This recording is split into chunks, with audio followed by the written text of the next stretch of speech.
such a tale of woe. Not too long ago, this village was a golden scene of hope.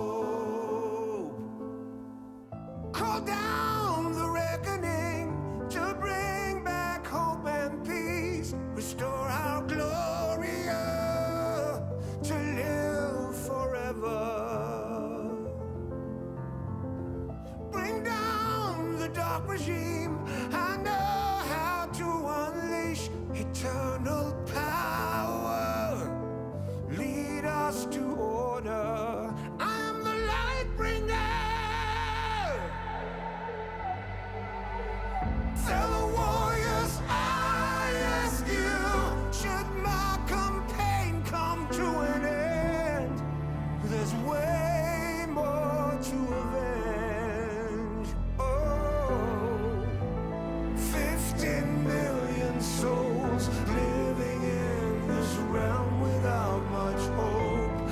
Not too long ago, this kingdom was a golden state of hope.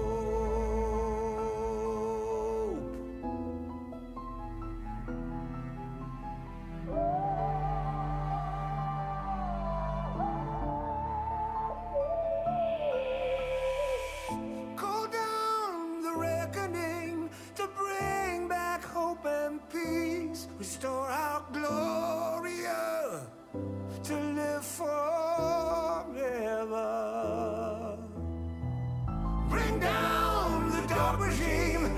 I know how to unleash eternal power. Lead us to order.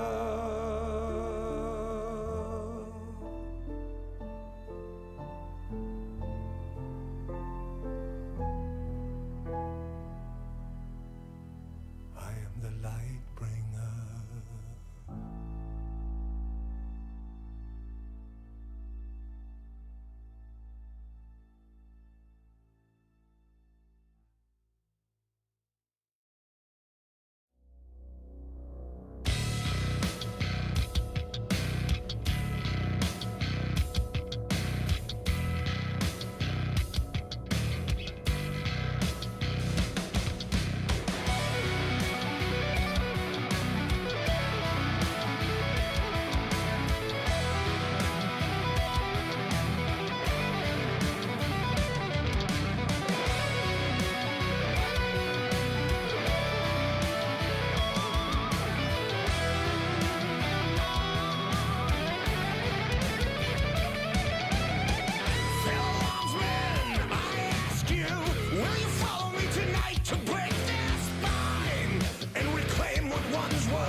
battle has begun, and metal shall prevail.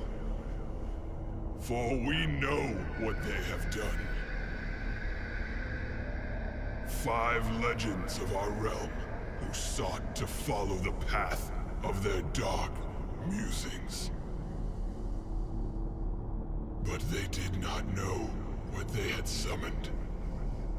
Pentakill.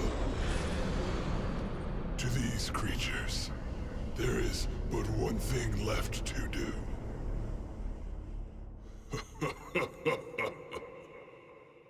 Heavy metal.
shadows of pain. Vi sörger, vi sörger. Cold and empty, lifeless remains. Vi sörger, vi sörger. Fields of the fallen, and blood washed in rain. This cannot be all that will be. So you have torn this world apart. You came for our suffering. So we'll bleed, cut us deep, find the death that you seek. But just remember,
变革轰然来袭。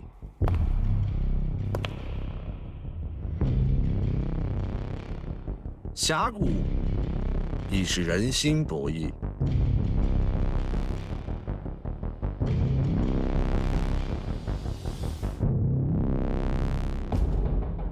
厉兵秣马，落子无惧。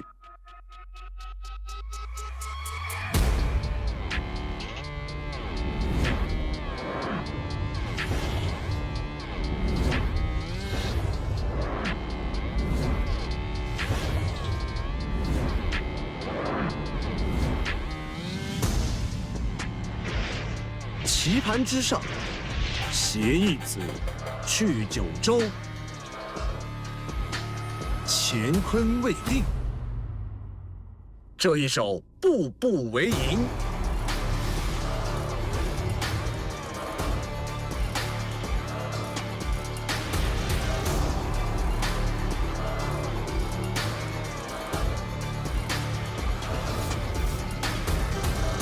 驰歌试马少年们，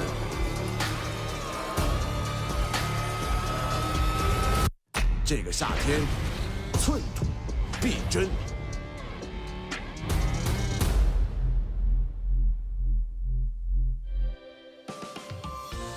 Hello and welcome to the LPL Summer Season. We're on week 3, at the end of it now.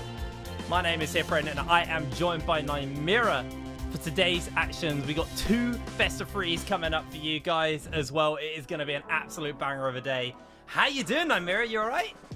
I'm doing great. It has been a year since we've cast together. We used to cast all the time back in EMEA Masters and NLC, so I'm looking forward to get some reps in with you as well, Hiprain. But just the last few days, the drama obviously continues here at the LPL, and it has been up to the nines again with that.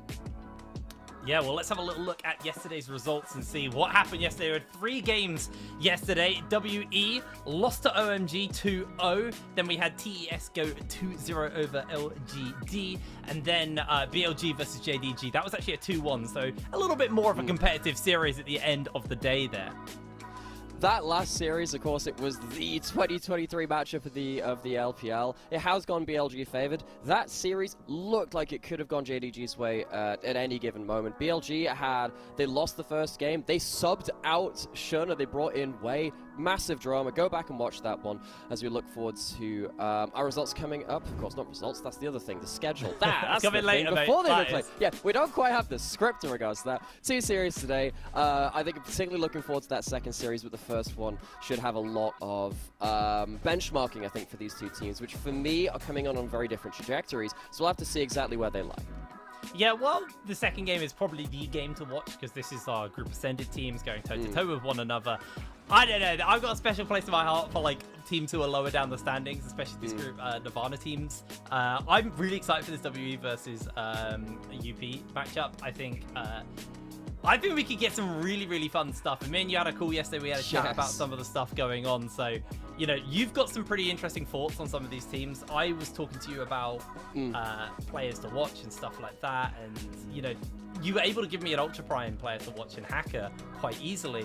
On the other side, WE, you had some ideas, but it definitely didn't come to you quite as easy. Yeah, I really am excited for these matchups because these 2 teams were ones which almost made it through into the Ascension group. They didn't quite manage to do that, and now they find themselves in the Nirvana group. Both of them, they were not far off of making it to the other side, and they're on very different trajectories now. But now you look at some of the results that we've had, just kind of recapping that. LNG still at 4-0, BLG taking down JDG to make that closer at the top of the table. That's all cool on that side, but on the other side now, we now look at teams like WE and Ultra Prime, particularly Ultra Prime. They need a win here today. If they lose, they will pretty much be consigned towards that bottom 4, so that's going to be quite high stress for them. WE, they are 2-2, but they have only lost to teams above them in the standings, so that can be potentially a bit more of a positive view on them coming into our first matchup of the day. Yeah, you kind of got to look at it on that sense, don't you? You've got to be like, right, your copium is we've lost to the quote-unquote better teams, or at least statistically better teams. So you should be taking the win here versus Ultra Prime to keep your hopes ignited as well, because it's not just Ultra Prime. Obviously, top 4 out of this group are the only ones who matter right now, so it's all about making it over to there. Yeah, so I guess we can talk a little bit about this game and what's coming up. We probably should, as a treat. Yes. So, Hacker was a person you were quite outspoken on. Give me your thoughts on why Hacker is the standout guy for you right now in this game. Yeah. So for those of you who haven't maybe watched as many of the Nirvana group games, or have just watched our top teams battling it out so far, Ultra Prime are a team which really came out of the gates very, very hot in summer so far. And while you might not have watched all of their games, you might have seen the one clip of Hacker escaping in the Herald. That was him. The fact that he has adapted so well to the AP jungle meta, outside of those fun kind of Herald escapes, stuff like that, has really given this team a lot to play around. As a team, they kind of need him to be playing like that right now and having those huge carry performances, because I do think there have been inconsistencies elsewhere. I have a lot of heart for Ultra Prime. They have been an underdog team for a while, and I felt like this was their split to make a difference. They just came off of a loss to RNG with role-swapped players, who are probably, they should have been on paper the worst team in the LPL because of that situation. They lost to them in that series, which now puts them to 1-3. This team is now on death's door in the Nirvana group, so Hacker being that leader of this team in the way that he's done in draft and on the game needs to happen to a very high level, and I'm just hoping that the rest of the team can hold steady, and maybe players like Yukai can go back to the Yone. Maybe Doggo can step up again when he's had some mispositioning errors recently too, because if they're not stable, you don't get to see the best of Hacker. I mean, that's the best thing about having an AP jungler as well, because it opens you up for these AD mids, which obviously are currently kind of the meta anyway. So it definitely enables having someone that good at AP junglers, means you can really open up into your mid picks and kind of play around. Now let's look on the other side, WE. When I asked you yesterday, who's your player to watch, who's the guy that you've got your eyes on, you really hesitated. You did eventually kind of say, I think it's probably Fofo, but you did take a moment to kind of go, I don't know actually. It's because this team's had 5 roster swaps this year. And I'm sat there thinking, well, okay, who's actually core to their start? There are 2 players that have remained since the start of the year, and that's Fofo and that's Wayward, the solo laners. And while WE has changed, they've had now 4 AD carries. They've now gone to their second jungler, their second support as well. This team has managed to retain an identity, particularly around the way that Fofo wants to play the game. Is he going to be on a side lane with something like that LeBlanc or something like that Tristana? Or is he playing more towards their team fights on something like the Corki or, well, I mean, the Tristana can do both in that sense. But I think that Fofo has been probably the person who now determines the team style the most. But yeah, as an overall unit, WE has been a very organized, structured team. So it's not necessarily about the successes of one player. It's about how they fit into the larger picture as a whole, how they look to set up the map, how they look to play around organized team fights. Yeah, and that was another kind of point we talked about, is, for W, they do play a more slower structured style of game. And that's kind of what we're expecting out of this game. I think it's going to be, I think we all know it's going to be WE favored, at least going into this. Like you said, they've only lost to TT and OMG so far. They are, they're dropping games to top teams, where Up are dropping teams to literally everyone, unfortunately. Other than the one win. They do have one win under their belt, to be fair. So they are not completely cooked yet. But it is obviously, this is a very do-or-die game for, I think, both of these teams. I mean, WE less so, but every win is going to really start to stack up now as we get further through the season. We're into week 3 already, and in Group Nirvana, only 4 teams can make it out of the 8 here. So it's going to be a fight for the top, because right now you've got OMG, TT, who are at the top, and OMG haven't dropped a single game either. So which is insane, by the way. Yeah, they're looking pretty set though, right? To be completely fair. Now, I talked a little bit about WE's playstyle, kind of a bit more structured. What are we expecting here? From Ultra Prime, I think it really comes down to, if you survive that early game, can they get themselves a big combo online? I think that Ultra Prime are a very combo-reliant team. You have Niket on something like a Rel, or a Leone, you have Yuka on something that can follow up with something like a Yone. He can also play the AD carries in that too. And then you have Hacker playing the big AP jungles, which are typically AoE damage dealers too.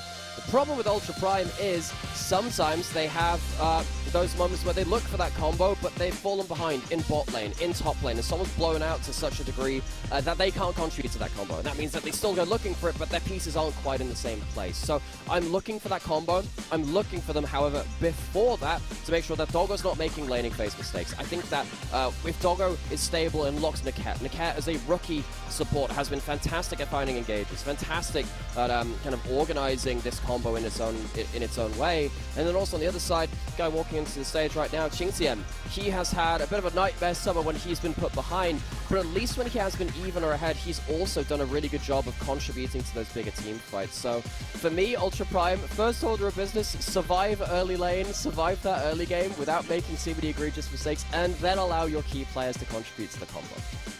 Well, here they are, stepping out onto stage. Ultra Prime. Music is so upbeat, man. I love it. I love it so much. It's brilliant. Don't worry. So the thing is, each of the teams can choose their own music, but there's the standard bed music which comes out when for these two teams as well. Now, I have a real soft spot. I'll say a soft spot. I really like the second track. This is all upbeat. Just get ready for it. It's going to be a very big tonal shift as soon as WE come out onto the other side. It's a bit more moody. I'll see. Well, I mean, maybe got a bit early on this, but seriously, I like the fact that we've got this kind of tonal shift. It's kind of makes me feel a bit more like the, I think StarCraft. Players used to be able to choose their own songs coming out. It's very WWE as well. WWE, that's the other one. Yeah, stuff like that. Coach stepping out for Ultra Prime. A very important game for them, but WE one ahead in the standings so far, though. So it feels like they should be, it feels like we're talking about this game in a sense where it's like, Up are so far behind. It's only if Up win this game, they're tied 2-3. So it really saves a lot of pressure for them in this split. For sure, and that's the beauty of that's the beauty of this, I suppose. You're not too far into it. However, you only get to play 7 series as I see the smiles on the face of the players. Because you're only playing 7 series in this group, because there are 8 teams, you play each team once. If you get to 3 losses, you only have yourself 1 more in hand before you end up going below 50% win rate. Now, if you get 50% of the teams out of this group, so it's 4 out of the 8. You don't want to be below 50% win rate. So even with that, it's close in one way, but it's also very, very close to the edge in another. WE, for me, they have looked like the better team so far. We've talked about that a fair amount at this point. So I would imagine they're coming in with a lot less stress on them, but we will see if that continues. I mean, if they do end up losing, then of course that stress becomes a lot higher. So we'll have to see how they cope with that scenario themselves. They have some young players on this roster. Well, let's say they have a young player on this roster in particular, in Yanxian, who's come into the jungle for them, who came in to replace Hung, their jungler. Which is surprising to me. I thought that Hung was a core part of their style, but credit to him. Yanxian looks pretty good, stepping into the shoes of a long-time WE kind of key piece for the organization. So yeah, I need to see now if WE can keep up their current level of form. They did have that series versus OMG just the other day, and it does feel like now WE, they found themselves a good level of form to try and walk forwards with. Yeah, absolutely. I think obviously the first game will tell us a lot on how relaxed WE are feeling, or how maybe this game does still mean a lot to them. I mean, why wouldn't it? They're definitely not secure in their spot. Currently 4th in the group. They are technically... Oh, no, they're not. Don't worry. Ignore me. They're 4th in the group. I saw that Invictus have actually played an extra game from them. Oh, that's good when he started with ignore me. We haven't got through the first game yet. We're going to wait a while for that. I'm already terrible at reading numbers. I literally looked over the notes. I was like, right, who are they above? Invictus. Invictus have played an extra game. So if they lose to Invictus, Ultra Prime, Invictus, and WE will all be tied up on 2-3. And then suddenly you got a real fight for that 4th spot in the top 4. So...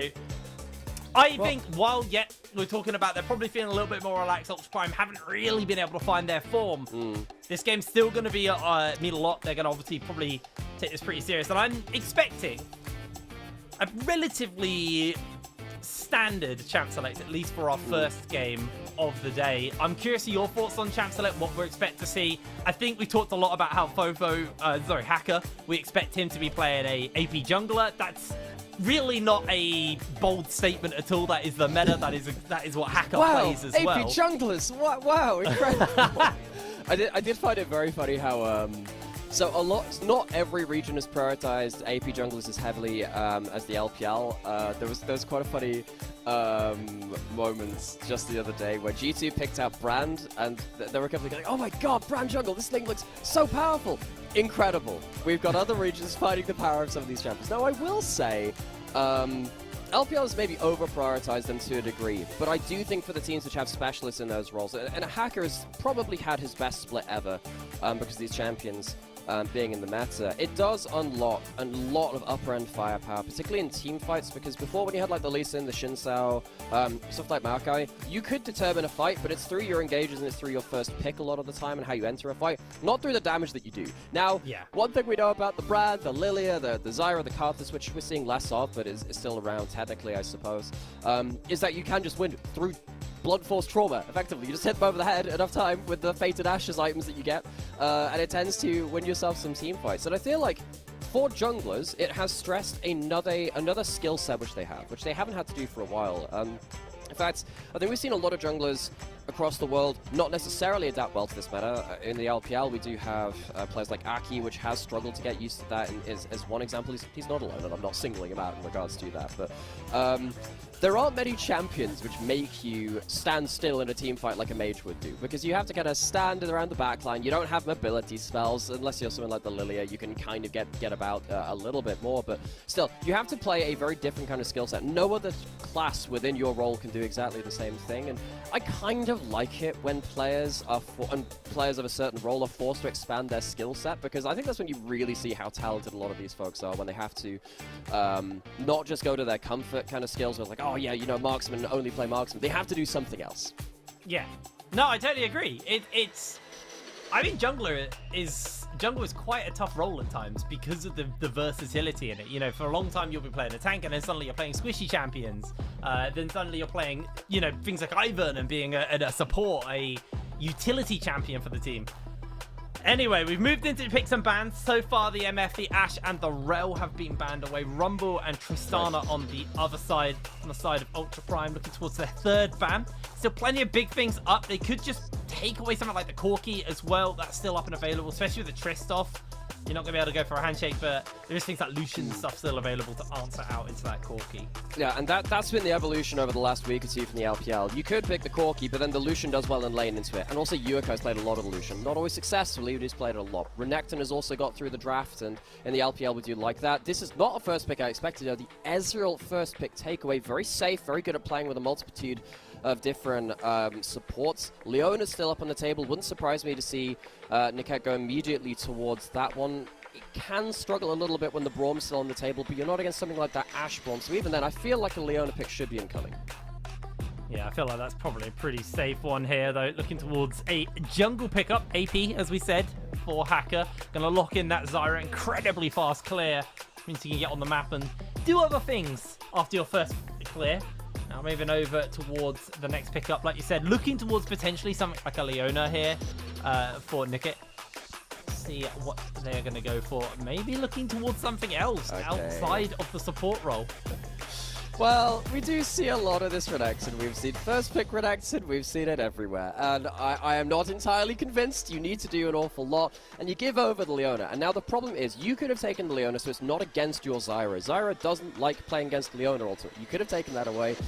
Fofo hovering over that Darius because it's a main from Qingtian, who's obviously locked in that Renekton already. At least you're going to get yourself an early lane stabilizer for Qingtian on that Renekton. It's hard to get under Renekton's skin. You can go towards something like the Gnar, you can go towards something like the K'Sante as well, depending on whether you want to play more aggressively or defensively. Cannon also on the option there. But is this pick going to be worth it? I just don't think giving up the Leona for the Renekton is that worth it in this game. No, I actually totally agree on that, to be honest with you. We are seeing, obviously, the Lucian pick up here for Fofo. Yukai has actually been the person who's kind of put the most presence on that in the mid lane out of these two mid laners, but going to see this Zeri as the final pickup here for the side of Ultra Prime. Obviously, technically flexible, realistically. Probably will see it go bot lane, but it is technically a flexible pick. You know, I'm just wondering about that because I think it might be going mid lane because we've seen this specifically into the Lucian. Players like Yukao like this. The fact that it is flexible is really important though because you can do whatever the heck you want. You can pick support on 4 and you can leave as a flex pick, and I think they're completely happy to do that. You know, whichever lane it's going into. You can go into that Lucian mid, you can take the barrier for good level 1 trades, so you can kind of push the wave quite easily at that first level by just using the barrier short cooldown and kind of get yourself onto the wave. In the bot lane though, the Ezreal Leona is a fairly strong combo, but it's not one that you're particularly afraid of with this Zeri. Now we've got ourselves a couple of AP champions being banned about the place. You can see that W, they did ban out that Ziggs, which could have gone towards that bot side. Ultra Prime, they're banning out these AP junglers, so Yangxian doesn't have himself the easiest time in that jungle, trying to bring magic damage to the table. He's only really got something like that Karthus left as it stands. Yeah, obviously you're in a relatively squishy lineup at this point on the side of Ultra Prime if W want to lock in something like the Karthus. I think the big concern for them right now is they've got Lucian mid, they've got Ezreal bot, so they need an AP mid, or sorry, AP top or jungle. Things like the Kennen were hovered as well in that last pick phase. It could potentially show up and then give maybe a more frontliney jungler over to Yangxian. See what he's going to pick up. The Nautilus is going to get picked up here for the side of the support on up. And WE now just running their head through a couple of scenarios, a couple of different things they can pick up. Still severely lacking in the AP threat. And they lock in the Sejuani, but to me this means suddenly the Kennen loses a bit of viability because, you know, you have no melees to enable this Sejuani. Well, so I think that is less important because you do have the Leona, which can help with the trip with the quick 3 auto attacks if you get the auto Q autos. That can help.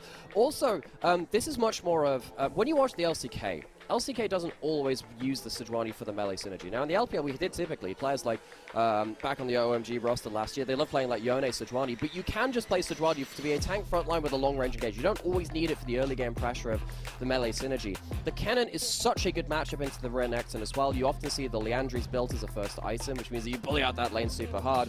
It's the last pick of the Corki, so the Zeri is going to go to Doggo in that bot line. Yukai is going to pick up that Corki. It's a bit of a self-counter pick when it comes to it, because the Lucian can win out that laning phase, but we have ourselves up, full compositions in now. I think WE have much more engaged tools. They have Leona, they have a Sejuani, they have a Cannon flank. Ultra Prime, they have range, they have Corki rockets, they have the Zyra plants, and they have Zeri potentially using the Extendo beam as well over the wall. I do think it's harder for them to find a fight, though. Nautilus looking for those miracle hooks. Renekton trying to get himself his own flank angles, but in a much harder way than a Kennen who can kind of just impact a fight every time he has that flash cooldown. Renekton can sometimes find it a little bit harder. I think that Ultra Prime have walked away with a little bit of a harder composition to play because they don't have as good engage. On the other side, I look at Team WE, I think they've given themselves a lot of options, and those options make your decision-making that much easier. If one doesn't work out, you just go to a fallback plan. Yeah, that's the big thing. You know, it's... Other than the Sejuani, it is pretty full committal with the engage that you're going to be having coming out of WE. But, man, it is easy to land. It's kind of close your eyes and press the R key, and a fight can be really decided by a big Kennen angle. So, eyes for me, definitely on Wayward as we get into the kind of later stages of this game, because those Kennen ults could really change the whole game. Wayward's had himself an up and down year would be underselling what has happened to this player this year. I thought in spring he could have been verging on a top 3 top laner because of the importance that he was bringing to his team. There's an argument there at least, where he was the gatekeeper top laner. If you are not a top 3, 4 top laner, like a 369 a bin, he would stomp on you. He has a chance to potentially to do that. Again, here, Qingtian needs to step up to the plate. So hopefully we'll get to hear our audience come to life as well here in Xi'an.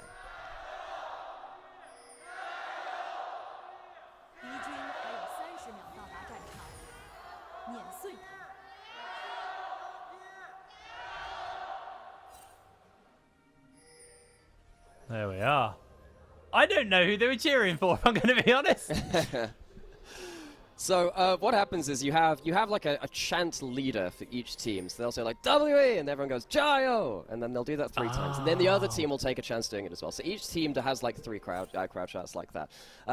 What is really quite fun is when so you game 1 of the day. Sometimes people are just kind of getting into it. You know, they're not quite there in the fan mentality just yet, and then you have a great game 1, and then suddenly for game 2 you blow the roof off as the audience. That's one of my favorite things. And yeah, you get to hear some familiar voices. Joe was having a good joke about this the other day, where the JDG chant leader, the fan leader, sounds like they could, like, that's the kind of person with a voice strong enough to be in Elden Ring. It was that powerful a voice. Like, there are some vocal cords out there for those chant leaders. They take it serious, man. Take it very serious. Now, as we get into the game, having a quick look at the state of everything. I mean, this is always fun when you blind pick Renekton and you get picked into by a ranged top laner. You are going to be sitting in a bush watching farm disappear. There's not really much he's going to be able to do about that. With your jungler pathing away from you as well. Yeah, you know, this like, is rough. It's like, oh wow, I've picked this lane dominant champion. Let's see what I can. Jungler, Hacker, where are you going, Hacker? Because he just knows he's gonna sit here. He's gonna eat farm up for the first few levels. There is a point where you can get Merc Treads and you can get yourself some magic resistant fight back, but realistically, this is one of the reasons I don't like that cannon being picked so readily. You're meant to be winning lane with it so hard that you win mid-game fights. It is very hard to do that into this kind of matchup. Yeah, it really is. On the other side, we're seeing the bot lane for WE as well, also getting a fair amount of shove down there, so getting pretty decent grip hold on that lane. Shoving Doggo and Nickit underneath their tower. But Hacker is moving this way, so Mark moves over, just gets some vision in the area, and we'll see exactly where Hacker is. So they know what he's on, they know he's doing his Gromp. Don't think Abel's going to be able to Q-steal that one away. And sorry. Oh man, that is such a hard name for me to say, apparently. Yanxiang, thank you. Yanxiang, you can see how slow he is on the camp. He's on his red right now, and Hacker has finished all of his camps and is now just looking for a potential gank or invade angle as Nickit stepping up. Level 3 does get hit by WE. Abel not finding himself caught out. Mark has to blow the flash here. Hacker just keeping the pressure on, and that should just be it. First blood to Doggo. I mean, you just walked up to see Hacker taking his Gromp. You know he's on bot side. Very, very obvious that he can still be around there. Hacker gets himself the E with the double slowing plant stealing, which is very underutilized by Zyra. And he gets himself the 60% slow onto Mark. You can't get out of that play, and suddenly it's a kill over to Doggo and Ultra Prime, who said the first step for them is stabilizing their early game. Well, this is better than that. They're a leg up as it stands. The ward in River didn't spot him walking down towards the bot lane itself, and I think WE, they just massively disrespect this. Yeah, that was bizarre by Mark. He did obviously try and body block for Abel to make sure Abel didn't have to blow any summoner spells, but I also think Abel had E, so it was probably okay for Abel just to try and break away from that. Not entirely sure what I was seeing there. Looks like there's a potential gank angle coming in onto Yukai, but there are a bunch of people in the area. They interrupt the Valkyrie. That should just be it. The lockdown is coming in. The permafrost connects, and a kill goes over to WE. Mark now just making his way out, and a really, really good Arctic Assault coming in there. Look, the one thing you can't do there is get your Valkyrie interrupted. That is the one thing which kills you. Yukai ends up finding himself dying because he loses that W, and you know he's down a flash. He had to flash anyway. The fact that Doggo was there to respond to that play would show that Ultra Prime had the firepower to put in place, but he just couldn't get out in time. And suddenly, this is one of those early game mistakes we have come to know from some of the lanes of Ultra Prime. This was, you know, we just said, hey, they need to be stable early game. The bot lane managed that. What the heck's happening in mid lane? Come on, Yukai. This is that. You got to match up with the rest of your lanes here. Yeah, you really do. That was a little unfortunate for them. Hacker, though, will be starting up this Mountain Dragon. He's going to be able to pick this one up very quickly with Zyra and then head over towards those grubs. They've still got plenty of time to do this. They've got the pressure in their bot lane. This could be a very, very oppressive start coming in from the Zyra, and this is why these AP junglers are so heavily picked. They clear faster than anyone else in the game, Zyra especially so. And it means you can pull off ganks. It means you can pull off objectives while the other jungler is just trying to keep pace. I mean, look at Hacker. He's done the dragon. He's going for his second gank, and he's still a camp up. Yeah, and you can just keep doing this. It's rough. Yeah, it's so easy to play this style of champion when it comes to your options. And the other thing with AP junglers compared to a Lee Sin or a Shinso, which you saw an awful lot of recently, I think that it was better to drop a camp to get a gank on those champions. With the AP junglers, it isn't always the case. In fact, I think it's normally quite a good thing to just go for your camps anyway, because getting yourself farm on an AP jungler is a win condition. Now we're getting ourselves another reset out of this bot lane. Doggo going towards the top side. It's not going to be in time to contest for all of these grubs, so it feels like a bit of a late rotation. Both bot lanes now on the move. Doggo used that wall ride to get through a little quicker. It's almost a semi-global. They won't be able to contest all of these grubs. Two will be gone. Yeah, they're not going to be able to stop these from going down. I actually think with the fact that they don't have their Corki pressure, they may just have to give up all of them, as Wayward, getting jumped onto, has to burn the flash. So while Ultra Prime didn't actually stop the grubs, they did at least gain something. They take down the cannon flash. That is a massive tool, not only just for, you know, the lane, but also for potential fights that could break out later. Well, within the next few minutes anyway. It does look like Ultra Prime are looking to now gank the flashless Wayward, although problem is Yang in the area does have that slicing Maelstrom. It's going to be very hard to pull a gank off under tower versus this Kennen, flashless or not. He's got a Leona, he's got a Sejuani, and he has his ultimate.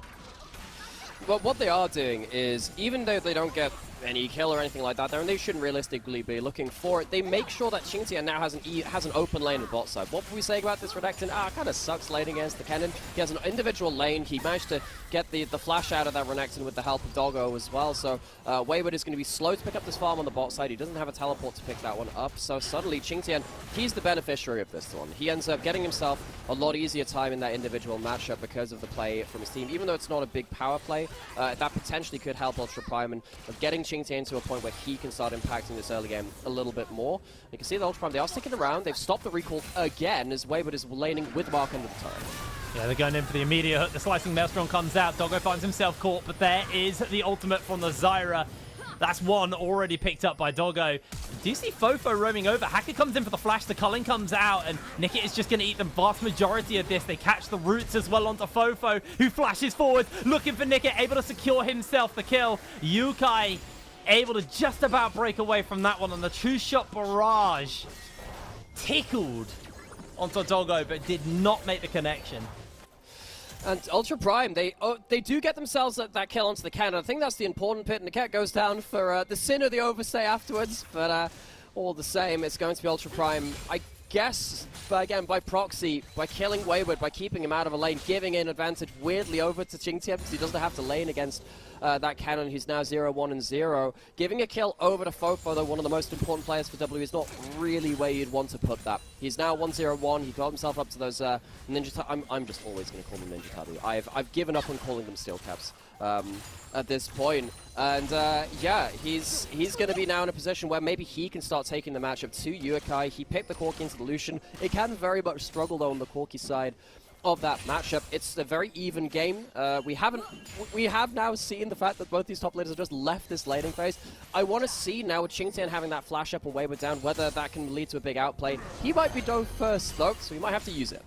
Yeah, he's going to throw down that ultimate, and WE are going to try and go in for this one. The Permafrost will lock that Crocodile in place. Abel not really got the damage, waiting for the cooldowns to come up, and he secures himself the kill. Very, very beautiful dive coming in from WE, but Wayward now maybe on the receiving end of his own gank. He gets himself every ultimate lammed onto him, and Hacker secures the kill. One dive was a little bit closer than the other, I have to feel. So the cat goes into that top side, tanks up the turret, doesn't even need to hit the hook. That shows you how much of an overkill that was onto Wayward. Xingtian, he was about half a second off of his Q. He potentially could have got himself another kill, but he goes down as well. Both of these top laners in a delayed lane swap get themselves into a position now where they are losing quite a lot of resources. The resources are going over to the jungle and the bot lane of both teams as they look for these side lane dives. Doggo has got a lot of that gold with the early kill in lane, and of course benefiting a lot from those dives. Now Doggo needs to make good on this investment. Ultra Prime have put a lot of gold into this Zeri, and now they need to be paid back for that. Now Doggo has had some moments where he has been a hard carry for this team. He's also had some mispositioning errors as well. I think one of the reasons they're at 1-3, and one of the reasons they lost a lot of their important games in the group stage as well was because of Doggo's mispositioning in key moments. Now he has the gold, those mispositions weigh even harder, so need to keep an eye on Doggo to see if he can kind of make use of this advantage. Looks like WE just going to be able to get themselves a whole bunch of grubs here. 4 already picked up for them.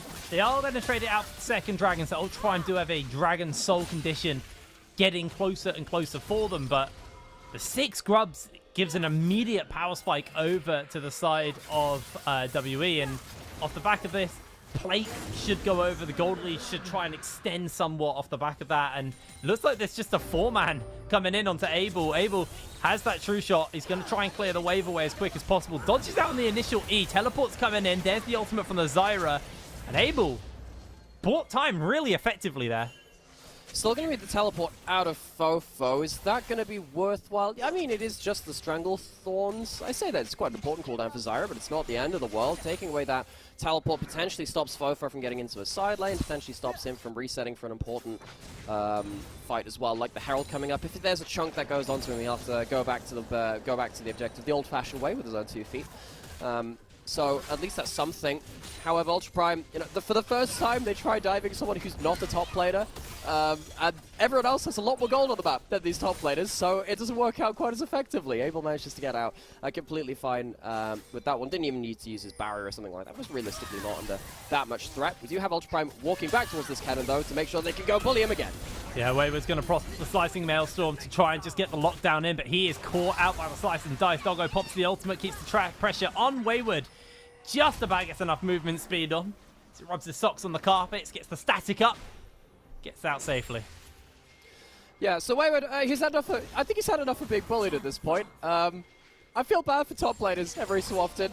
Not often. But I feel like when it comes to these big dive scenarios in the side lanes, you just have to feel that these top laners, they've had a hard rap of life in pro play. For many, many years, they have been the gold bag for a lot of teams as they try and rotate around things. Doggo's going to get a lot of gold from this again. You are against 6 grubs, though. WE, they're going to take towers a lot easier than Ultra Prime. This has been one of the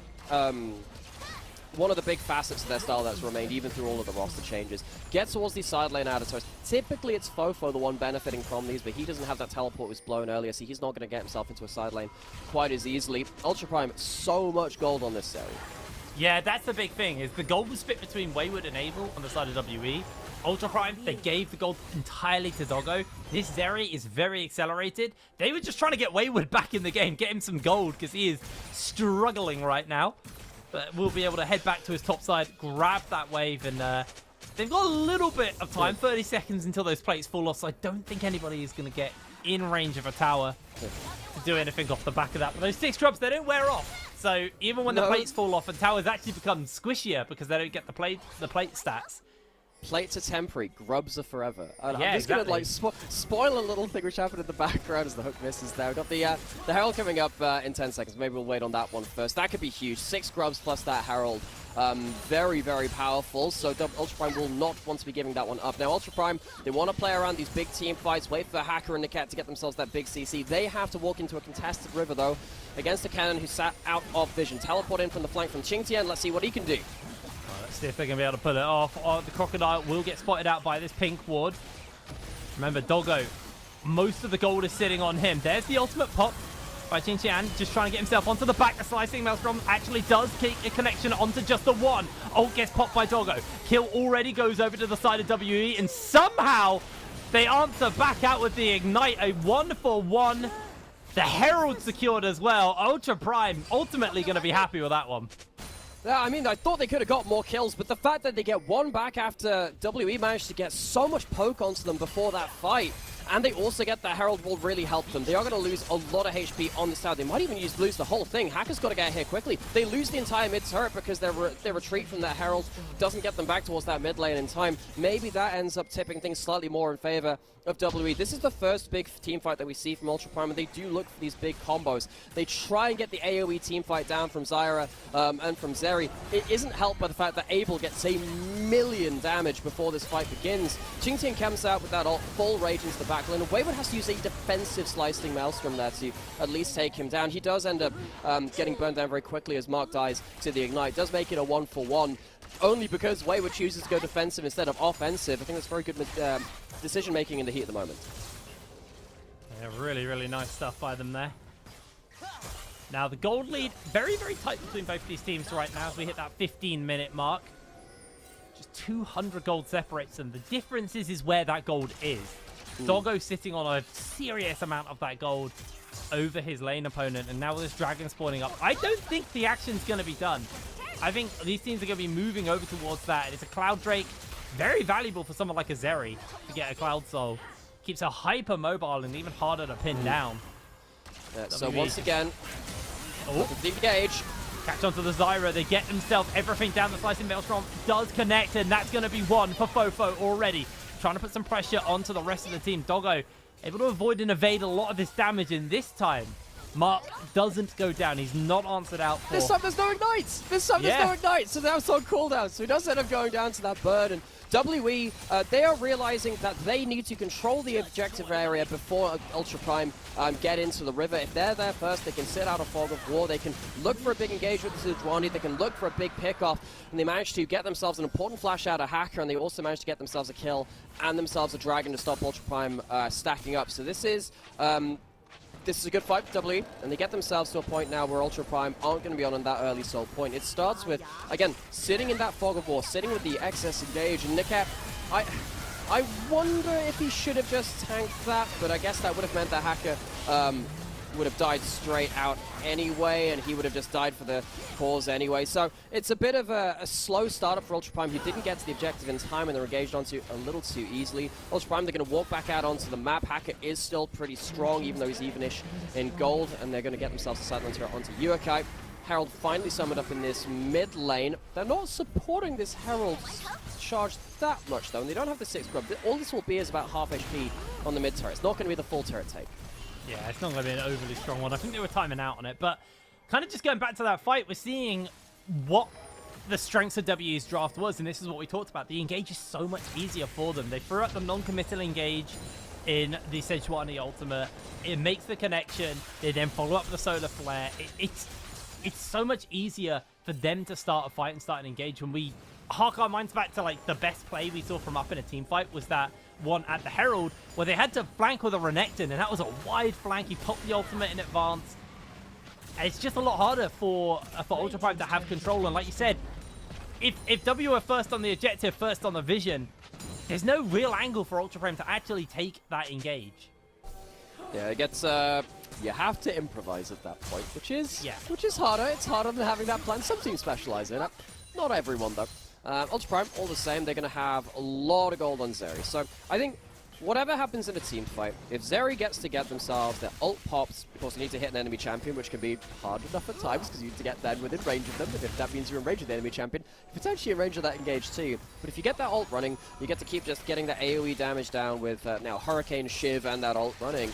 That's a one team fight for you, I think. But he needs to not be caught into the cannon ult, needs to not be caught into Leona's CC. So it's quite a hard situation to engineer if WE get themselves that perfect setup. So let's take a step back and remember again the stakes for this game, folks.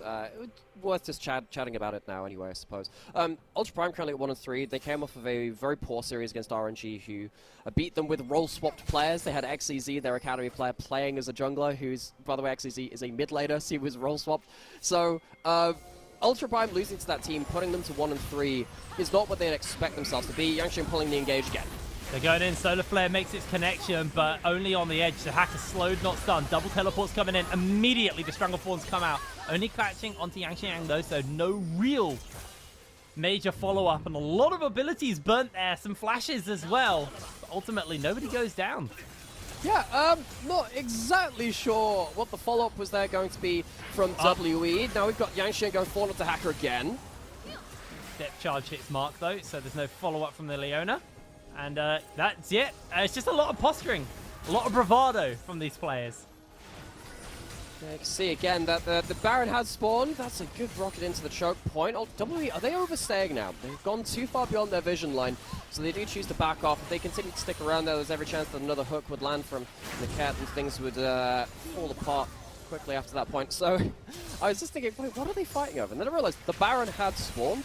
And if you haven't seen this, Zyra can rush Baron at 20 minutes. It is quite a common thing, or it was a common thing before teams started to contest topside, before the Baron spawned, particularly when a Zyra or AP junglers that can really rush that. It really is the Zyra first and foremost who are in the game, just to make sure that they don't get to sit there, summon 6 plants on spawn and burn that down with the ultimate. I think also they were trying to use the fact that Zyra doesn't have that flash. The flash timer is very close to coming back up. It's one of the reasons why, all the way back in drafts, I was quite suspect to the fact that Ultra Prime gave up the Leona. They could have picked it with the Zyra in their first round of rotation, instead of the Renekton. And the reason that's now important is that Leona blows the Zyra flash very easily. When Zyra doesn't have that flash, she kills Zyra very easily too. So you can see W trying to play into that quite powerfully, and Hacker, it makes this game that much harder. Yeah, it really does. Now the flash is backing up and available. Dragon spawning up as well. The speed. Dragon number 2 for WE and 3 for Ultra Prime. So, Ultra Prime, they had a good start on the Dragons, but again, they're just lost to the objective. Yeah. Slowly but surely just trying to nestle some level of vision control of the area.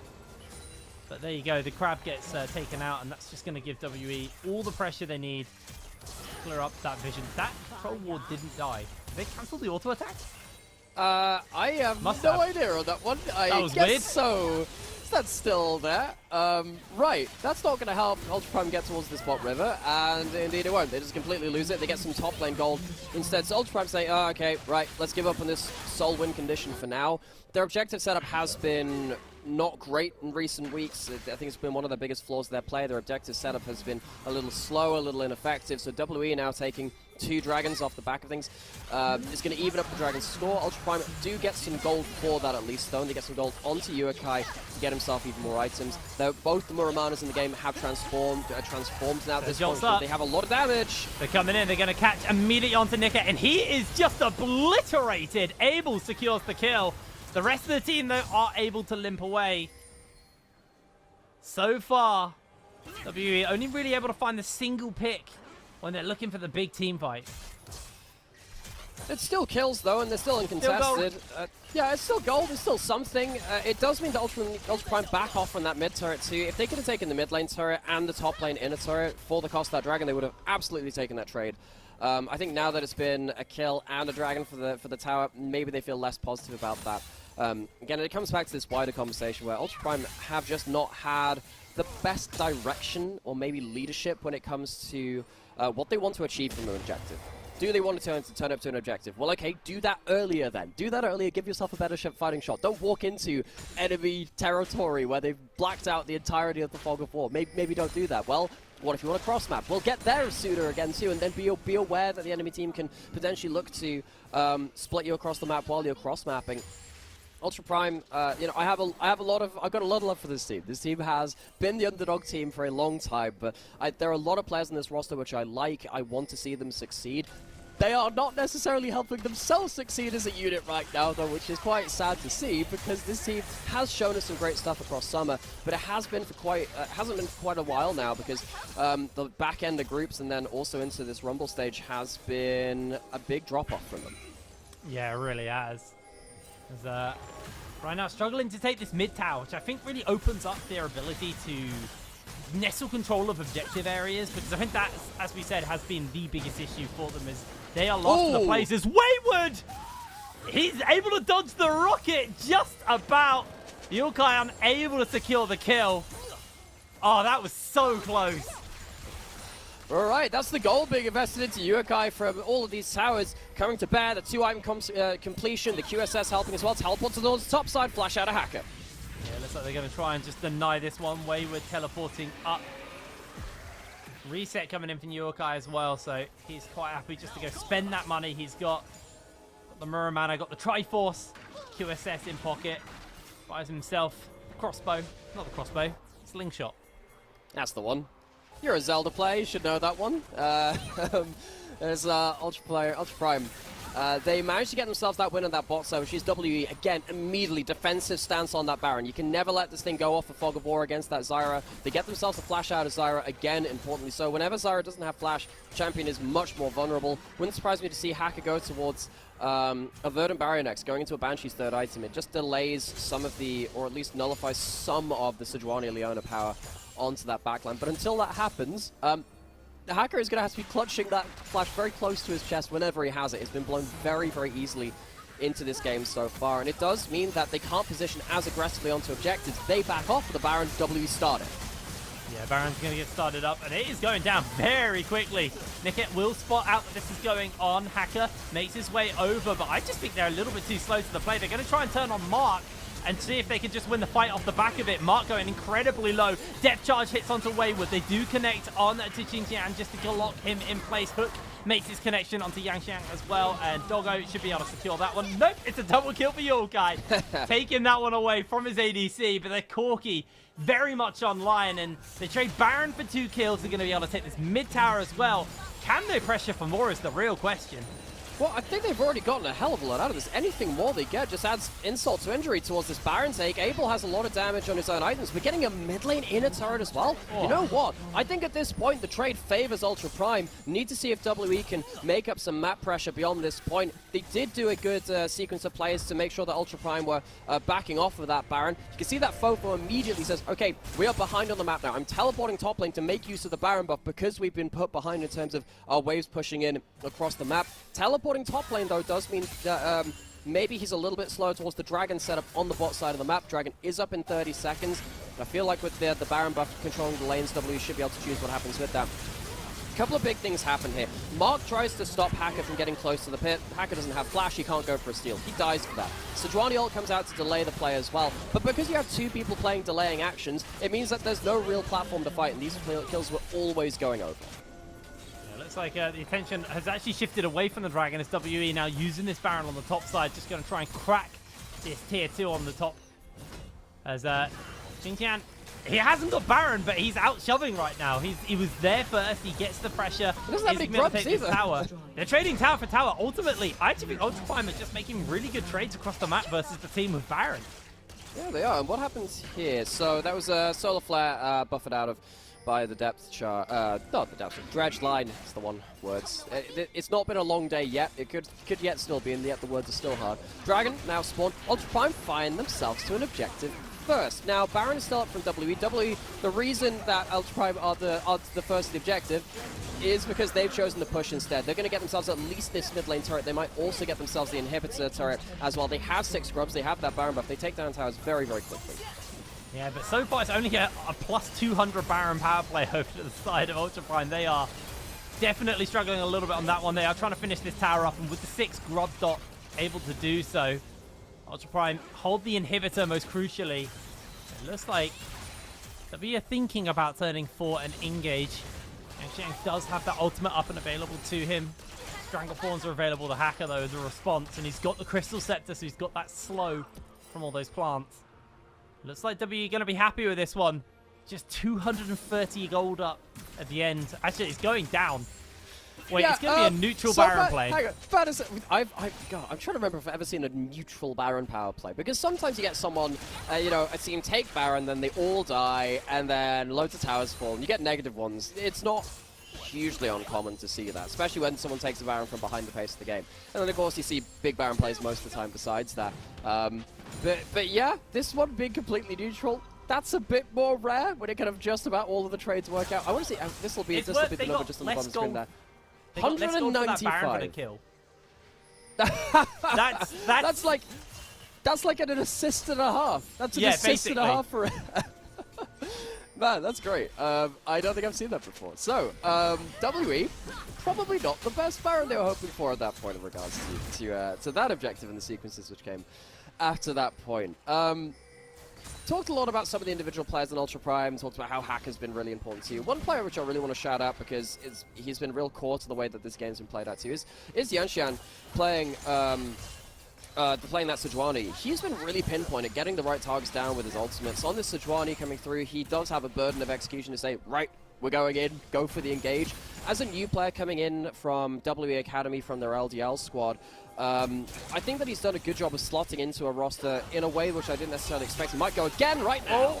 Hacker's able to avoid getting caught out there.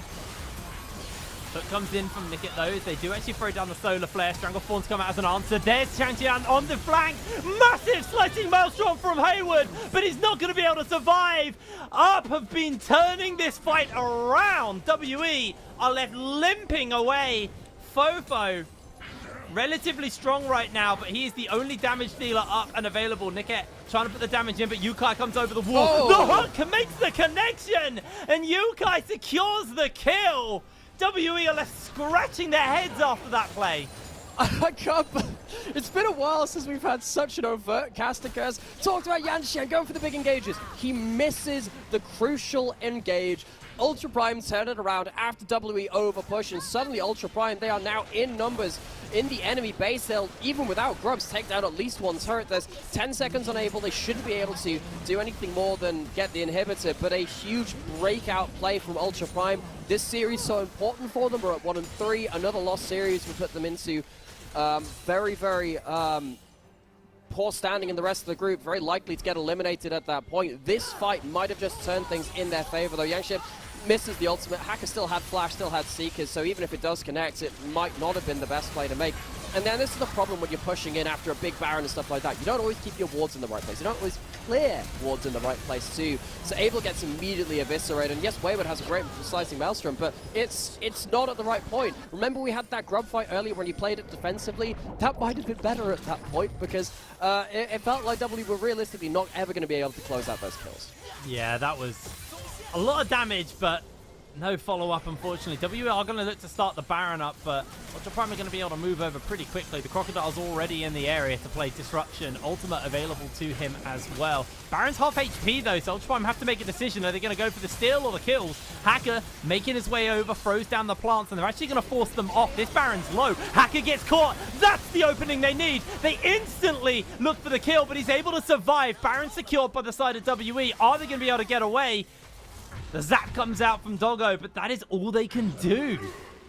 I have no idea how Ultra Prime don't manage to mount a fight after that point. Hacker is trying to position himself to get a steal, but the rest of the team is not really stepping up with him. And Ultra Prime, they end up basically just giving the Baron for free, but maybe they were just saying, look, we don't want to die before the Dragon spawns. WE, they're on a reset. They will get themselves towards that bot river. Now, Dragon spawning in 10 seconds. Hacker's trying to stick around the area to get his plant spawns. WE pushing out mid lane to try and stop that soul going over to Ultra Prime. Now they're going to go towards the spot river if possible. No Sedge ult is the key thing here. Solar Flare just about to come back up, though, so W do have to play around that, and they may just look to try and trade inhibitor for inhibitor here. As Baron's going to get taken very quickly. Ultra Prime secure themselves the soul in this first game of the series. Can they defend their base, though, with that soul? Resets coming in. Inhibitor gets traded out. The waves aren't really there for WE, so they have to kind of just back off and look to try and either get the side lanes pushing or see if this Sejuani ult, which comes up in 8 seconds, can make a mark.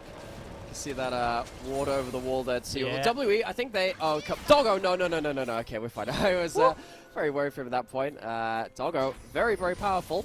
Does not want to be face-checking 4 people. So Ultra Prime, they trade the soul for the inhibitor. It's the mid lane inhibitor, which is probably the easiest one to defend because someone is always stationed in mid lane. Your wave clear is almost always going to be there. Doggo, good amount of wave clear himself, so he'll be able to clear out through this fairly effectively. WE, they'd love to get more out of this Baron buff. It's not likely to be the even Baron power play. Again, Yukai is on the bot side of the map. He does kill towers very quick, even without those grubs and themselves. WE in force now in top side, trying to get more out of this Baron buff finally. But Ultra Prime, much like we've seen for the rest of this game, trading fairly effectively, and now they have themselves that soul. They don't have to worry themselves quite as much about that objective for the next few minutes. Ultra Prime, at least trading well against WE, who seem to have the advantage on the map with the Baron buffs.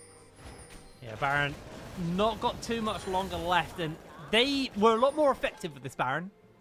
Able to take the mid lane inhibitor off the back of it, and this is the thing that I don't think we hit on with that previous Baron was, while the gold was basically neutral, they did crack open a lot of the towers outside of the base. Other than that tier 1 in the bot side, they were able to basically get the base open for themselves and be able to siege into it. So while it was a neutral gold play, it did still gain them objectives. The problem is they were trading objectives in response, and that's why Ultra Prime have been able to keep themselves relevant in this game. Now with the soul, Zeri with soul, very slimy, really hard to catch. Words are hard apparently. Very hard to catch. Slippery Yeah. champion. And you know, that's one bad enough thing. Also, their primary target in Hacker, just getting the permanent move speed up. For an immobile champion, that's really important. For Renekton, who also runs out of mobility, you pop that ultimate, you're really fast. Good luck getting away with just an Arcane Shift at that point. I even think an Arcane Shift and a Flash might not be enough from Abel if Qingtian gets himself the slice reset into the dice. So, yeah, Cloud Soul, for this team comp, really good. Also helps you run away from the cannon, also helps you get away from Leona. Cloud Soul has been underrated for a long time. And now, particularly when you're in games where you have something like an AP jungle which does so much damage, you don't need the extra damage, you need a way to survive. Yangqing's out of vision. Now he's not, he's on sweeper. Now we might see ourselves another one of these big fights. I don't think he's going to be able to find the opening onto the Renekton, but he has the ultimate available. Hacker now got the ult burning away, and he is just melting through health bars. Wayward jumps in, doesn't really get much of a lockdown now, as Hacker secures 1 kill. Fofo incredibly low. Doggo just going in for the tidy up. Mark can't do anything. A double kill goes over to Yokai. Hacker trying to find the lockdown, gets the Zhonya's off, and in comes Doggo. Down goes Abel. Ultra Prime take everybody but one out. And they are not done yet. Yang Jiang just trying to break away, but he's not going to be able to do so. Ultra Prime inside the base. They find that ace. They find everything they need. Towers will crumble to this team. Ultra Prime go 1-up in the series. Ultra Prime are not done just yet. Coming off the back of a string of losses, they've shown themselves a very solid game versus WE, who have only lost to teams above them in the standing. This could be an important benchmark to see whether Ultra Prime can keep themselves in contention here in the Nirvana group. If they lose this series, they are very likely on the precipice of elimination. Getting to that 4-loss mark is a bit of a killer for these teams, so bringing themselves up to 1-0 to give themselves a good standing here is exactly what they needed. Yeah, really, really good start there for the side of Ultra Prime. It's really on them if they can push this forward and go 2-0, or if WE can fire back. We're going to put ourselves to a quick break, and we'll be back with that second game of the series. See you in a moment.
echoes of pain.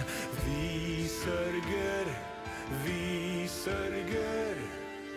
Cold and empty, lifeless remains. Vi sörger, vi sörger. Fields of the fallen, blood-washed in rain. This cannot be all that will be. So you have torn this world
Hello and welcome back to the LPL. We're getting ready to go into our second game of the series between WE and Ultra Prime. Ultra Prime took game number 1 and are now one step closer to keeping the race for 4th place alive between them, Invictus, and WE. WE gonna probably be reeling after that game number 1 loss. You know, they are just such a weird team to watch sometimes. We saw some fantastic games coming out of this team through in groups. Doggo walks away with that MVP. He got given a lot of gold. He had some very clean team fights, and he definitely helped close out that game in the way that Ultra Prime did. But we also just saw this team go on a bit of a loss streak. They ended up losing to that RNG team, which I don't think anyone expected. So Ultra Prime, they have put themselves in this position. They now need to crawl out of this position by their own grit and determination. I think we did see that in this game. It wasn't necessarily a clean game. They did have to let go of 2 Baron busts.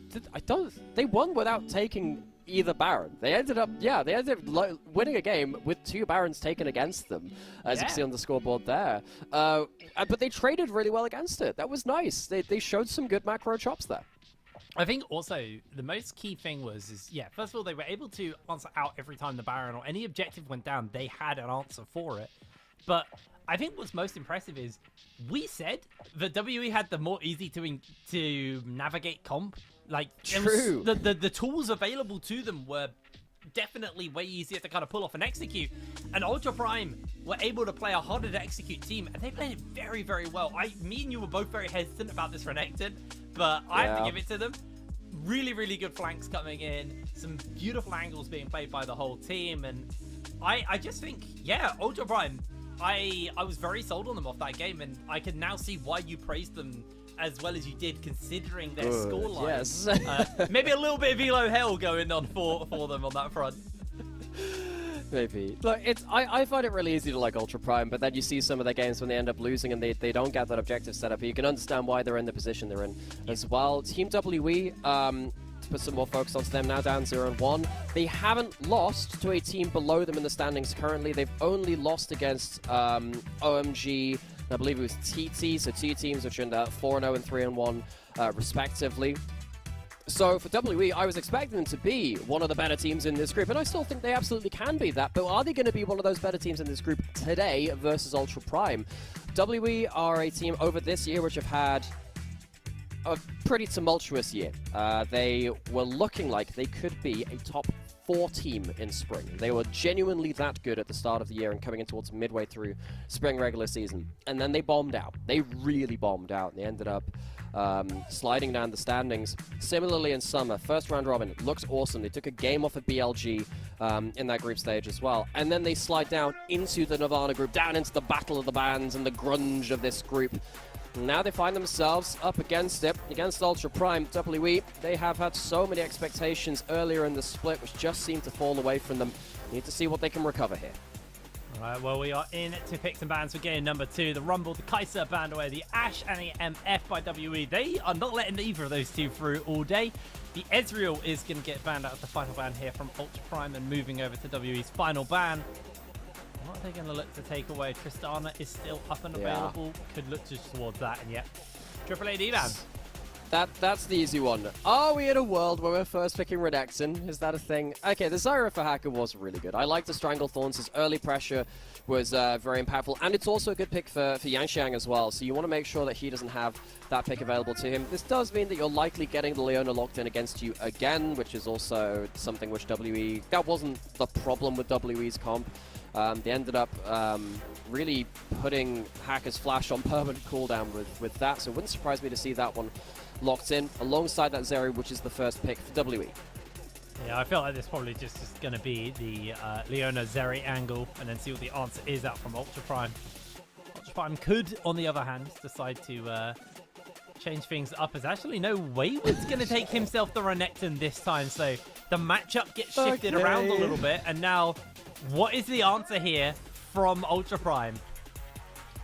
Right. So you already have your AP in the jungle. You don't need to go towards that cannon, which can be a lane bully. So it wouldn't surprise me to see Qingtian just take the Cassandra and say, right, you win lane, I'll affect those team fights. Just kind of eat the bad lane matchup, try and outvalue him.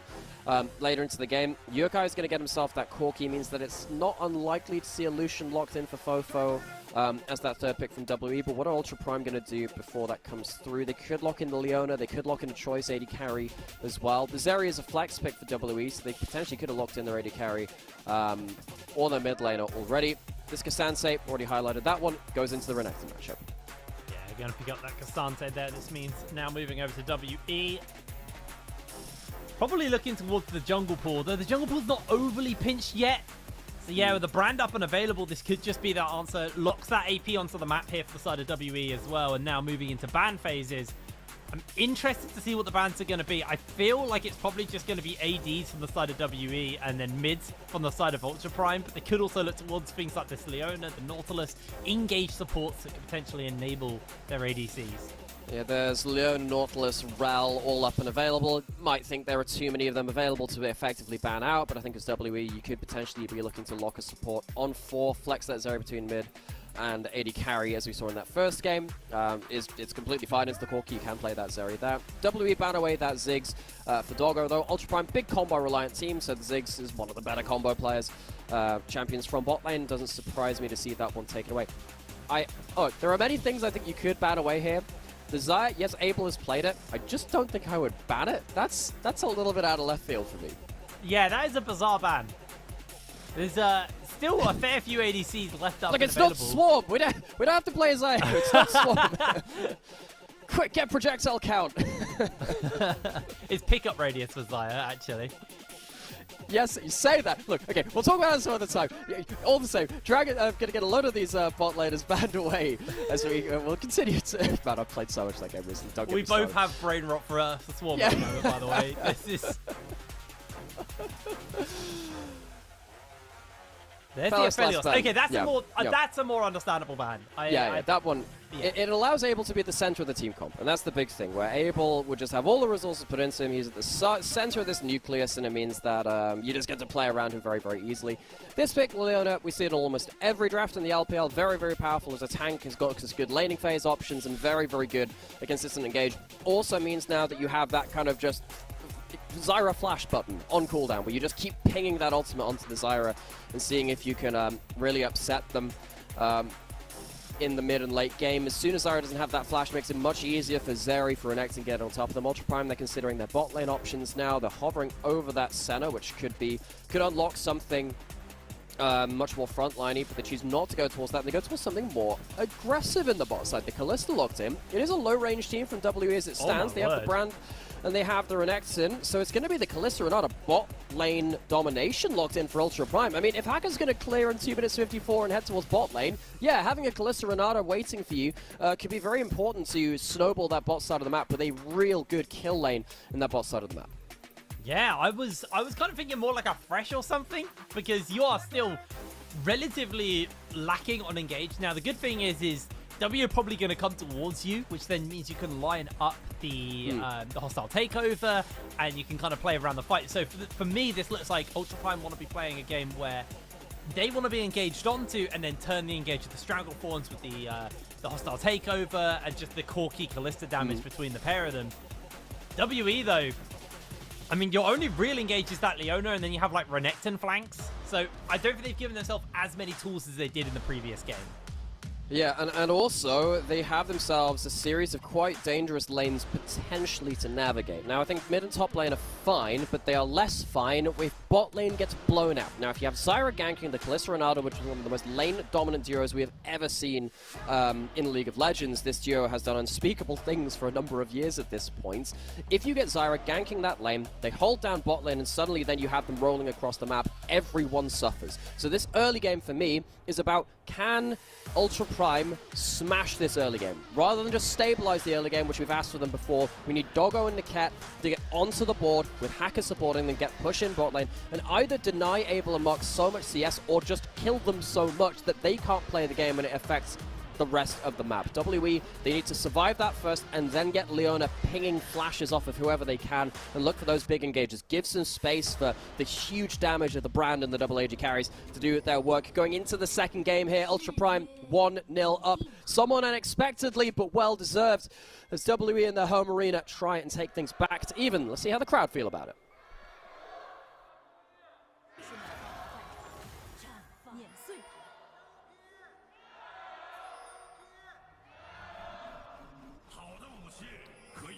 It's still a little bit louder for WE, I think. Now, it is the home arena, in fairness. It is the home arena. Yeah, you are right, to be fair. To be fair. There are 4 teams with home arenas. We have WE in Xi'an, we have LNG in Suzhou, we have NIP in Shenzhen, and then we have JDG in Beijing as well. We have had a couple of other teams have home arenas before, but they don't always hold on to them for long periods of time. Well, they hold on for long periods of time, but they don't always hold on to them for forever. It's part of how we in the LPL organize the groups as well, because each of the teams with the home arenas in the group stage before this stage in the Rumble stage. All of them will be split apart into different groups, so they didn't have to like play the other teams. They got to play their own home arena as much. WE going for level 1 invade. Important stuff. They're just disrupting the Zyra first camp clear. Means that they don't get to use that as seeds. Means that they can't also path cleanly towards the bot side of the map either. So this is a good level 1 from WE to potentially give some extra breathing room to Abel and Mark, because they know that Are they map swapping? And you're absolutely right. They're in fact, this is WE saying, okay, we're just not just disrupting the Zyra clear. We are getting away from the Kalista Renata entirely. They will have themselves an empty lane for now, but we'll lane swap, slow down Hacker, and hopefully get Abel and Mark to survive. That is very bizarre. It's been a hot minute since I've seen a map swap as Xingtian. Yeah. Wayward's just helping them go for the clear, and Xingtian there's 4 people on this side of the map, and he is level 1 on Cassante. He just has to kind of take the L here and wait for a wave to crash under his tower so he can get some gold. One of the big changes we saw about lane swaps we saw them a lot at MSI and just before that, because there was a thing which have developed in the LPL playoffs. NIP and Draw, you can thank Draw for finding that one out in solo queue and rediscovering the tech. One of the big changes from that time to now, though, is the fact that when you share XP between teammates, you get slightly more XP. So now what that means is that Wayward, though he's level 1, he can try and soak up this wave. Xingtian's going to soak up that W and try and make sure that he can get some damage reduction, but he does it too early, loses the mind game. Now he has no damage reduction, he'll die for free. The ignite. That might be him in a little bit of danger. Goes in for the flash. They're trying to keep the damage on. Abel's taking tower shots. He goes down. 3 versus 1. I'll take that. You absolutely do. It means Abel doesn't get that XP, doesn't get that farm, and now Xingtian gets to go back towards this lane. He's getting solo XP, which means he's completely fine with this. Comes back with boots and a refill pot. Xingtian, I thought he'd been outplayed, but he was the one that ends up getting that 1-for-1, teleports back in. Abel's going back towards bot lane now, but how the hell do you play as a Zeri without your Leona here when you're on the weak side of the map against the Kalista Renata? Oh, they're trying to keep the pressure onto Abel.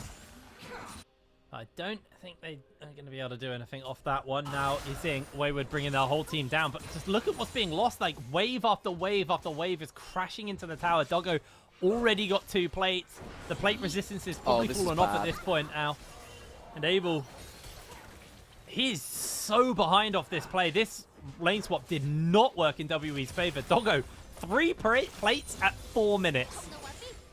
And he can get himself, if he gets himself a recall now and gets himself back to some combat stats, this laning phase for Abel and Mark is looking real rough. Doggo, most affluent player in the game. Abel, the least in less outside of those supports. Also, you know, top lane going completely fine. Xingtian Hacker's already down here as well. Potentially looking to land that root, gets the slow instead. Good instant cleanse. Instant cleanse on the handshake as well, but Abel out of lane already, losing way too much health, as we are seeing your guy actually losing a fight there versus Fofo, as expected. Lucian does win out early versus the Corki in this lane. And another wave lost by Abel. Potentially another plate over to Doggo, although he didn't actually go for a reset, so I actually think this might be his reset opportunity. Yeah, I think it is now, but the fact that Abel gets chunked out for 2/3 of his HP, instead of dying doesn't exactly help his cause. He doesn't die, yes, but he's still away for another couple of minions to die towards that turret. Now, we can see that Wayward, who picked that Renekton, you know, we talked about this in the first game, but it's just a thing with all Renekton games, is that if you are picking this, you need to smash lane to the point where you can carry those mid-game fights. Now, Qingtian, his teleports were good enough to make him have value on this champion. If Wayward is even or behind against a Cassandra, look, 200 gold up is not that much right now. That is not what you need from this champion. So, WE, they will have to rely on Wayward to be, once again, the gatekeeper top laner, who played so well in Spring against players that would struggle towards the bottom end of the standings. But as it stands right now, being down in XP, getting his recall stop there as well, it's not just bot lane which is an issue, it's top lane as well. Ultra Prime, somehow, they walk away with an insanely powerful early game when it was WE which initiated this lane swap and fumbled it. Doggo already upgrading his boots as well, means No he's flash, getting no so flash. many marks. Gonna have to go away, but no flash available. They're stacking it up. Doggo secures himself the kill. I mean, Ultra Prime. What's up, dog? He's absolutely taking them out.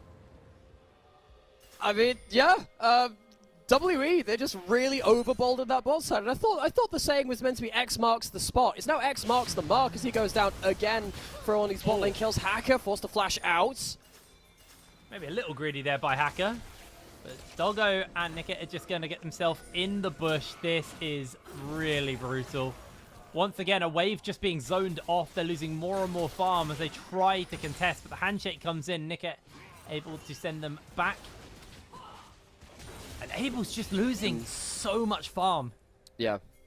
And also, it's Yanxian losing a lot of potential camps in his own jungle too. He's up in farm right now, but one of the other things about... So, cast your mind back to spring 2022, where we had the Jinx Aphelios meta. We also saw Kalista Renata coming around that kind of time as well.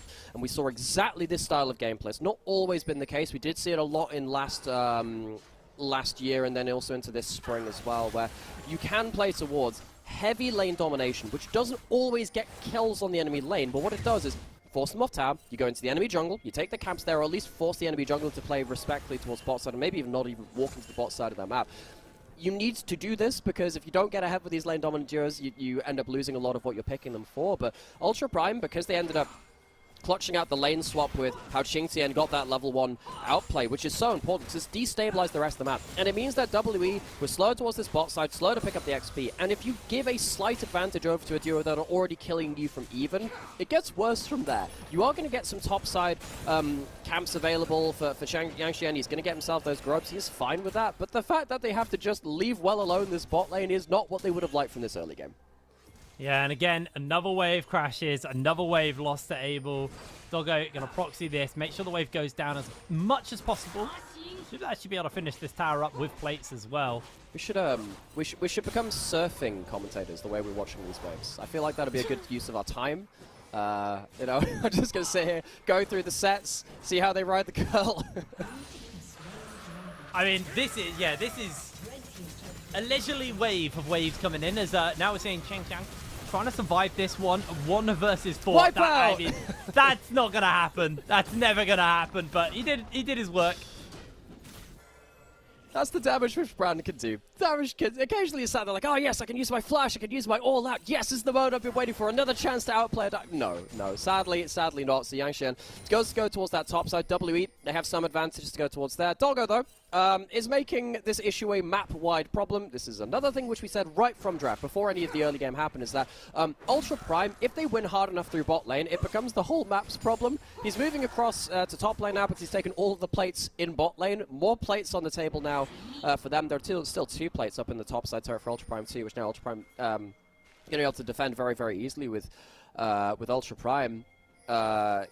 It feels like WE now, they are still scrambling to find an answer to this warhead of a Kalista just waltzing around the map. They cannot fight this champion right now. Well, the biggest problem is WE, they opted into this lane swap, and it ultimately bit them in the back. This is their own making! Yeah, this is their own problem. I don't think they're going to be able to tower dive like they could on the Cassante, although Abel, he's getting absolutely brutalized by the Cassante down there, so he can't even catch waves when he's not in lane versus Doggo. Now Ultra Prime So- sending multiple people up towards the top side. We could see a potential dive coming in from this one as You have the bailout. You have a lot of power here. Fofo's coming, but I think he might be late. oh, the Stranglethorn combo with the hostile takeover. 2 kills. Goes to Yokai immediately. Nickit actually flushes the wall. Doggo comes over as well. Fofo taking so much damage as they secure a triple kill onto their Corki. You thought the Callista was a problem. Now the Corki's a problem too. Everything is a problem. Houston, we have a problem. The spaceship's falling apart. WE, this early game has been about worst case scenario for them. They end up opting into a lane swap, which works heavily against them, and they're just slow to the punch. I think ever since that play went wrong in that dive level 1, and Abel dies, he was slow to bot lane, and it became everyone's issue. Qingtian is likely dying again here. Yeah, he's oh no, he ends up blowing that flash. This is fine enough. I thought that maybe a little bit more damage would come out of the brand. I'm just used to brand damage being absurd. So he'll make it out on the other side. So insult to injury. They can't get anything on either side of the map. Niket throws in a fantastic wombo combo. Comboed in with his Desire as well. Uses the ult from the Callista to reset things, goes forward, has the bailout as well, applies that onto Hacker. Doggo turns around onto Wave to make sure the kill can come through in the nick of time as they get themselves a triple kill over to the Corki. Beautifully played. Well, actually more in the Nickit of time. Aha! Yeah, I like it. Anyway, that's just such a track. No, I'm just gonna let you sit with your crimes there. No, please. We do see up get themselves control of this top side. They're going to move over, try and get some more plates on to their Callista, who is almost 2,000 gold up at 12 minutes.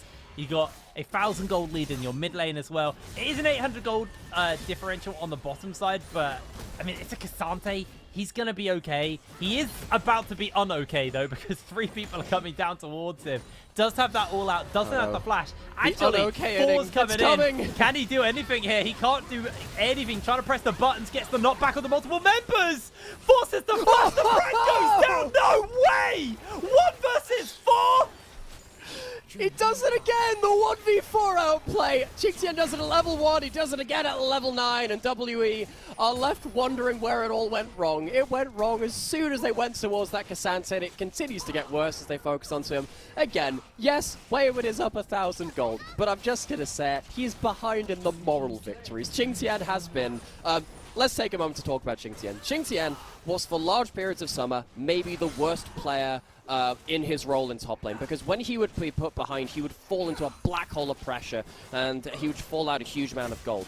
I think that Qingtian has put in an awful lot of legwork over the last week, particularly, and over the Rumble stage, to be a player who is much more safe from behind and who is getting teamfight value and value from behind the game. This is not an easy thing to do. It is not the easiest skill set, but I want to really recognize that from Qingtian as a player who has struggled with that so far in summer. Moments like this are ones which he wouldn't have been able to pull out before, so even though he's behind in gold, he is still impacting the game while the rest of his team is already succeeding. A lot of this game is through his outplays. It kind of set up the rest of the team for success, even though he is now behind in that individual gold.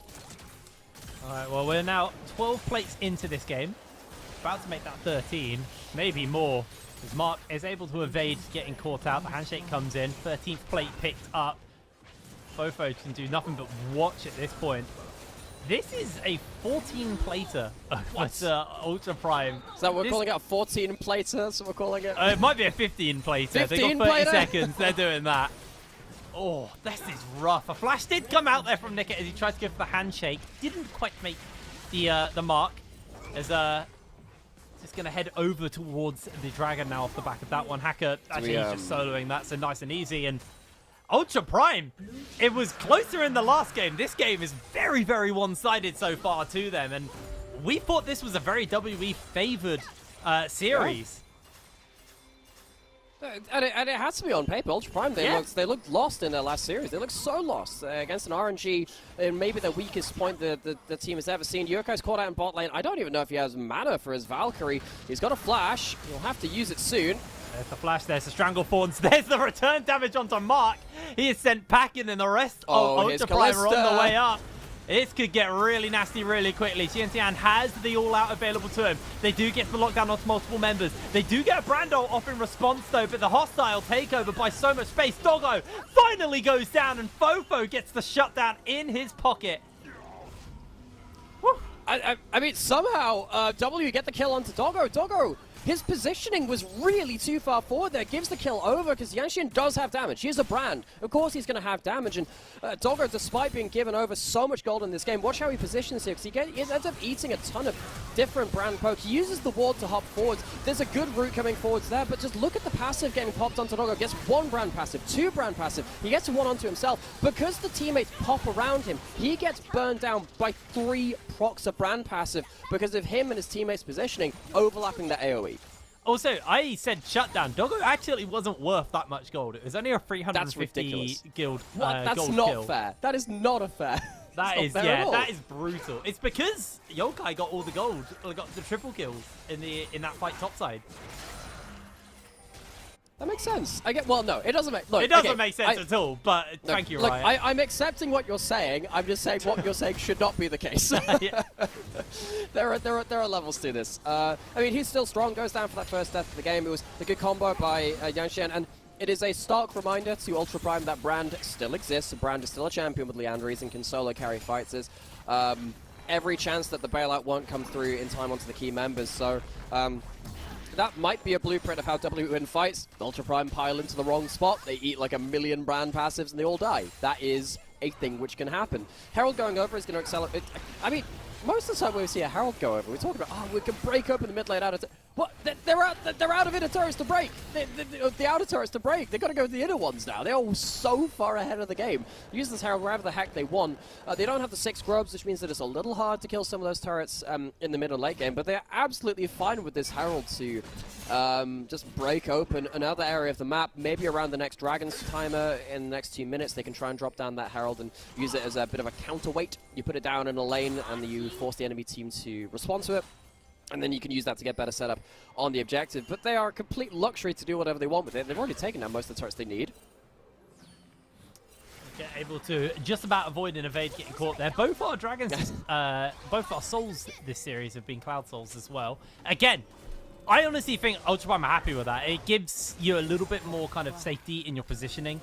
Doggo being a little bit quicker, always going to help him. Same for Yokai there. And like you said in the last game, when you're playing this Zyra and you get that Cloud Soul and you just have all that extra base movement, it's harder. But yeah, they're looking to come in for a potential gank angle. Not going to find it as they does avoid getting caught out by Abel's zap. Something which I think is fairly interesting here. We don't see the Celestial opposition on Niket, the support item. We see the Solstice Slay instead, which gives some limited movement speed options as well in some of the plays which you're working towards. I think that shows some of the mentality of Ultra Prime, which is, look, we have the bailout. We're so far ahead of the game. I don't need to go towards that defensive item with the Celestial opposition and be the first one into the fray like that. I'm going to be getting into position for those kill combos more easily. Here comes the teleport. Let's see if that skill combo comes through now. Ultra Prime a little slow on their teleport, but Wayward gets handshakes backwards. The Strangleforward connects onto Mark. Mark knocked up. They get himself the all-out as well. Mark on the run, but he has nowhere to go. Bopped back. And that's the second kill picked up, but oh wow, the brand damage is huge. Hacker's eating all of it. Doggo walked it in and almost got his jungle killed. Bad positioning there by Ultra Prime, and they may get punished heavily for this. Niket has the bailout. They do have that hostile takeover, re-teleport coming back in. This has to be really, really well played by Ultra Prime. It looks like they'll be able to get out. You can see Doggo with the empowered recall from that Herald from earlier, as he gets out nice and safe. Ultra Prime, while ahead, are definitely making mistakes. Yeah, they're forgetting about Brand. Just hanging around the corner. Yanxian, the rookie coming in to Team WE, getting huge value out of this pick so far. In the last game as well, most of the game on that Sejuani was very, very powerful. You can see why he was brought up to this roster. His combo there, forcing Ultra Prime to very slowly retreat, means that even though the start of that fight went very poorly for them, it was not a good Redacted teleport. Because Ultra Prime managed to spot it out and close him down so quickly. They managed to recover the scenario through a huge amount of burst damage and get themselves onto the objective board through those dragons. Yokai's going to walk up with that Herald now behind him, and they're looking to take this mid lane in a turret. Wayward is on the flank, and you could look for a flash with his rage bar potentially being stacked up with that ult. Doggo's not there either though, so it definitely looks like Ultra Prime are just looking to move away. This will buy them that tier 2 on the top side though, so big injection of gold should go into Doggo's pocket off the back of that one. 2,000 gold up over Abel. And now Ultra Prime just turning their attention towards this tower. Demolish Pot goes down. And we are 19 minutes into the game, and every outer tower for WE has fallen. Yeah, there's nothing outside their base. They have everything outside of that thin wall to the base surrounding that Nexus has gone. Ultra Prime get themselves a lot of gold. WE do get themselves that inner turret in trade, so they are trading something back, and I think that's about the best they could do in that scenario. So getting Fofo some gold definitely helps. This Lucian might be the cleanup damage which WE needs. One of the things which happened in that play, though, is that Doggo got gifted another tower of solo gold. He ends up getting himself that top lane inner turret, which is 700 and something odd gold, whatever, for himself. Means that he is going to be power farmed not just to 2 items, but to 3. Now, the thing about Kalista when you get to 3 items is that you get yourself that Terminus, and with the Rage Blade, you get yourself a lot of tankiness. What the observers were just highlighting is the fact that Qingtian doesn't have teleport, he's pushing out bot lane. W were on top side, there was a chance they could go towards a Baron Rush, but I think they lose the 4v5 right now. Unless Bran gets, again, the massive combo up, they probably lose that. We haven't seen a fight with Doggo having those 2 items yet, and trust me, that's going to be a bloody one. Yeah, it's a real difference maker once that's picked up. Sort of, Ultra Prime, they did have the option potentially rush that Baron. They decided not to. We do see the flash getting burned there from both Doggo and Hacker on the bottom of your screen. So that will somewhat it was Niket, not dissuade Doggo. them. It was Niket, Oh, not it was Doggo. Niket. That is quite important. Yeah, it's okay. I was just checking down at the cooldowns on the side. I was thinking, yeah, that looked like someone flashed there. Yes, it was Niket, not Doggo. So at least Doggo has himself that cleanse flash, and given how important he is, if he had flash there, it would have been horrible. Yeah, that could really be an issue. But Hacker not having flash is pretty big off the back of this. But for now, it is just a game of kind of playing for that vision and playing for control of the area. Okay, remember, flashless, so just need to be somewhat careful when they're doing this vision clearing. So Hacker will be able to pick up the crab, and this will just immediately cleanse the area of the vision. There it is, spotting all that wards out, and just now total domination for the side of Ultra Prime on vision. Yeah. You know, sometimes we do have these step backs and talk about the larger changes to the game which have happened. The mid lane walls being, the walls across the map being changed. Abel trying to buy some space for Wayward to come in. Abel misses his ult just about, maybe. He has it still running. He hits it, but it's not enough. Now Wayward's isolated. There's going to be Wayward getting himself flashed, but caught out. They've got the pressure on the blade. Slow comes in. Doggo keeping that pressure up. Can't quite get the execute off the Stranglethorns. Come out a little bit too late there from the side of Ultra Prime, and both teams burning a little bit there, not too much. Some teleports were used though from both Qingtian and well, it's actually just the top there for the side of up. You know, the big thing lost is the Renekton flash. Renekton not having flash means it is so much harder for him to get onto that key target. Doggo DPSing down that Renekton, even for the few seconds he had in front of him, very close to killing him. WE, I think they are aware now. They're in a very difficult position. There's a minute until that Dragon. The Baron is already up. They're trying to push through mid lane to stop Ultra Prime having an easy access to one of these objectives. There is no flank teleport ward really for WE. They've not been allowed past the river. They've not been allowed past the river to get one of those flank teleport wards. So they'll have to walk themselves into position if they want to try and look for a big teleport flank, for a big flank without that teleport. They have to walk into Fog of War now. They don't get themselves that mid-prior. They've lost all their vision control, and now Ultra Prime, they're happy to get themselves a reset off of this, knowing that Doggo has himself the Terminus. That DPS just got worse. That tankiness from Doggo just got a lot better too. The Terminus giving those stacking resists on hit. Gonna make it harder to take him down. Well, WE finally able to clear some of that vision, but they haven't really been able to place much of their own vision because they've been constantly putting wards down just to get a little bit of information of what the hell's going on in that Baron pit. So while they clear some of the vision, they have to reset and restock on their own vision, and now the attention's probably going to move away from that Baron and towards that Dragon, which is spawning up in 10 seconds time. So with all of the resets coming in, the restock awards here from the side of Ultra Prime. Yeah, there's a Baron start going off right now, though. So, yeah, W, they're calling the bluff. They're saying, okay, Dragon spawned, you're on reset. But the thing is, the Ultra Prime, they had themselves easy enough resets. They can delay this. They should see this going down. Guys, you need to check the Baron, though. Guys, this is still going down. They need to check. Yeah, they still haven't been able to check it. It looks like Ultra Prime just completely unaware that this is going down. They're going to see Wayward incredibly low. He breaks away. Baron secured. Guys? Ultra Prime just kind of slept on that one.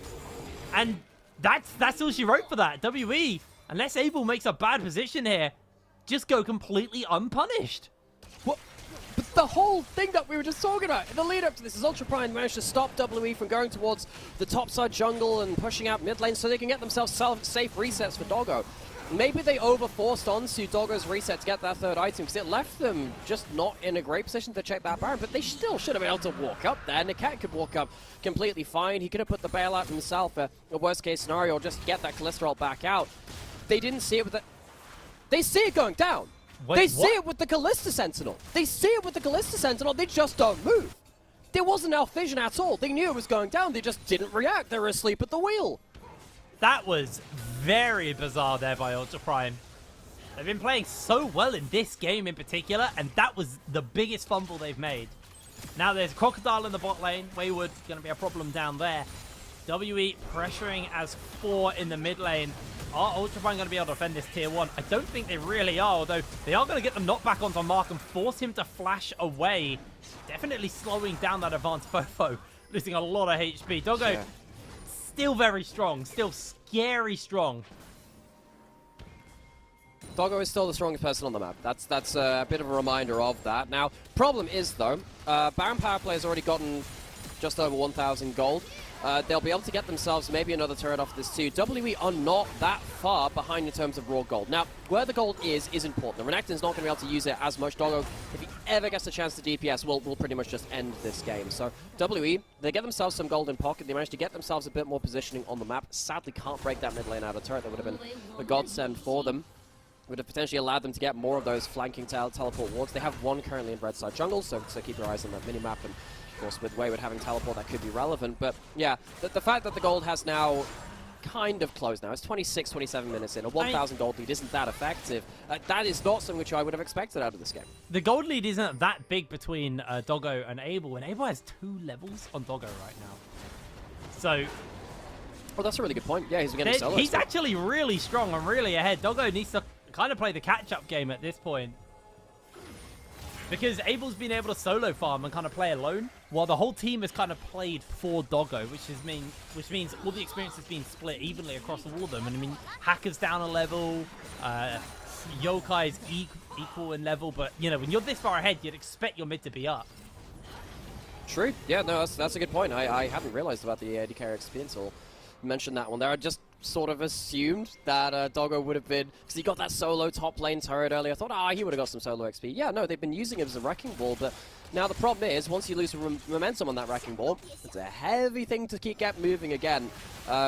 Don't want to stall out too much. WE still trying to push down onto this mid lane turret, trying to get themselves as much damage here as possible. We are getting some resets through from Ultra Prime to get themselves potentially another item onto Yukai on this base. WE, they have been able to push up across the map now. They have been able to get themselves some wards, which means that Wayward potentially could get himself a big teleport. There is a teleport ward in the deep side of blue jungle now as well, blue side jungle. So he has options to go across this if they want to start a fight. Realistically, though, the item in their design is this mid lane turret.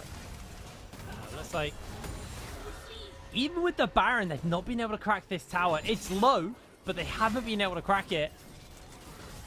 Wayward somewhat struggling here as Niket gets the handshake off, gets called back by the Fates Cool, jumps in, throws down the ultimate, goes a little bit wide. Mark's eating a lot of damage from Doggo. Doggo's able to get it. They're chasing him forwards. They get the knockback in. There's going to be the steal. Abel's taken out.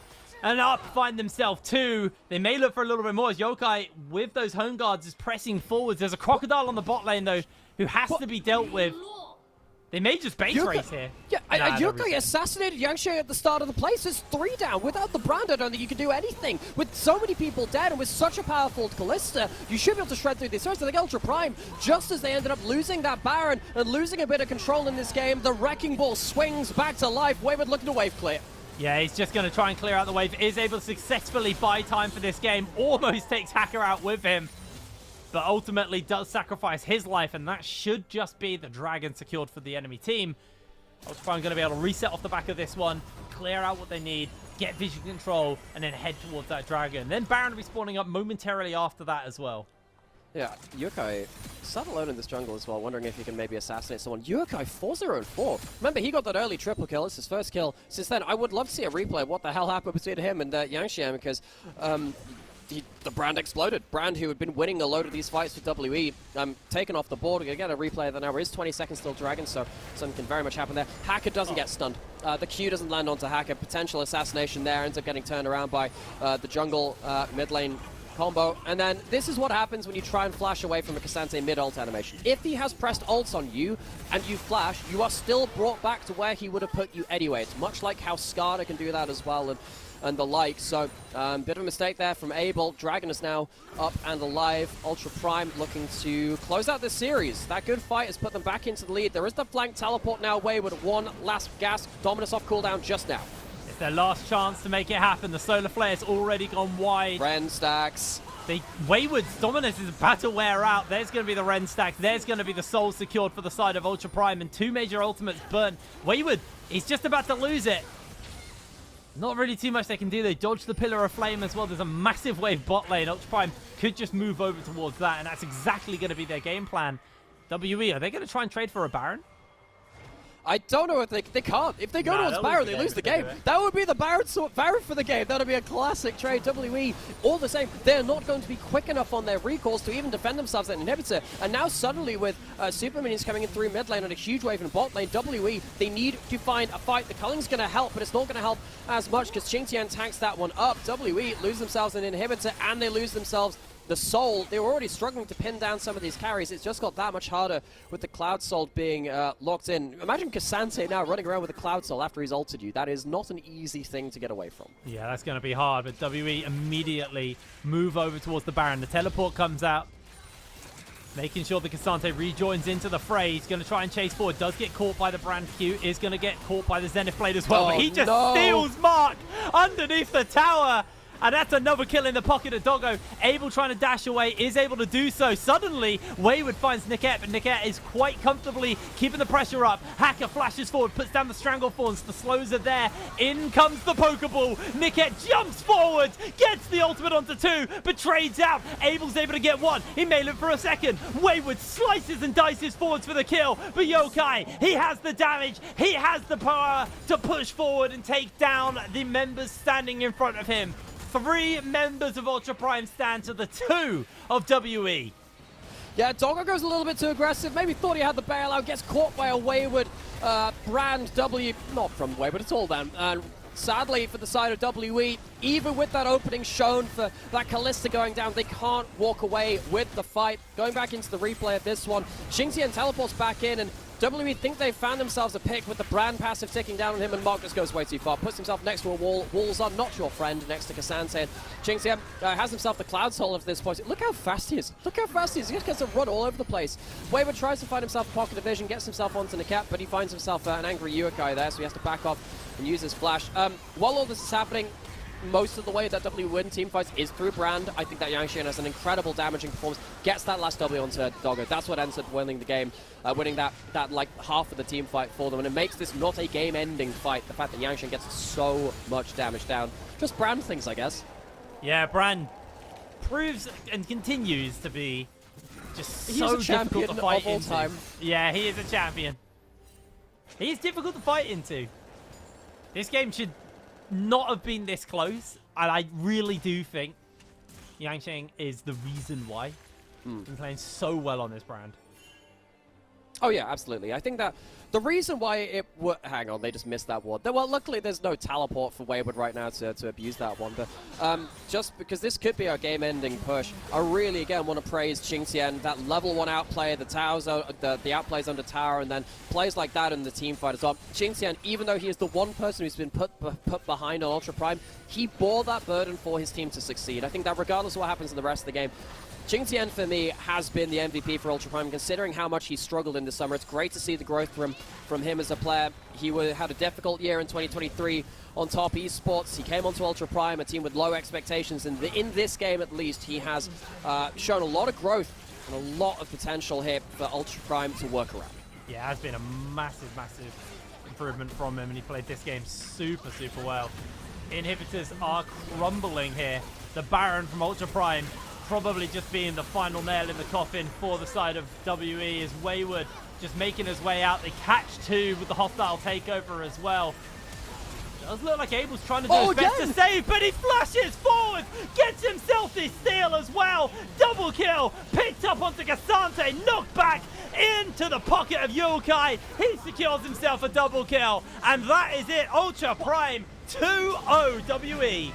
Someone give Chingtian a medal. That last fight gets everything done, and even as he dies, gets that last Q3 as a salute as he heads back towards the fountain. Ultra Prime, a 2-0 over WE is not what I expected coming into this matchup, but Ultra Prime maybe finally shaking off some of the shackles of their lower performance here in the Rumble stage. We knew that this team has had potential. The start of their groups, some of the one series that they ended up winning here in the Rumble stage so far as well, showed good promise for this team with Hacker on the AP junglers, with their ability to very, very creatively team fight around their combos has been very impressive. We just haven't seen it consistently throughout the series when it mattered. They do get themselves a win here. They bring themselves to 2 wins, which is now even with WE. They are now even in that series score.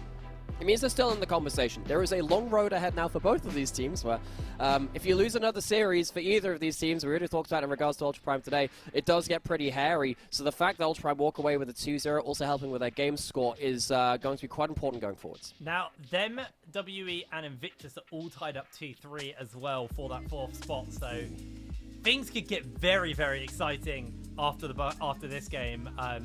Actually, Ultra Prime are 1. Yeah, no, that makes them 2-3. I'm maths. Really yes, they just won a series. Yeah, no, maths is not my strong suit in the morning, mate. Really, really big game though for Ultra Prime off the back of that one.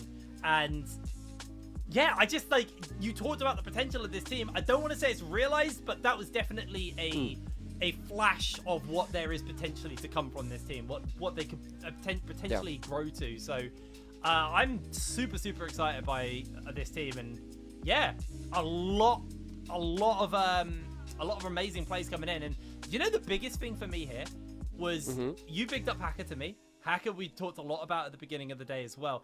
I don't think he was bad by any means, but I don't think he was the best player this series. Like, he had just everyone around him was just playing super well, and it really enabled him to play his game.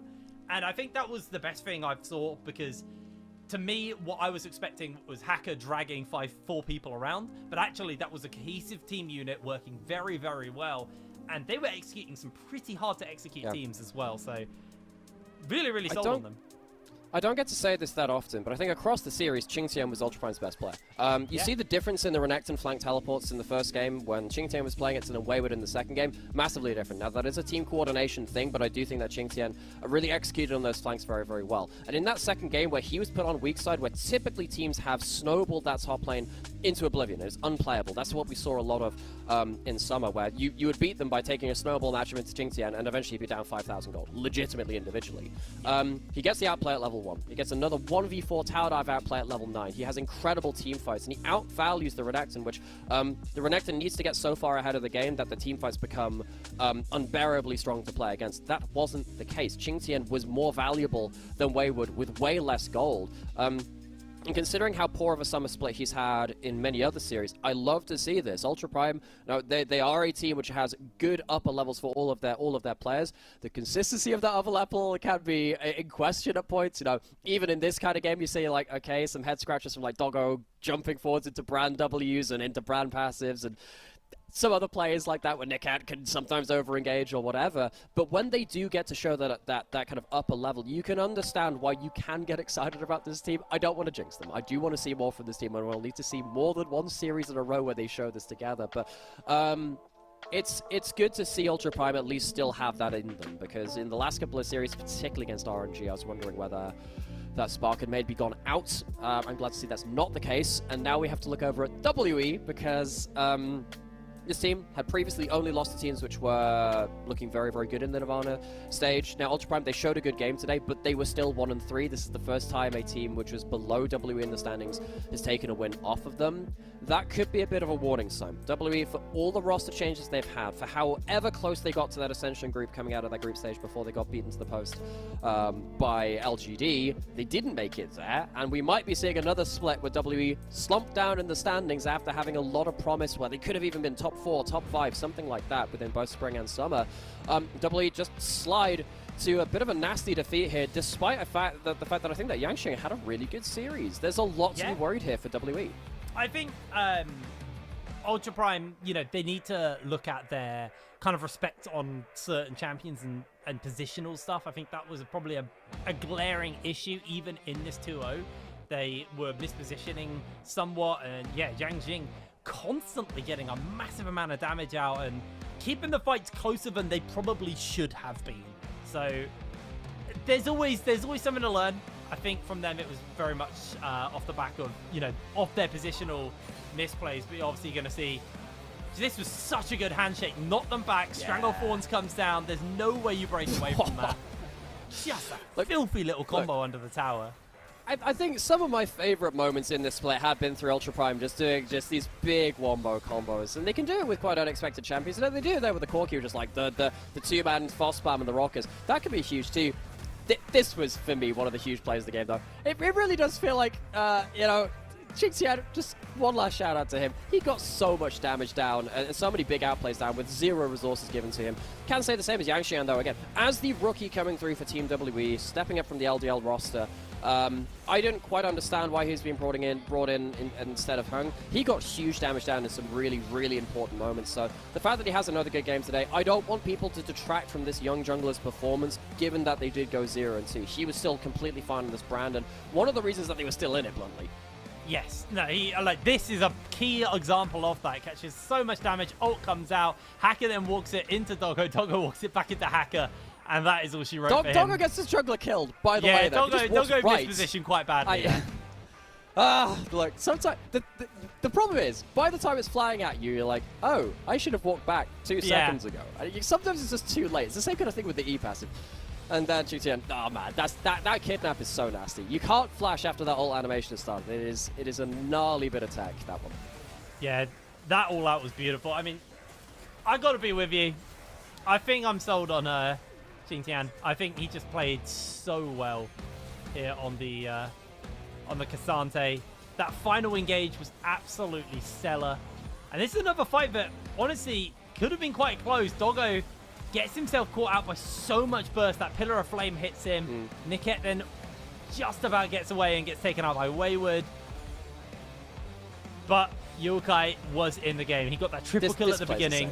This is so good. This was one of my favorite ones too, because like Qingqian makes his own stunts. He doesn't need a stunt double. So he goes in for that first knockup, gets himself another Q3 there, gets himself like an all-out afterwards onto Fofo too. Like, so that's 3 Q3s hit, gets himself a W through the stun, gets the all-out, assassinates the backline, and as he dies, gets a that's 4 Q3s in a row in that team fight. Oh. Brutal, absolutely brutal performance coming in from him, and I'm just, yeah, I'm excited to see what more Ultra Prime have. I don't want to see them kind of then lose their steam coming out of this game, because this was an amazing 2-0 for them. They have some work to do if they want to remain in that top 4. Right now, they've just tied the scores. They're still competing with W. They're still competing with Invictus. There's a lot of work for them to do if they want to make it into that top 4 and then survive the Nirvana group, because this group is the hardest to survive in the sense of only 4 spaces of the 8 are going to be available to go any further into the tournament. So they got a lot of work to do, but there was a flash of brilliance there. They just need to keep that spark lit. Yeah, and this is the question we've had about Ultra Prime. Not whether they have that potential, it's just how consistently can we see that. And will it matter in the important moments? Because Ultra Prime in group stage were a Nexus away, and they were on the Nexus against Anyone's Legend, one of the teams which we've come to have a lot of respect for in summer, away from 2-0ing them. And they throw on the Nexus twice. It was a back-to-back-to-back-to-back Nexus push where it was a massively impactful game, and so much drama, and they lose that. And then they lose the game through off of a huge snowball, and they lose all of the rest of their series, and they fall apart to that pressure. Qingqian deserved MVP here.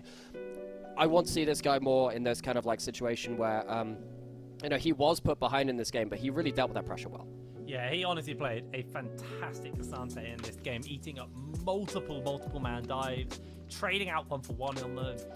You know, he was the victim of the lane swap, and he just did an absolutely stellar job of keeping himself relevant, and also his team did very well to kind of execute off what he had enabled and kind of opened up for them. But that is this series wrapped up. Ultra Prime do go 2-0 over WE. We're going to throw ourselves to a quick break, and then we're back with our second series of the day, which is going to be LNG versus FPX. So we'll see you in a moment.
The era of metal has begun.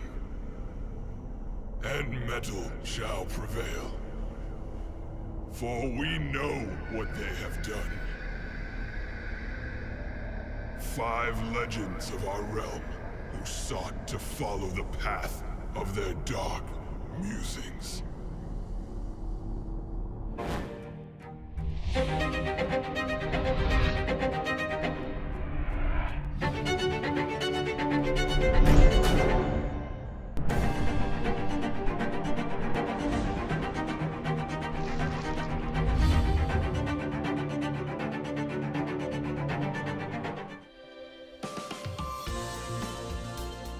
Hello and welcome back to the LPL. We're getting ready to go into our second series of the day as we move over to the Ascension group. This is going to be LNG taking on Fun plus Phoenix. It's going to be an absolute banger game, this one. LNG right now 4-0 in the standings, where FPX are 2-2. So a necessary win for FPX if they want to try and catch up and reel in LNG at the top of those standings. What are your thoughts on this game though, Mira? Well, very different to whether you would have asked me a week ago. LNG just beat Top Esports and BLG. Now, if we go by like the whole, like, you know, the unofficial World Championship belt where you talk about like, oh, but who won against the best team most recently? LNG just beat our 2 MSI representatives in 1 week, back to back. Yeah. LNG, we knew they were sleeping giants. They had that potential. People were calling them frauds because of all of these great names who weren't performing. Particularly Scout in the mid lane has stepped up to the plate. LNG may very well be, and I think we have to consider them right now, the best team in the LPL. FPX on the other side, they were one of the most exciting teams within spring. A lot of people were very excited to see how Milky Way was going to play in summer because of his incredible debut split, which people will like it, genuinely comparing to Faker's debut split. He hasn't reached that level of performance just yet, but it has been enough for FPX to walk away with 2 series recently. The series that they have won recently have been full best of 3 merchant mode, where they are down a game, they lose most of the second game, but they still clutch it out, and then they walk away with the full series by clutching that out and rolling over game 3. So, hey, maybe if they could do that for the last 2 series, what's to say it can't be a third one, but it feels like it is a step up in difficulty, and that would be definitely That was some a step up in infomercial music. That was. I love it. I absolutely love it. It's the fan meet music. So when they after a series, players will stick around on stage and they'll talk, they'll do interviews, and then fans can go up on stage and meet them as well. And that's the music they play there, and it is very much like infomercial, just happy-go-lucky music. That one. It's nice to see LNG though, kind of return to form, really, because they lost their longtime jungler Tarzan at the beginning of the year, and like you were saying, people were calling them frauds, and it was a lot of their playstyle used to be built around Scout and Tarzan together. Now losing that and kind of having to reform and restructure. My question for you, because as you are the expert here, I am not. What has that restructure looked like now that they're actually playing well? What has changed that is now playing so good for LNG? So LNG started with this one building block. LNG are the best tower-taking team in the LPL. Now, what that tends to look like is Scout using different kind of tips and tricks to take down side lane turrets and get a lot of gold into himself. Now, that used to be the case last year, where we would have a Nash's Tooth on Azir. You go into a side lane and just destroy turrets, because Nash's Tooth Azir is obviously very, very good at that. Now he's using stuff like the AD carries to do the same thing, but also using techniques like using Zucker to push up a lane and then teleporting into his lane to briefly 2v1 to then take a tower 2. That allowed them to structure their macro. And because that's the building block of their macro, that allowed to use that as a set piece to build other things around. It's helped that Abel has been very willing to pick up AP champions in bot lane, so it means that Weiwei can play more engaged champions in jungle if he wants to, like the Sejuani or the like, instead of necessarily going towards the AP junglers. He's still happy to go towards them, but it gives them options, and those options have grown and grown to the point where LNG, they used to struggle at their team fights, now they don't. It feels like that final piece of the puzzle, starting from that one building block, has finally come to fruition. And FPX, they are sadly next up on the plate to face up against this, what feels to be fully operational battle station of LNG. Well, we're into the picks and bans as well. The Ashe, the Kindred, taken away from Milky Way. They're on Necton. Then we have a Rumble and Sejuani ban on the side of FPX, looking towards their final ban. I mean, Tristana, Corki, all of those things up there. Actually go for the Maokai as a denial there from Weiwei. Now moving over LNG. Really Yeah, I feel like you said Scout likes to take towers. Tristana, one of the best taking tower ADCs in the game. Just give that over. So, and Scout, he's only played the one game of the Tristana this year. Last year in 2023, his Tristana was awesome. To the point where LNG took the super team of JDG to 5 games in the finals, and they had a fantastic playoffs runs in that summer. Partly through Scout just being awesome at this pick and using it to arrange his early game, getting that early wave push that the Tristana can as well, to make plans with his jungle to say, I'm crashing the wave now, let's do something with it. So Care, who I think has been struggling, will now have to be up against one of the best in role currently in LPL. Scout has looked fantastic, even though his slump was huge. It is such a drastic change in form. He was fantastic in 2023, struggled in spring, and now in summer it looks like he's finally turned it back on. Tristana also very powerful in that Corki matchup in the hands of the right player, so Care has a big burden on his shoulders. All right, now looking towards LNG. I'm looking at jungle here. I feel like AP jungle is important. That wasn't the AP jungle I was going to say. I was going to say Zyra. They're locking the Nidalee there for Weiwei. Locking the Cassante there for Zika in the top lane. Or Zucker, sorry, in the top lane. Yeah. Still learning the pronunciation on all the players Yeah, here. buddy, you know, I still get messed around with Hung as well, because there was also the WE jungler who was also Hung as well. It's a very similar pronunciation, so we try our best. But hey, someone's going to get tripped up on that one. FPX, they might be locking in that point-and-click CC for ZDZ. ZDZ potentially picking up that Twisted Fate, and that will mean that he has a good matchup into the Cassante, and also means that you can get yourself the gold card into the Leona later into the game. It means that ZDZ, who's on his 3rd team in a year, has been giving himself a lot of resources now in this draft to potentially put Zucker down. Alright, as we move into the next ban phase, I'm curious what they're going to be looking towards. They actually banned the Braum off there. We talked a little bit about the Braum, but Braum obviously very good into Leona, but typically paired up with something like the Ashe. I'm looking more towards like the Kai'Sa angle for the side of LNG. Kai'Sa Nautilus is always a pretty safe one to be picking up, so that's kind of what Gala's I'm somewhat Kai'Sa. expecting.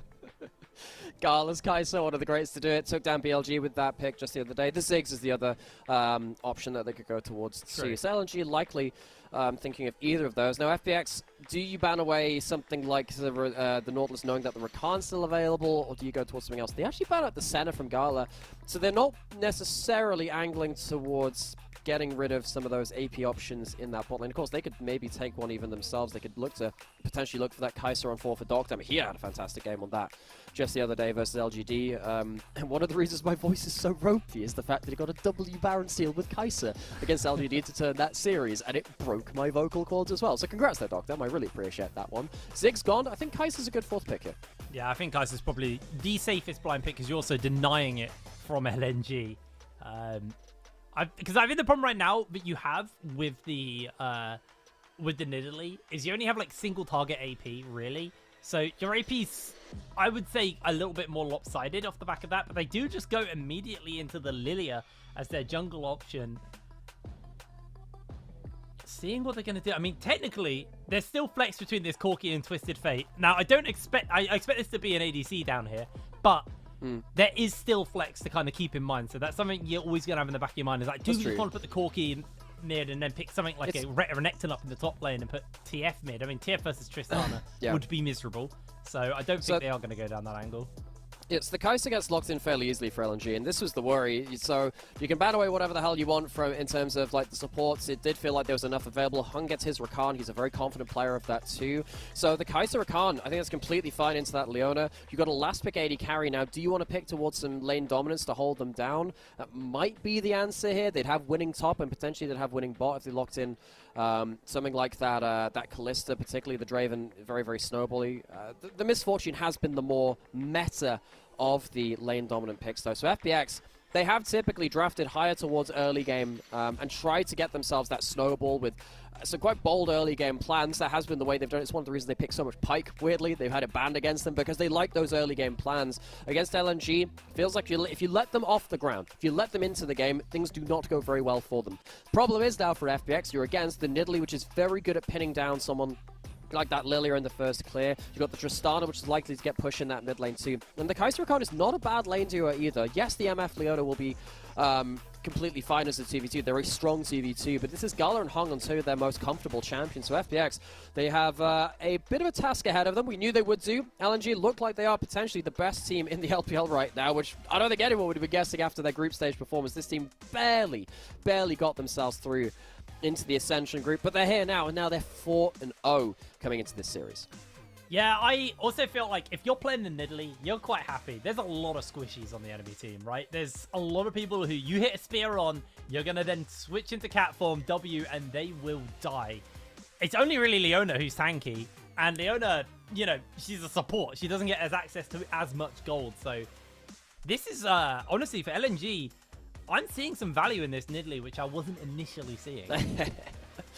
It has been. Weiwei's now most played champion. This will be his 7th game of it. LNG, they're starting to get some reps in. They're starting to build up momentum, and that momentum is already very, very high. FPX, on the other side of things, they've clutched out 2 series for their 2 wins, but they're against the 2 teams which are currently at the bottom of the table in Ascension, so FPX need to prove they can punch up. This will be about as high as you can punch up, though. So we're going to our first game in this Ascension Group Series.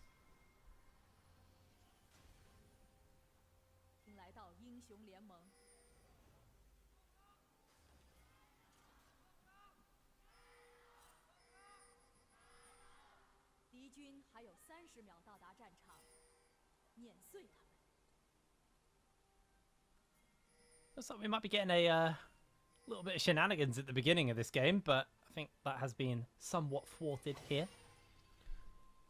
FPX have been pushed away from the side of LNG. LNG just going to get himself that defensive line. Yeah. And I'm going to be interested to see where the early plays break out, because I think there's a lot of potential, especially from Weiwei on the Nidalee, to make something happen somewhere. So this is why FPX wanted to walk up at level 1. They wanted to get a good level 1 ward down onto Weiwei to spot where he started. Now, they didn't manage to get that. Weiwei is not going to land that spear there. They know he's on top side right now, but he has 10 seconds to move onto his camps all the same. So ZDZ will spot out Weiwei, but it's going to be Weiwei who knows where Milky Way is going. You kind of guessed that he's going towards the Raptors anyway, but the early jungle information can mean an awful lot. It can mean so much when you've got a Nidalee that can blow open the game. Now, we talked about the Renekton earlier in the day as a pick where you kind of need the Renekton pass. Earlier in the year, we had the Corki pass, where, look, players in the LPL didn't always get value out of these picks. Where the Renekton needs to smash lane really hard. The Corki, you know, needed to play out the team fight as well, and it didn't necessarily happen. But there are a couple of key players that can. The Nidalee is now that pick, where it feels like unless you were Tien or Canyon in the LCK, playing that Nidalee just is very, very hard. You need to get so much value from it, and it gets very hard to get that later into the game. Weiwei, now on his 7th game of the champion, is really angling to keep that Nidalee pass, especially against FPX, in a game where it feels like he needs to be the go button for LNG in this early game to potentially stop Milky Way, the star carry of FPX, from getting off the ground. Well, right now, Weiwei definitely going to be up a little bit on that clear tempo. He's getting his walls finished up and now heading over towards his Raptors. Heading bot side, so potentially could look for something down here.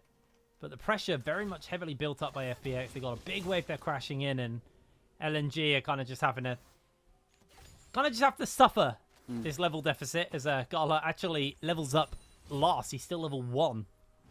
But Hung has actually hit level 2. Yeah. So FPX do need to be careful. They get the wave crash in. This is fine. So they know they've got the wave crash before Weiwei can get into the lane and before the level 2 comes through. Scout's going to give himself that bomb, which should be evened up a little bit more of this trade. Cat taking pretty good damage there. Just taking minion aggro. But if he'd managed to stick around for another false bomb, maybe Scout could have had to blow his flash. Yeah, so FPX, they get this wave crash in, and the early laning phase goes well for them. They do need to be respectful of the fact that Weiwei could have come into their lane, but he's just going to get himself that full clear and goes himself now into the river. This is dangerous. What is Weiwei going to do for the next minute or two? You can see that Doc Diamond Life just went into that bot side tri-brush to get themselves a ward down and make sure that Weiwei wasn't just hanging around there. They spotted him now going towards top side, so it's going to be bot scuttle over towards Milky Way. Weiwei not able to influence that bot side of the map, and it will just be even farm between the junglers on the first clear. There's not really much they're going to be able to do about that one. As Hung just makes his way back towards Gala underneath the tower. And there's a potential that actually we might see Weiwei move up towards topside. And going in onto him here, ZDZ used the gold card already. Spear goes a little bit wide. There's the ghost from ZDZ. He's now just putting a whole heap of pressure in. Weiwei eats himself a gold card, and ZDZ did have to burn the ghost, but ultimately will survive that gank. Scout going to jump in towards mid lane again. So LNG, not finding anything particularly for their Nidalee to do so far. Hasn't got into the enemy jungle, hasn't got into one of the lanes. That's okay for now, but you do need to do something in the early game. The Nidalee is definitely not a champion, which gets easier to play as the game goes on. This is something, I can't remember the person who said it. It might have been Peter Dunn, but I might be mistaken about that, where Nidalee falls into a class of champion like Lee Sin, and let me explain this very quickly, because it might be a bit weird in regards to that, because they're very different champions. They are champions which scale weirdly in the game, because they don't lose damage as the game goes on, but they get more difficult to play. Scout has jump, will be able to buffer out. Good flash, the Ignite comes in, Care's putting damage in. He can't finish it up, the Ignite tick from Life secures the kill. Life gets the Ignite, he wins that bot lane early on with Dark Dam and immediately goes a roaming. Scout on this pick, which has ruled the meta, goes down for that first blood very easily in that mid lane. Maybe just disrespecting what that Leona gang could do. Gets himself the buffer out, even with the flash though, which just didn't have the HP to play around. And FPX get themselves on the board early. And it's before this Nidalee, the champion we were just talking about, look, she gets harder to play as the game goes on. This is the best time to play it. That ward was disabled in that bot side. You would have known he was going away with that sweeper there. They should have seen that on the minimap. Just doesn't respect it well enough. Trying to push in the wave and just very, very disrespectful here. Could have flashed out of that Zenith blade. Chooses not to and dies. Yeah, that is rough there for Scout. Burning down the last tick of the Ignite finishes them up. Kill did go to Life. That's your copium. Didn't go over to Care. Yes. But regardless, a successful gank coming in from the side of FPX. LNG now still struggling to really do anything with Weiwei on this Nidalee. Hasn't really been able to find an opportunity to get that opening that they want. And then the question is, if you're not going to do it early into the game, what is going to happen? Yeah, this champion needs to get stuff out early. You do still have the damage if you hit his spears. It's very hard to do that. Dogdam maybe having to blow his barrier. Does manage to get out without using either of those things. So at least Gala and Hung managing to get some damage down onto Dogdam. Milky Way goes towards the top side of the map, gets himself probably all three of these grubs. With Scout, good sidestep on one of those rockets. Not onto the Foss Bomb though, and not onto that second rocket. Losing that trade heavily. Spear landing. They're not going to go for it. I think it would be a little dangerous to jump in there. Care. With those Ninja Tabi now sitting very comfortable in this lane. Scout losing every trade. And LNG, they were very slow on the play for this dragon. You see ZDZ actually popped the ultimate just to give information for his team. He's actually not going to come over and join, but FPX do know what's going on. Life flashes over the wall, tries to jump in. Milky Way's going to be able to secure that dragon for his team as FPX have been forced back. My stream froze for a brief second there, but it looks like they're able to get away. Oh, that was scary. They are, but the big thing there, Weiwei didn't have Smite. Milky Way didn't either, but neither jungler had Smite, and FPX, they called the bluff. As soon as that TF came in, I think LNG had to disengage, and no, this early game has not been that precise from LNG. Cat, very lucky to get away with that one, gets hit by another spear on the long distance from the Nidalee. Could have been a buster shot through. Zucker getting the all-out. He's going all in on ZDZ, but ZDZ going to be able to just avoid this one. Did have to burn the flash, so Zucker going to be feeling pretty comfortable off the back of that one. Yeah, so Zucker getting something pretty easily there in that top side. ZDZ, of course, has no ultimate for the next while as well, so he's just going to be stuck alone in that lane. And if he doesn't have that flash, maybe that opens up some options for LNG. So, some plates over to Scout. He gets the bomb onto that turret. He's slightly ahead of Care. Because of that, he also has a Cull. Oh, no. Ignited. That's Hung in a lot of danger, but he's able to break away. The Ignite will not finish him up. Did have to burn the heal. But ultimately, that is that. So, we'll actually have a little look at the replay at the Dragon, so we can see exactly what happened. Look, realistically, as soon as that TF ult is pulled, you should be disengaging. You don't have that smite, just don't get yourself to that point where if you're a blue side team trying to take that dragon, it's a problem. Neither of them have smite, goes down to 190 HP, Milky Way has the W, gets himself that flash Q ult as well. Blows the flash, which is a bit unfortunate, it's a very powerful tool, but still, Milky Way getting himself the steal, almost getting himself a good team fight after that point too. Right, Garlet just going to be quite happy to hold this wave here. Right now, gold lead is in favor of FPX, but it is marginal. And LNG, typically a team who they're more structured and slow in their play style, so I think they're going to be okay with the gold lead not being that massive at the moment. Yeah, we're going to reach a point where it probably happens around about 12 minutes or so. Around then, anyway. Just before the Herald spawns, but after the grubs have been taken, around that kind of timestamp where Scout and Care will likely be going into side lanes and the bot laners will be going into mid lane instead. At that kind of point, that's where we see where the style of LNG has kind of been birthed from. They've done this through different roster iterations. They did this last year, where Scout effectively looks to try and get himself onto side lane turrets as effectively as possible. There was a game in group stage, one of the best, well, the best which LNG played, where they played against top esports who were in full form at that point. Took a game off of them with a series of play which really defined that game, where they took 5 turrets for 1 in one fell swoop in 5 minutes in the game, where you could see exactly where they could kind of get their advantages through. LNG, they've had some great macro in the past. One thing which they couldn't do necessarily was team fight as well as other top teams. It looks like they've managed to do that much better in their last few series as well. Zucker has flash, has himself his cooldowns. Maybe a chance for FPX to make a big play up here. Gold card not used though, it's just going to be pushing in. Maybe that's ZDZ just playing the body language though. Gets himself a gold card now, but no option available. Yeah, he's just going to eat that, but it's not really going to matter as LNG have now rotated over. That's going to be the ultimate coming out. They do get the solar flare down. Wei finds himself caught immediately. Gold card not really going to hit anyone as ZDZ goes down. They trade out 1 for 1 so far. Scout keeping the pressure up. In comes the flank from Zucker. Milky Way gets himself the Q down, gets 3 people marked, and they're all going for a quick snooze. This fight might get brutal right now for LNG, as that's going to be Docden securing himself the kill as well. LNG getting crushed a little bit there. Yeah, it started out kind of even because they managed to get down onto ZDZ as he gets into the backline. Gala gets himself good amount of damage through there, but Milky Way Swirl Seed ends up bringing it back in favor of FPX. They're going to get themselves 6 grubs now. And LNG in this early game are really being taken to task. Wei, sadly for him on the Nidalee, not, again, really getting that much done on this pick. He walks up towards this top side, knowing that it is the weak side of the map, and I think that's a mistake. The TF ult has come back up, and ZDZ, the replacement top laner for FPX, starts things off well. Even though if he can't get himself out alive from this one, the fact that he pulled the ult, it was the right play for the team call at that point. Zucker probably goes a little bit too far here. This Swell Seed is fantastic. Gets it onto both carries of LNG. That's insane. It also gets that ultimate onto the front line. The fact that the carries have to back off means that they get themselves an extra kill there, so Milky Way starting things off strong, and we love to see that.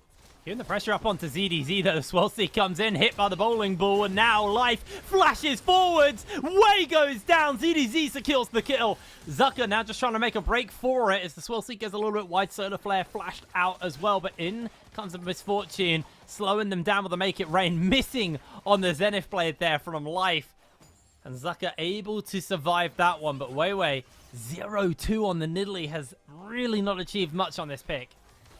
Yeah, the Nidalee needs to get stuff done early. How many times do you want us to say it? He sat there. The gold deficit to Milky Way, who has that Blackfire Torch first item. The bonus of going for the Blackfire over the Leandries is that you have more Swirl Seeds, you have more cooldown reduction than the Leandries build. The Leandries is better in terms of your damage, but you do get a little bit more uptime on your ultimate and make plays faster. If Milky Way can keep up that pace, maybe they can accelerate the game away from the Nidalee, which is not what you expect at all. So Milky Way looking to take this game by his own 2 hands alongside Life on that Leona, who's also been key in a lot of these big plays so far. LNG, they would need things to slow down around now. They'd love to slow things down and get Scout cashing in that call. Gala cashing in that call, so you can get Scout in this Tristana. Gala on the Kai'Sa, which he made his name on, into a point where they can fight back in these big team fights against FPX. We've seen them have some moments, even in just that last fight before them, around that topside river. Gala and Scout had the potential to turn around some kills, but they don't quite have the gold just yet, and they want to make sure that by the time the next big fight happens, FPX haven't accelerated further away. That tower going down to K. He's got 6 grubs in his pocket. He's been able to pick this one up nice and easily, as we're going to see just the race for first tower here between the 2 teams. But, I mean, it's 2 versus 1, but it's the grubs in K's pocket, so he is melting through that objective, and I don't think LNG are going to be able to win this fight. They've not even got through that next plate yet. Plates will now fall off any second, and actually it looks like K will get his tower before the plates fall off. I'm not sure FPX can, LNG can get theirs before the plates fall off. It's They going to be should close. be able 10 to. seconds, yeah, they've done it. They have the bomb. They have the bomb. The thing is, when you take that play, Life looking for a big play now. Scout's still on the top side, but they find themselves the TF ult. Yeah, the Destiny was used, but a great stun there from Hung. Weiwei flashes away from the solar flare, but that is going to be Hung sacrificing his life. Weiwei losing so much damage. The bullet time is melting him. The gold card is huge. And Dogdam secures another kill for his team. FPX, it's the day of the underdogs. And it's every single TF fault which is starting off these fights. LNG need to be so careful about where ZDZ is entering these plays. He's the one who's pressing the go button and the whole team is following suit. The damage not necessarily coming through from the TF, but it's definitely helped by the fact that the TFL is making sure that the team has full information where LNG is. Hung, another good counterplay to make sure that ZDZ is CC'd as soon as he lands. But the fact that LNG cannot turn and burn and immediately win that fight means that they can survive round to the second gold card, to the second round of cooldowns. And FPX are accelerating this game further than what LNG would realistically want. Zucker's now going to flank TP to try and even up the odds. Care gets the Valkyrie out though, and he should maybe be safe now with the flash. Yeah, I don't think they're going to be able to get onto him. They do jump over the wall. The swirl seek goes a little bit wide here, but they get the kidnap. Care miles away from his team. The all-out was beautiful there from Zucker. Now they're pushing up once again into the middle of everyone. We do see the snooze come in. Weiwei going to get caught staying for Zucker, and Zucker's burning low. FPX just commanding these fights. That one felt like an overstay from LNG. Massive overstay from Zucker, where you're trying to make this quick play onto Care. It lasts a little bit long, so you don't find the perfect angle. That second play, though, when you don't have... If you have the W, maybe you can make a play. ZDZ, got to be careful here. Scout's got Buster Shot. Yeah, the gold card comes in, followed by the Ghost. Can he go the right way? Yes, he can. He knows exactly where ZDZ is, but the Ghost should buy him enough space, and ZDZ is able to escape. That is a pretty big one burnt. I mean, the flash by Scout was burnt as well, I guess, so all in that all, was close. So pretty equal trade. What Scout tried to do there was use his... so he knows he's going to get hit by the second gold card, but if he's using his jump animation during that, if he lands the slow and he guesses where TF is going to stab, then he gets the slow, and most of that gold card CC has been used by the jump animation. He probably gets the kill at that point. So ZDZ choosing the right place to stab, knowing he has that Ghost to walk out to safety, saves his life. LNG, they're snatching and grabbing at a couple of plays now. This is not what we've seen from them so much. FPX giving a hell of a run in this early game so far. They are at 2,000 gold ahead. It's a decent gold lead for this point in the game. Need to make sure that they continue on this point, though. They've already put Weiwei to 0 and 3. ZDZ's ult is coming up soon. And we have seen, every time that is off cooldown, a big play is being made between him and Milky Way and Life. ZDZ... He's the person who's pressing that ultimate to start off proceedings, but the fact that everyone else is there to follow up is the more important point for FPX. Every time LNG are pushing up, it feels like they have been overextending into that TF ultimate, and it means that though LNG are looking to play around these side lane turrets, as we've said, is so key to their part of their playstyle, when they are doing so, before they get themselves into position, FPX is pulling the trigger and punishing them. Now the TF ult back up. Next time LNG push up, wait to see those cards appear on top of each of those heads of LNG, because that has been the game plan so far. Right. What have we got spawning up? Dragon in a minute. FPX going to be looking to probably put their attention towards that one. Have got that Herald as well, which they can use to buy themselves a bit of pressure in this mid-wave, which they are struggling to take down, even with all of the fights that have been going in their favor. Now, it's a teleport breaking in onto ZDZ. No, the solar flare stops the play from happening. ZDZ does get clipped by the all-out. Destiny used. ZDZ out. He rejoins with his team. That was just terrible. That's the whole word. It's a mistake from Scout, who ends up recalling it, well, teleporting in full vision, so Life knows exactly where to cancel it to get the center of the ultimate. Then also Zucker doesn't have any cancels for ZDZ on his teleport, so now LNG, their big power play, using that teleport, using the flash and ult from Zucker, don't work out for anything. ZDZ, yes, his ult is down, and FPX don't have that available now. Maybe that will be an extended win from LNG, because they don't have to worry about that Destiny Gate, and they didn't lose any kills, but they should have gotten so much more. And given that they are 4-0, just having beaten top esports and BLG, we do expect more from this team. The fact that they are misplaying in big moments like that is not what we've come to expect from them over this last week or two. Yeah, that was a real fumble there by LNG. think they thought they had FPX sleeping, but they did not. FPX able to answer out now. Life taking a whole heap of damage. In jumps Gala into the middle of this fight. Actually, they got a whole heap of damage. The bullet time is interrupted by Hung. He does go down, though, to ZDZ. Now, Care jumps into the fight. Can't quite finish up Gala, but Weiwei will be in his mark. That's another kill picked up for the side of FPX. Scout gets the buster shot back. Double kill onto ZDZ. Dragon in their pocket. FPX feeling very, very good about that one. LNG choose this fight again, though. Gala goes forwards, almost gets the assassination, but can't quite manage it. And FPX are just taking this all in their stride. They have the power, they have the confidence to continue these plays and make sure they're calling LNG's bluff. FPX, this is a team which clutched out 2 series recently, which they realistically should have lost 2-0. They ended up winning both of them through some hero plays of various members, but this one has just been them rolling over most of this first game. Gala goes in very quickly onto Life, but Life is tanky enough with the Eclipse and his Aftershock to get out alive. The teleport from Zucker doesn't really come in a point where you can determine this fight, and Weiwei on this Nidalee has provided very little to this game so far and goes down again for an easy kill. LNG falling apart in this early game through mostly plays of their own making. Yeah, it really has just been the punish coming in from the side of FPX. Constantly able to find those openings and opportunities, and now the Baron spawning up. 3 dragons in the pocket of FPX is that Ocean Soul. So they have lots of sustain. Hung is going to be able to avoid Life's Zenith Blade there, although they do spot out that Scout's over the wall. I don't think they're going to pull a trigger and try and kill him. I think they're quite happy to use these 6 grubs they picked up earlier to liquefy the towers. Double ADCs with grubs. Towers are not going to live very long. Yeah, and typically it's LNG who ends up doing this stuff. The fact that Scout has not managed to get much value out of sidelines, the fact that he has now popped his cull and is still down probably closer to 2,000 than 1.5k now in the individual lane. Yep, 1.8k currently there for Care. That is disaster for LNG. Scout, this Tristana has been something he's used very powerfully in the past. ZDZ pops the Ghost. No one's coming to help him right now. Yeah, he's got the Destiny as well, so he knows exactly what's going on.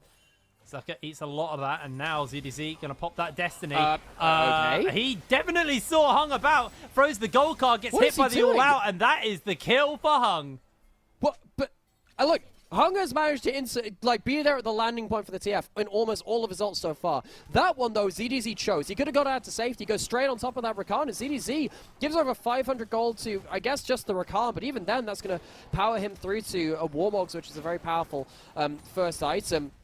It'll get him closer to that one, and suddenly LNG do get themselves into these silence. They have objective bounties too, so that's some gold over to them. So ZDZ, despite the fact that his Destiny Gates in the first part of this game were instrumental in the way that FPX were playing this through, 2 in a row now, not necessarily working out the way that he wanted. He finds himself this extended trade where he knows that there's no teleport on Tristana. That was realistically coming out to help him that can kill him that easily.